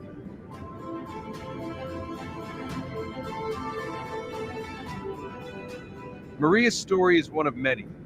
A mother of two, she lived in her car for months despite holding 2 jobs. I felt like I was failing my kids, she recalls. No matter how hard I worked, it wasn't enough. Her experience is a powerful reminder that homelessness can affect anyone. The 2024 point-in-time count found nearly 9,650 homeless people in Metro Denver, with family homelessness rising by 134% statewide. These statistics reveal a crisis demanding urgent attention. Behind the numbers are lives like Maria's, struggling, persevering, and hoping for a better future. Understanding Denver's housing crisis is the first step to making real change. 2. Unpacking the numbers, more than just statistics. The official numbers from the Metro Denver Homeless Initiative reveal a troubling but incomplete picture. In 2024, more than 53,000 Coloradans sought housing assistance, a record high that reflects an ongoing and deepening crisis. Yet homelessness is often hidden. This was part 1 of dealing with an encampment that had grown so large it will take 3 days to clean up. Many individuals and families live doubled up with friends or relatives in motels or vehicles, situations not captured by traditional street counts, but which represent a significant portion of the homeless population. I can't walk my dog. My girlfriend in the morning can't go to her car. She doesn't feel safe. They go through our trash. Overall, it's a sticky situation. It needs to get handled some other way instead of just shuffling them around all about, On any given night in January 2024, the Department of Housing and Urban Development, HUD, reported 18,715 people experiencing homelessness across Colorado, including 8,519 families. In Metro Denver alone, the 2023.9 count identified 9,065 individuals living without stable housing, a 31.7% increase from the previous year. You like some wipes? Meanwhile, the Homeless Management Information System recorded nearly 29,000 people accessing services in Denver throughout 2024, showing how many more are affected beyond nightly counts.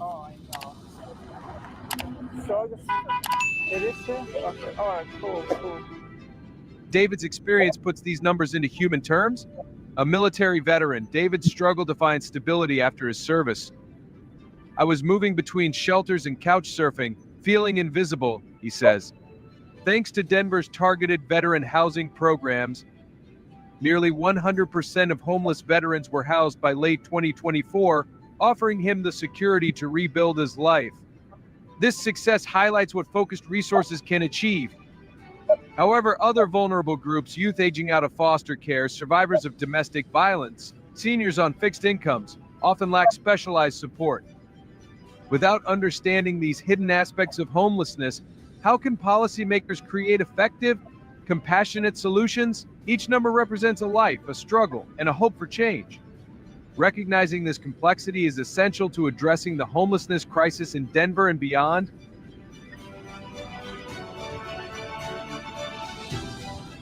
Three, the vulnerable faces of homelessness. Homelessness affects many different groups, each facing unique challenges. In Denver, Nearly half of single homeless adults are over 50 years old. These seniors often live on fixed incomes like Social Security, averaging about $1,500 per month. With rent prices rising 8% in 2024, many struggle to afford stable housing. For them, homelessness is not just about shelter, it's about maintaining dignity and access to basic needs. Yeah. Lisa's story shows this struggle clearly. At 62, she lost her job and faced medical bills she couldn't pay. Forced to live in her car, Lisa says, "It's a lonely place, but I keep hoping for a fresh start." Her experience highlights how isolation and financial strain hit older adults hardest.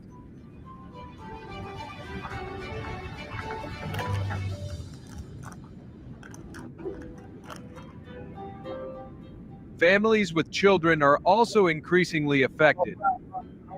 Family homelessness in Denver rose 134% in 2024, mainly among migrants fleeing hardship. These families face a harsh housing market where even modest apartments are out of reach. Children suffer from disrupted schooling and food insecurity challenges that often go unseen. Other groups like Black and Native American residents face homelessness at disproportionate rates due to systemic barriers like discriminatory housing policies. Black youth and young adults aging out of foster care also lack safe support networks. Recognizing these diverse faces of homelessness is vital. How can communities create solutions that address the specific needs of seniors like Lisa, families, and marginalized youth? Understanding these realities is key to building lasting change.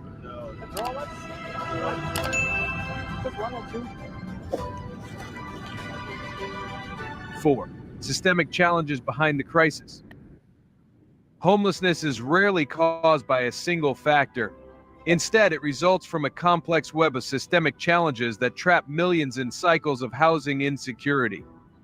One of the largest obstacles is the severe shortage of affordable housing, especially in fast-growing cities like Denver. Today, there are only about 34 affordable housing units available for every 100 low-income households.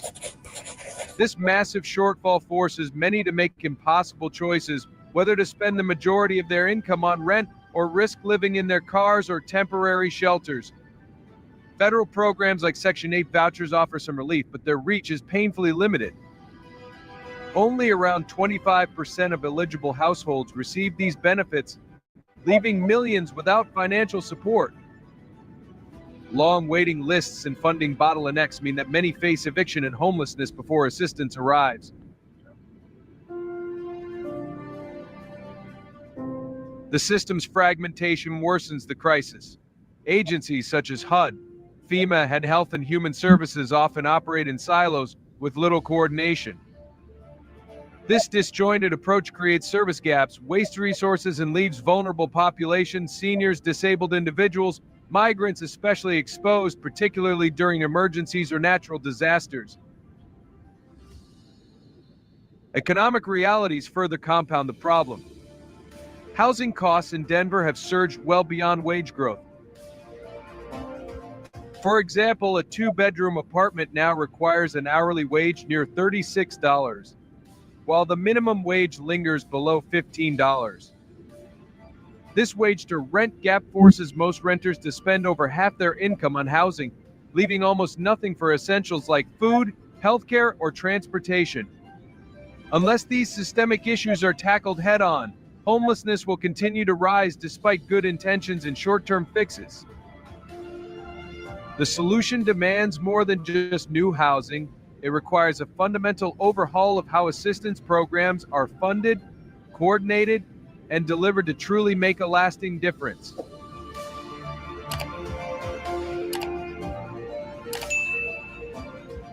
Five, what Denver is doing and where it falls short.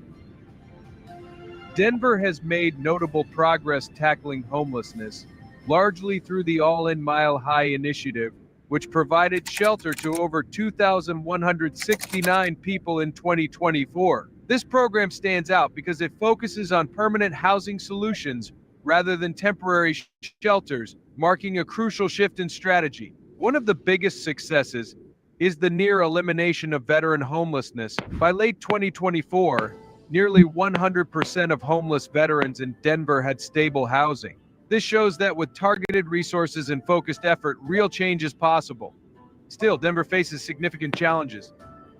A 2025 report revealed the city spends between $14,000 and $42,000 annually per homeless individual, totaling around $545 million in 2023 across city, nonprofit, and healthcare services.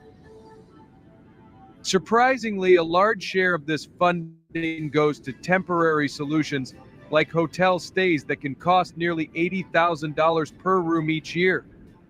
These expenses put a strain on budgets and limit investments in permanent affordable housing.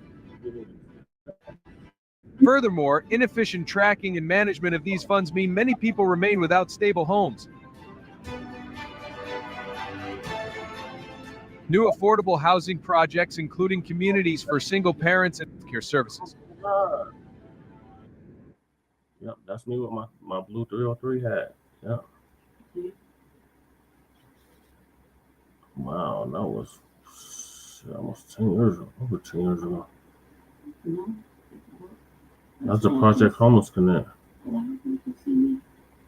Surprisingly, a large share of this funding goes to temporary solutions like hotel stays that can cost nearly $80,000 per room each year. These expenses put a strain on budgets and limit investments in permanent affordable housing.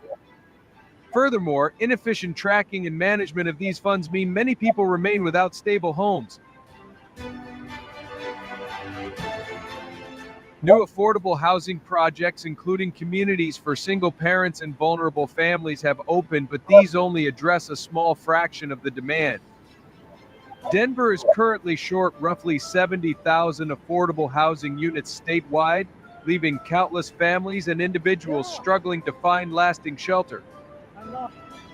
Stories like Karen's, who recently found stable housing through one of these projects, offer hope but highlight just how far the city still has to go. Coordination between city agencies, nonprofits, and federal programs is often fragmented, leading to gaps and overlaps in services. Denver's experience shows that addressing homelessness requires more than funding. It demands a coordinated, long-term strategy focused on sustainable housing solutions. 6, the human cost beyond the numbers. Every statistic on homelessness represents a real person with a story. According to the U.S. Department of Housing and Urban Development's 2024 report, over 582,000 people experienced homelessness nationwide on a single night, including more than 170,000 in families and about 92,000 veterans. Take Jamal, who aged out of foster care, a group of roughly 20,000 youth annually at high risk of homelessness. Without family support, he struggled but turned his life around thanks to local nonprofit assistance and job training programs proven to reduce homelessness risk by up to 40%. Maria, a hardworking mother of 2, lived in her car despite multiple jobs because Denver's rent prices rose over 30% between 2019 and 2024, far exceeding wage increases. Today, workers in Denver need to earn $35.84 per hour to afford a 2-bedroom apartment, but the minimum wage remains just $14.17. This gap forces over 70% of low-income renters to spend more than half their income on housing. David, a veteran, found hope through targeted programs like the Veterans Affairs Supportive Housing, VASH, which has cut veteran homelessness in half over the past decade. Yet veterans still make up about 11% of the homeless population nationwide. These stories show homelessness isn't about failure, but systemic challenges affecting families, seniors, veterans, and youth. Nearly 40% of homeless individuals have disabilities or chronic health issues, making stable housing even harder to secure. By sharing stories like Jamal's, Maria's, and David's, Street Stories Homeless reminds us that behind every number is a life needing dignity and opportunity.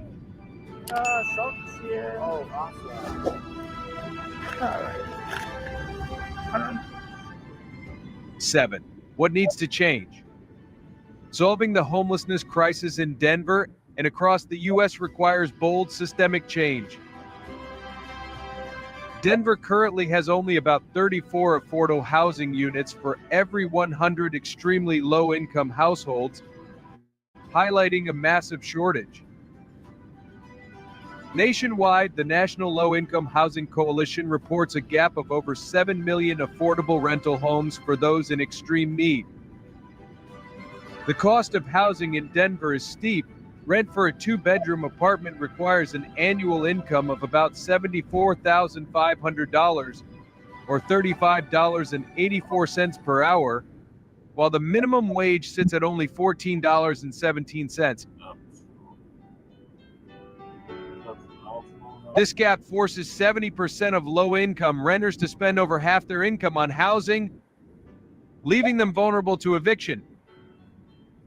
Federal programs like Section 8 housing vouchers and Section 202 supportive housing for seniors provide vital help, but reach only around 25% of eligible households.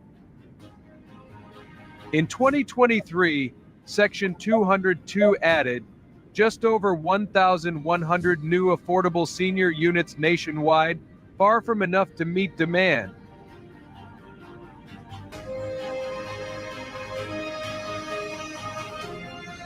Raising the minimum wage closer to a living wage would ease financial pressure for many. Prevention programs such as California's Home Safe have successfully helped at-risk seniors and families stay housed through financial aid and support services. Housing First models, which provide permanent housing without conditions alongside mental health and job support, have a 90% success rate, but serve only a fraction of those in need due to funding and coordination gaps. Better cooperation among agencies and stronger enforcement against housing discrimination are crucial. With focused investment and collective effort, we can make housing a stable reality, not a distant dream, for thousands facing homelessness today.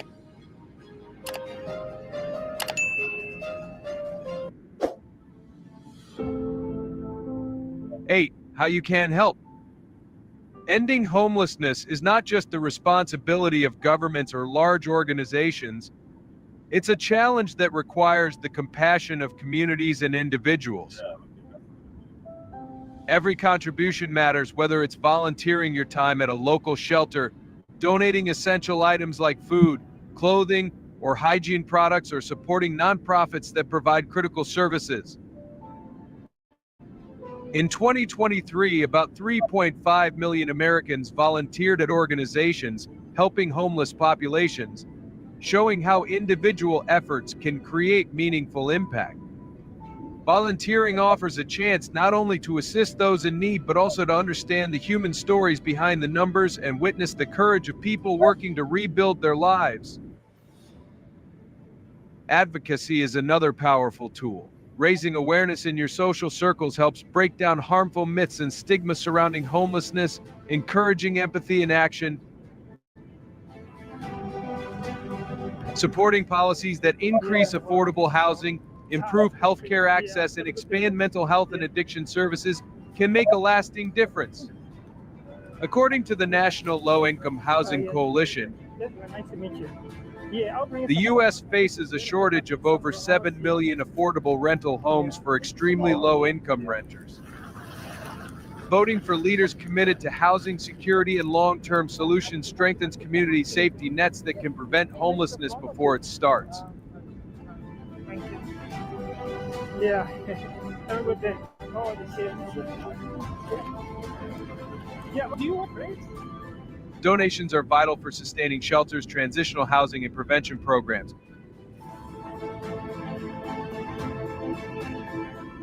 The average annual cost to provide stable housing and supportive services to one homeless individual ranges from $12,000 to $15,000, highlighting the importance of steady funding.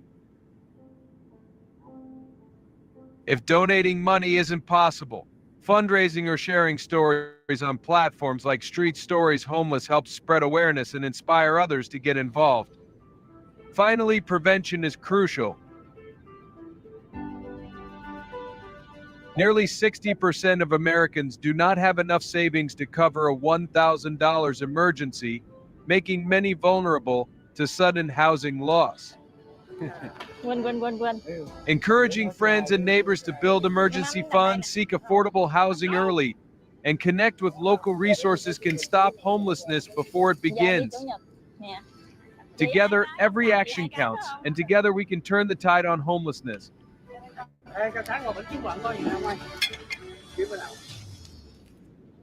9. Looking forward, hope on the horizon. Looking forward, the future of homelessness in Denver and across the country holds cautious optimism, grounded in concrete progress and proven strategies. For instance, Denver has seen veteran homelessness drop by over 90% since 2010, thanks largely to the targeted efforts of programs like the Housing First Initiative and veteran-specific supportive housing. This success is not isolated. Nationally, veteran homelessness has declined by about 50% over the past decade, according to the U.S. Department of Housing and Urban Development, HUD. The Housing First model, which has been widely adopted in Denver and other cities, boasts a remarkable 90% retention rate for individuals who receive permanent housing combined with supportive services. This is a critical statistic because it demonstrates that stable housing is not only achievable but sustainable for those experiencing homelessness. Moreover, the U.S. Interagency Council on Homelessness projects that expanding Housing First programs and federal housing subsidies could reduce homelessness by 25% nationwide by 2027.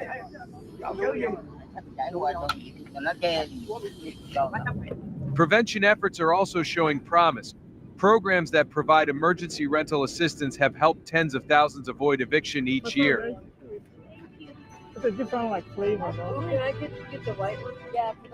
In Colorado alone, nearly 20,000 households received rental assistance in 2024,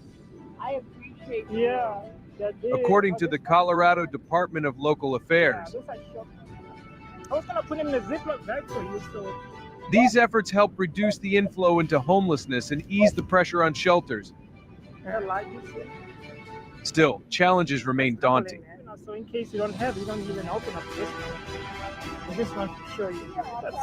Denver faces a shortfall of roughly 70,000 affordable housing units, and approximately 74% of low-income renters spend more than half their income on rent, as reported by the Metro Denver Homeless Initiative.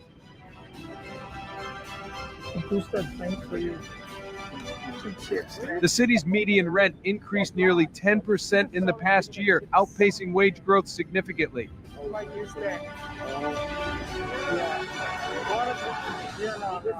Despite these hurdles, the data confirms that with focused funding, smart policy, and community involvement, meaningful change is possible. How will you be part of this change?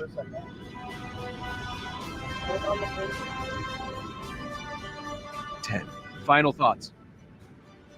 Homelessness in America is no longer just a problem for a few cities or specific groups. It is a widespread and complex crisis affecting communities across the country. Even those once considered secure middle-class workers, families with stable jobs, and seniors living on fixed incomes are increasingly at risk as housing costs skyrocket and safety nets fail to catch them. The gap between wages and rent continues to grow, while programs like Section 8 and Section 202 serve only a small fraction of those desperately needing help. Without bold investment in affordable housing and systemic reforms and assistance programs, this divide will only get worse. Beyond the numbers lie the stories of real people, individuals like Maria, David, and Jamal, whose lives were upended not by choice, but by circumstance. Job loss, medical crises, family struggles, and systemic barriers often push people into homelessness, and these stories remind us that this crisis is about human resilience and courage, not failure. Ending homelessness requires shared responsibility. What governments, nonprofits, businesses, and individuals all must come together to expand housing access, improve mental health and addiction support, and create pathways to stable employment. Families with stable jobs and seniors living on fixed incomes are increasingly at risk as housing costs skyrocket and safety nets fail to catch them. The gap between wages and rent continues to grow, while programs like Section 8 and Section 202 serve only a small fraction of those desperately needing help. Without bold investment in affordable housing and systemic reforms and assistance programs, this divide will only get worse. Beyond the numbers lie the stories of real people, individuals like Maria, David, and Jamal, whose lives were upended not by choice, but by circumstance. Job loss, medical crises, family struggles, and systemic barriers often push people into homelessness, and these stories remind us that this crisis is about human resilience and courage, not failure. Ending homelessness requires shared responsibility. What governments, nonprofits, businesses, and individuals all must come together to expand housing access, improve mental health and addiction support, and create pathways to stable employment.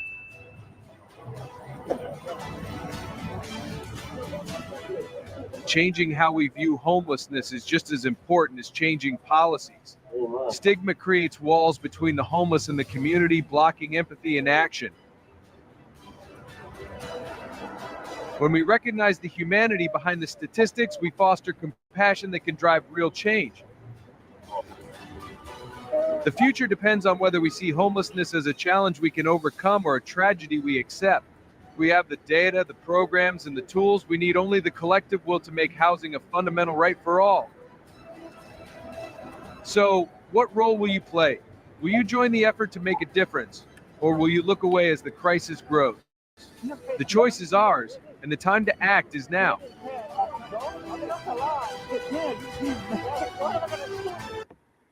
Yeah, that was a good documentary.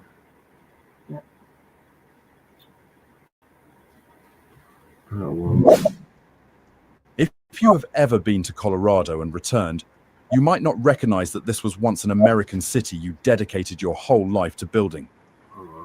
What were your thoughts on the last one? That was a real good documentary.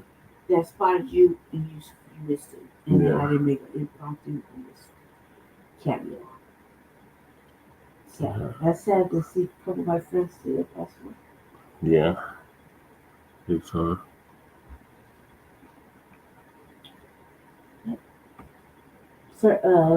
Certain agencies like to, there's really trying to tokenize me or try to tokenize Jesse too, because fit the parameters of the things that they look for.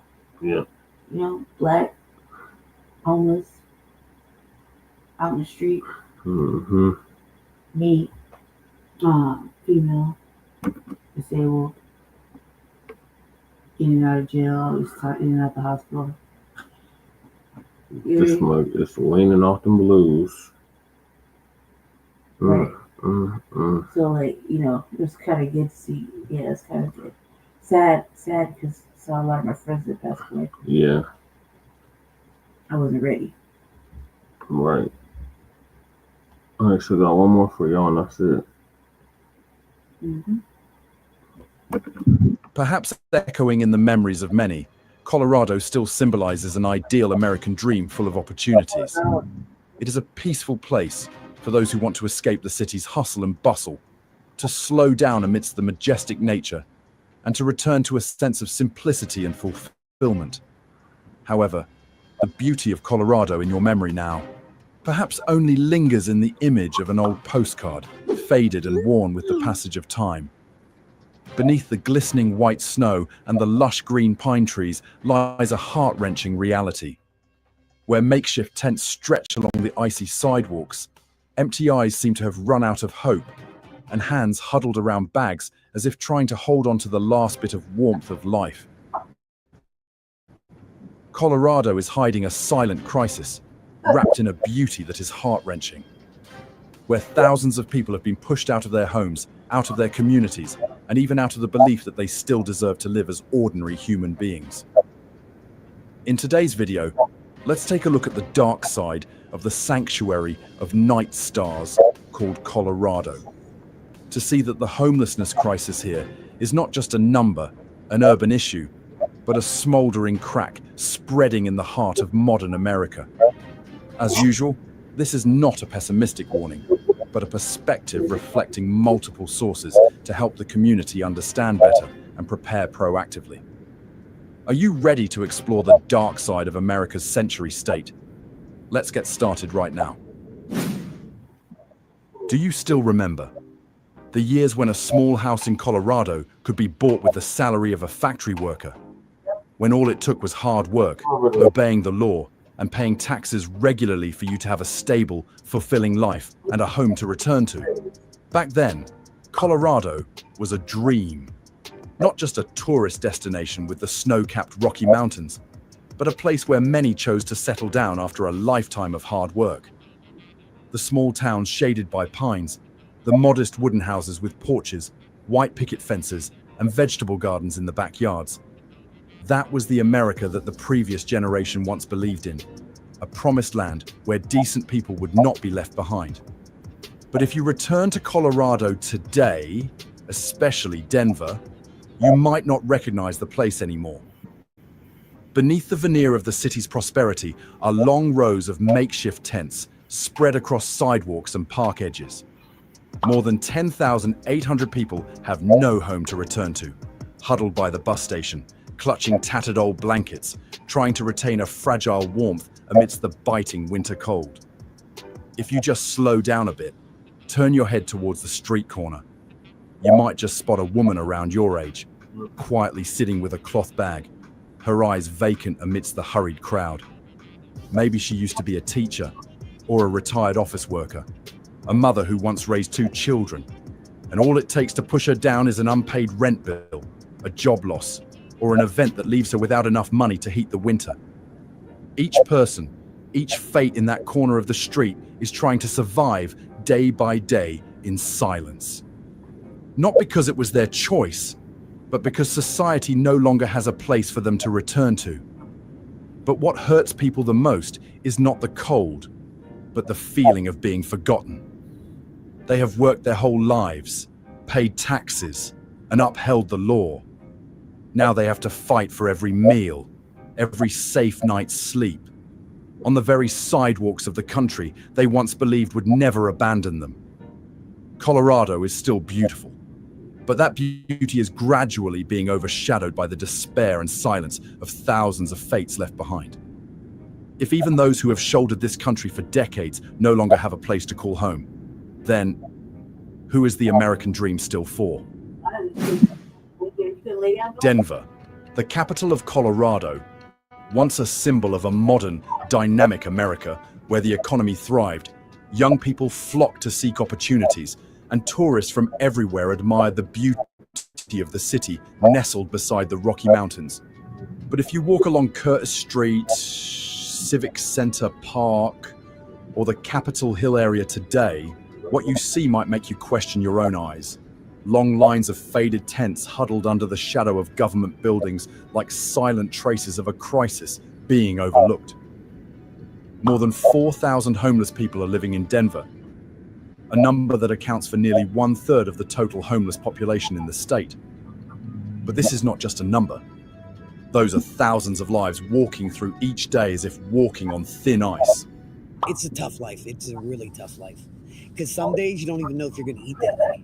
Life without a home is not just about lacking a roof over one's head. It is a survival battle, taking place quietly every day, right in the heart of America. They don't know where they will go today, where they will sleep, or what they will find to put into their stomachs that have been empty for days. Denver was once called one of the most livable cities in the United States.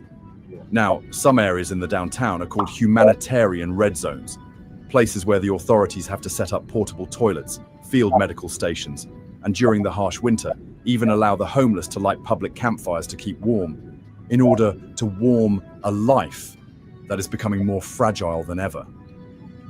Colorado Coalition for the Homeless calls those campfires a symbol of a crumbling housing system.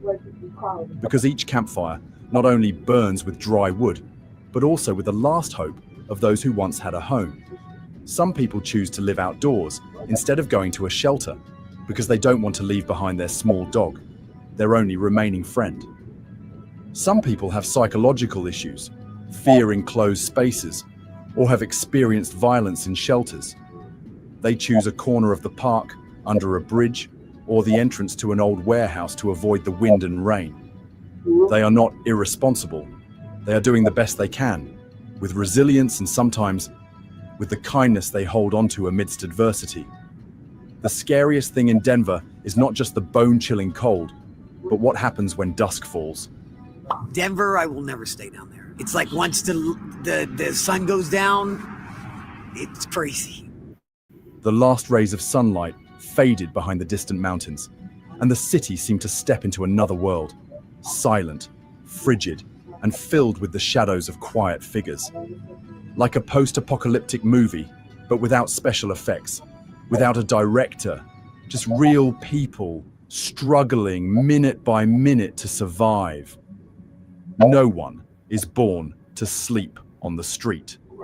No one chooses to live in the cold. But when society no longer has enough room for everyone, it is often those who know how to love who have to sacrifice the most. The big question is not about who they are or where they come from, but rather, how did a city once considered a land of opportunity become the capital of abandoned souls?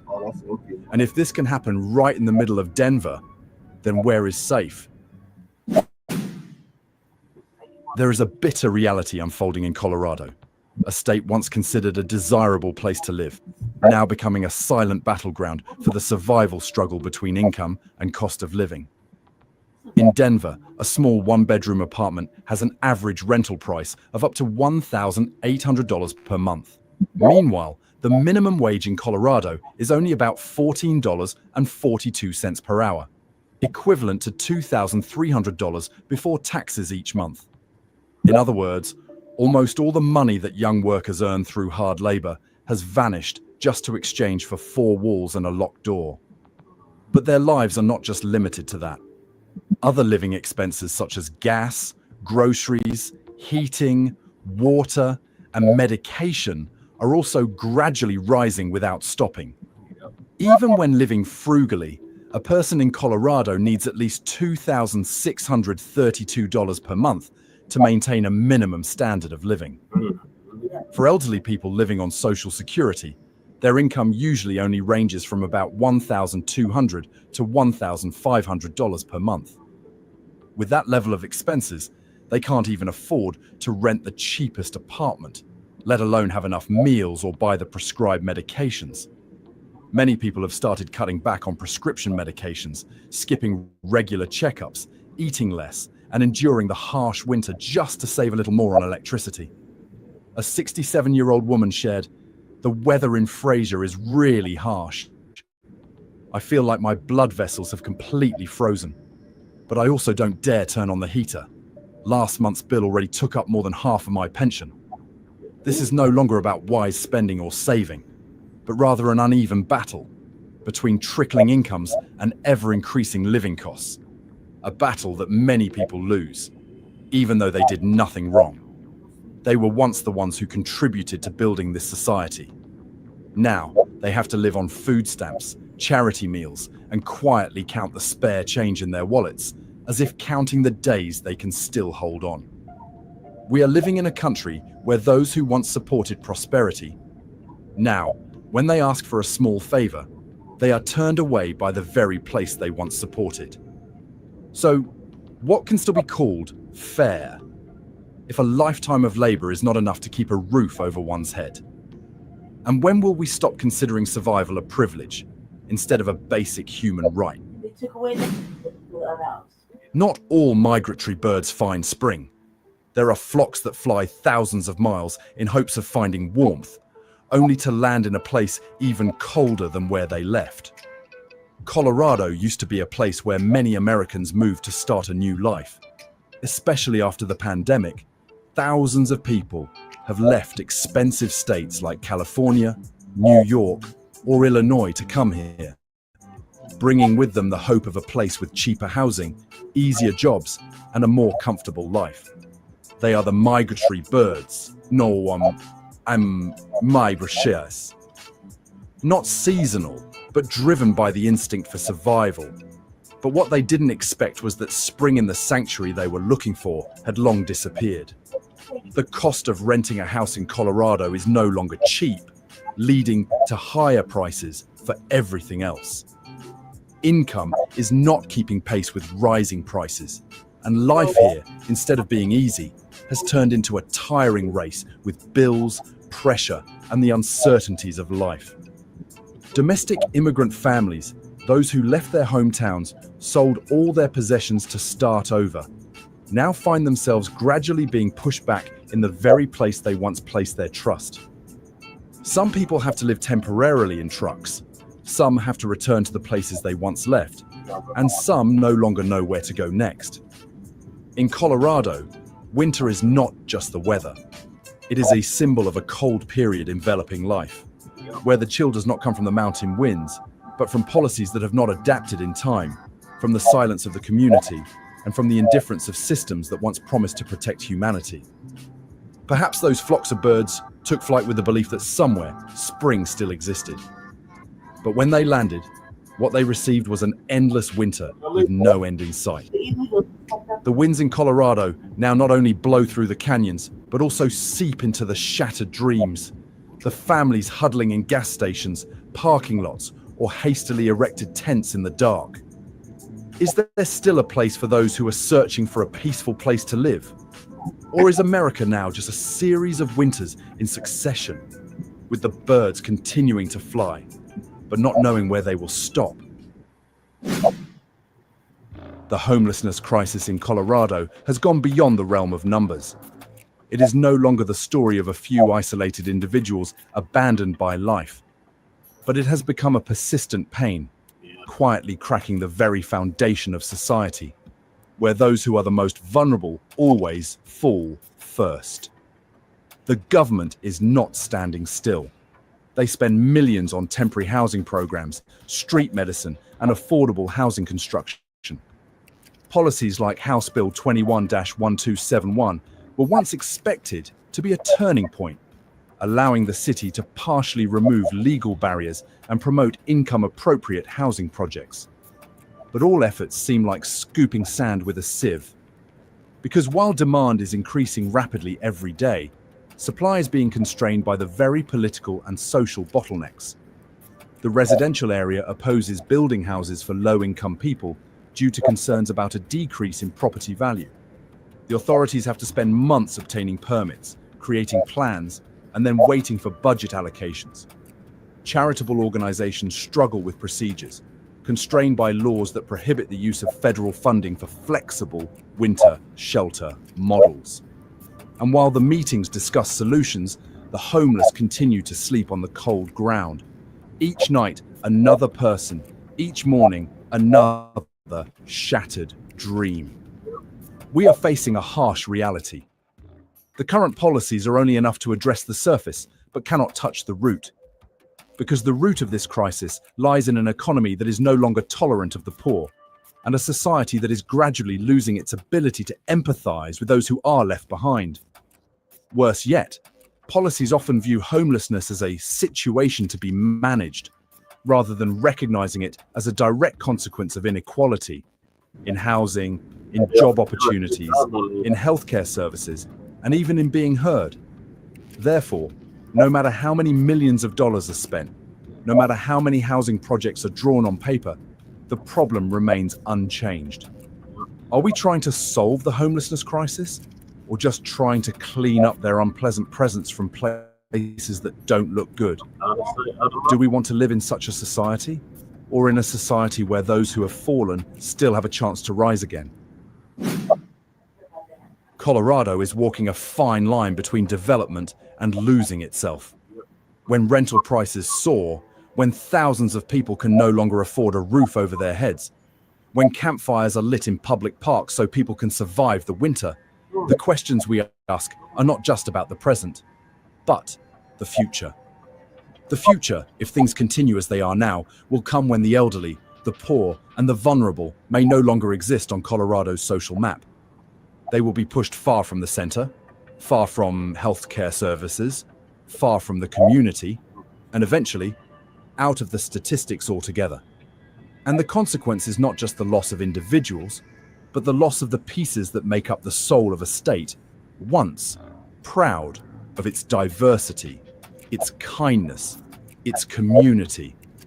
Because if a place only has room for the healthy, the wealthy, and those with tech skills, that place will soon become cold, not just because of winter, but because it will no longer have any human warmth left. Worse yet, the younger generation is leaving. They can't buy a house. They can't find stable jobs with a living wage. They watch their parents grow old, quietly bearing the burden of bills and food stamps. And they no longer believe that this is a place where they can raise a family. And so, a city once bustling and vibrant will gradually become a place people just pass through, no longer choosing to settle down. For middle-aged people, retirees, those who once proudly called this place home, the future suddenly becomes an abstract concept. They no longer dare to think about tomorrow. Not sure if they can keep their lodging for another season. Don't know how cold the coming winter will be and whether they can still endure it or not. A state that cannot retain its people. What else can it hold on to? Without community, without compassion, without a place for the weak to lean on. The beauty of Colorado will eventually become meaningless. Is this still the place we once called home, or just a temporary shelter until we can no longer hold on? Sometimes, the solution doesn't lie in changing the entire system overnight, but simply, we don't ignore when someone needs to be seen. The homelessness crisis in Colorado is not a sudden storm. It smolders, quietly and persistently, like winter stretching over the Rocky Mountains, bitterly cold, silent, and no one knows when it will end. We have seen it take shape through each decision, each budget cut, each quiet street where people set up tents to sleep overnight. But now, if there is one thing we can do to change, it is. We cannot remain silent any longer. None of us can fix the entire system on our own, but each person can be a part of something kinder. Sometimes, just a non-judgmental glance at someone huddled by the roadside, or a simple act of kindness can soothe the heart of someone with nowhere to return to in the biting winter. If we are willing to listen instead of blaming, and change our perspective on the homeless from being a problem to making them feel welcomed and still a part of society. We are used to living in an America where everyone has to fend for themselves. But if everyone only looks out for themselves, then when one person falls, there will be no one to lend a hand. And then we ourselves could be the next. No one out there ever thought they would end up like that. They don't need pity. The only thing they need is to be seen as human beings, with names, ages, stories, and the right to live with dignity. We need to start with empathy. Then from there, action. It's about connection. It is the courage to show that this nation thrives only when no one is allowed to be left behind. And perhaps when we start looking at each other with eyes of compassion, Colorado and America will once again become a place where everyone wants to live, rather than a place where the vulnerable are pushed aside to make life look neater. So, will we choose to continue turning our backs? Or will we choose to start looking at each other as human beings? Colorado is still beautiful. The snow-capped peaks, the pine forests, the winding roads through the golden sunlit valleys. But that beauty is being overshadowed by thousands of untold stories, thousands of nameless people. Homelessness is no longer someone else's problem. It is knocking on the doors of every neighborhood, every family, every mind. And if we keep seeing it as a social issue, instead of a part of the very life we are living, then one day it might just be us, or our children, huddled in a corner of the street waiting for a gaze that doesn't turn away. We don't need a miracle. We just need a little courage to start with the smallest things, understanding, sharing, and not staying silent. What do you think about the homeless hell in Oakland? Please share your thoughts in the comments section. Don't forget to like, share, and subscribe to support the... Jesus Christ. Oakland looks similar to this, but no, it's not Oakland AI. It's Denver, Colorado. What the fuck? Oh my God. It was doing good until they said that shit. All right, y'all. So that's all we got for y'all. Appreciate y'all tapping in. He said you've seen over 10 good people that I would have met before, and just these two documentaries. Yeah, there's still good people here, Leann.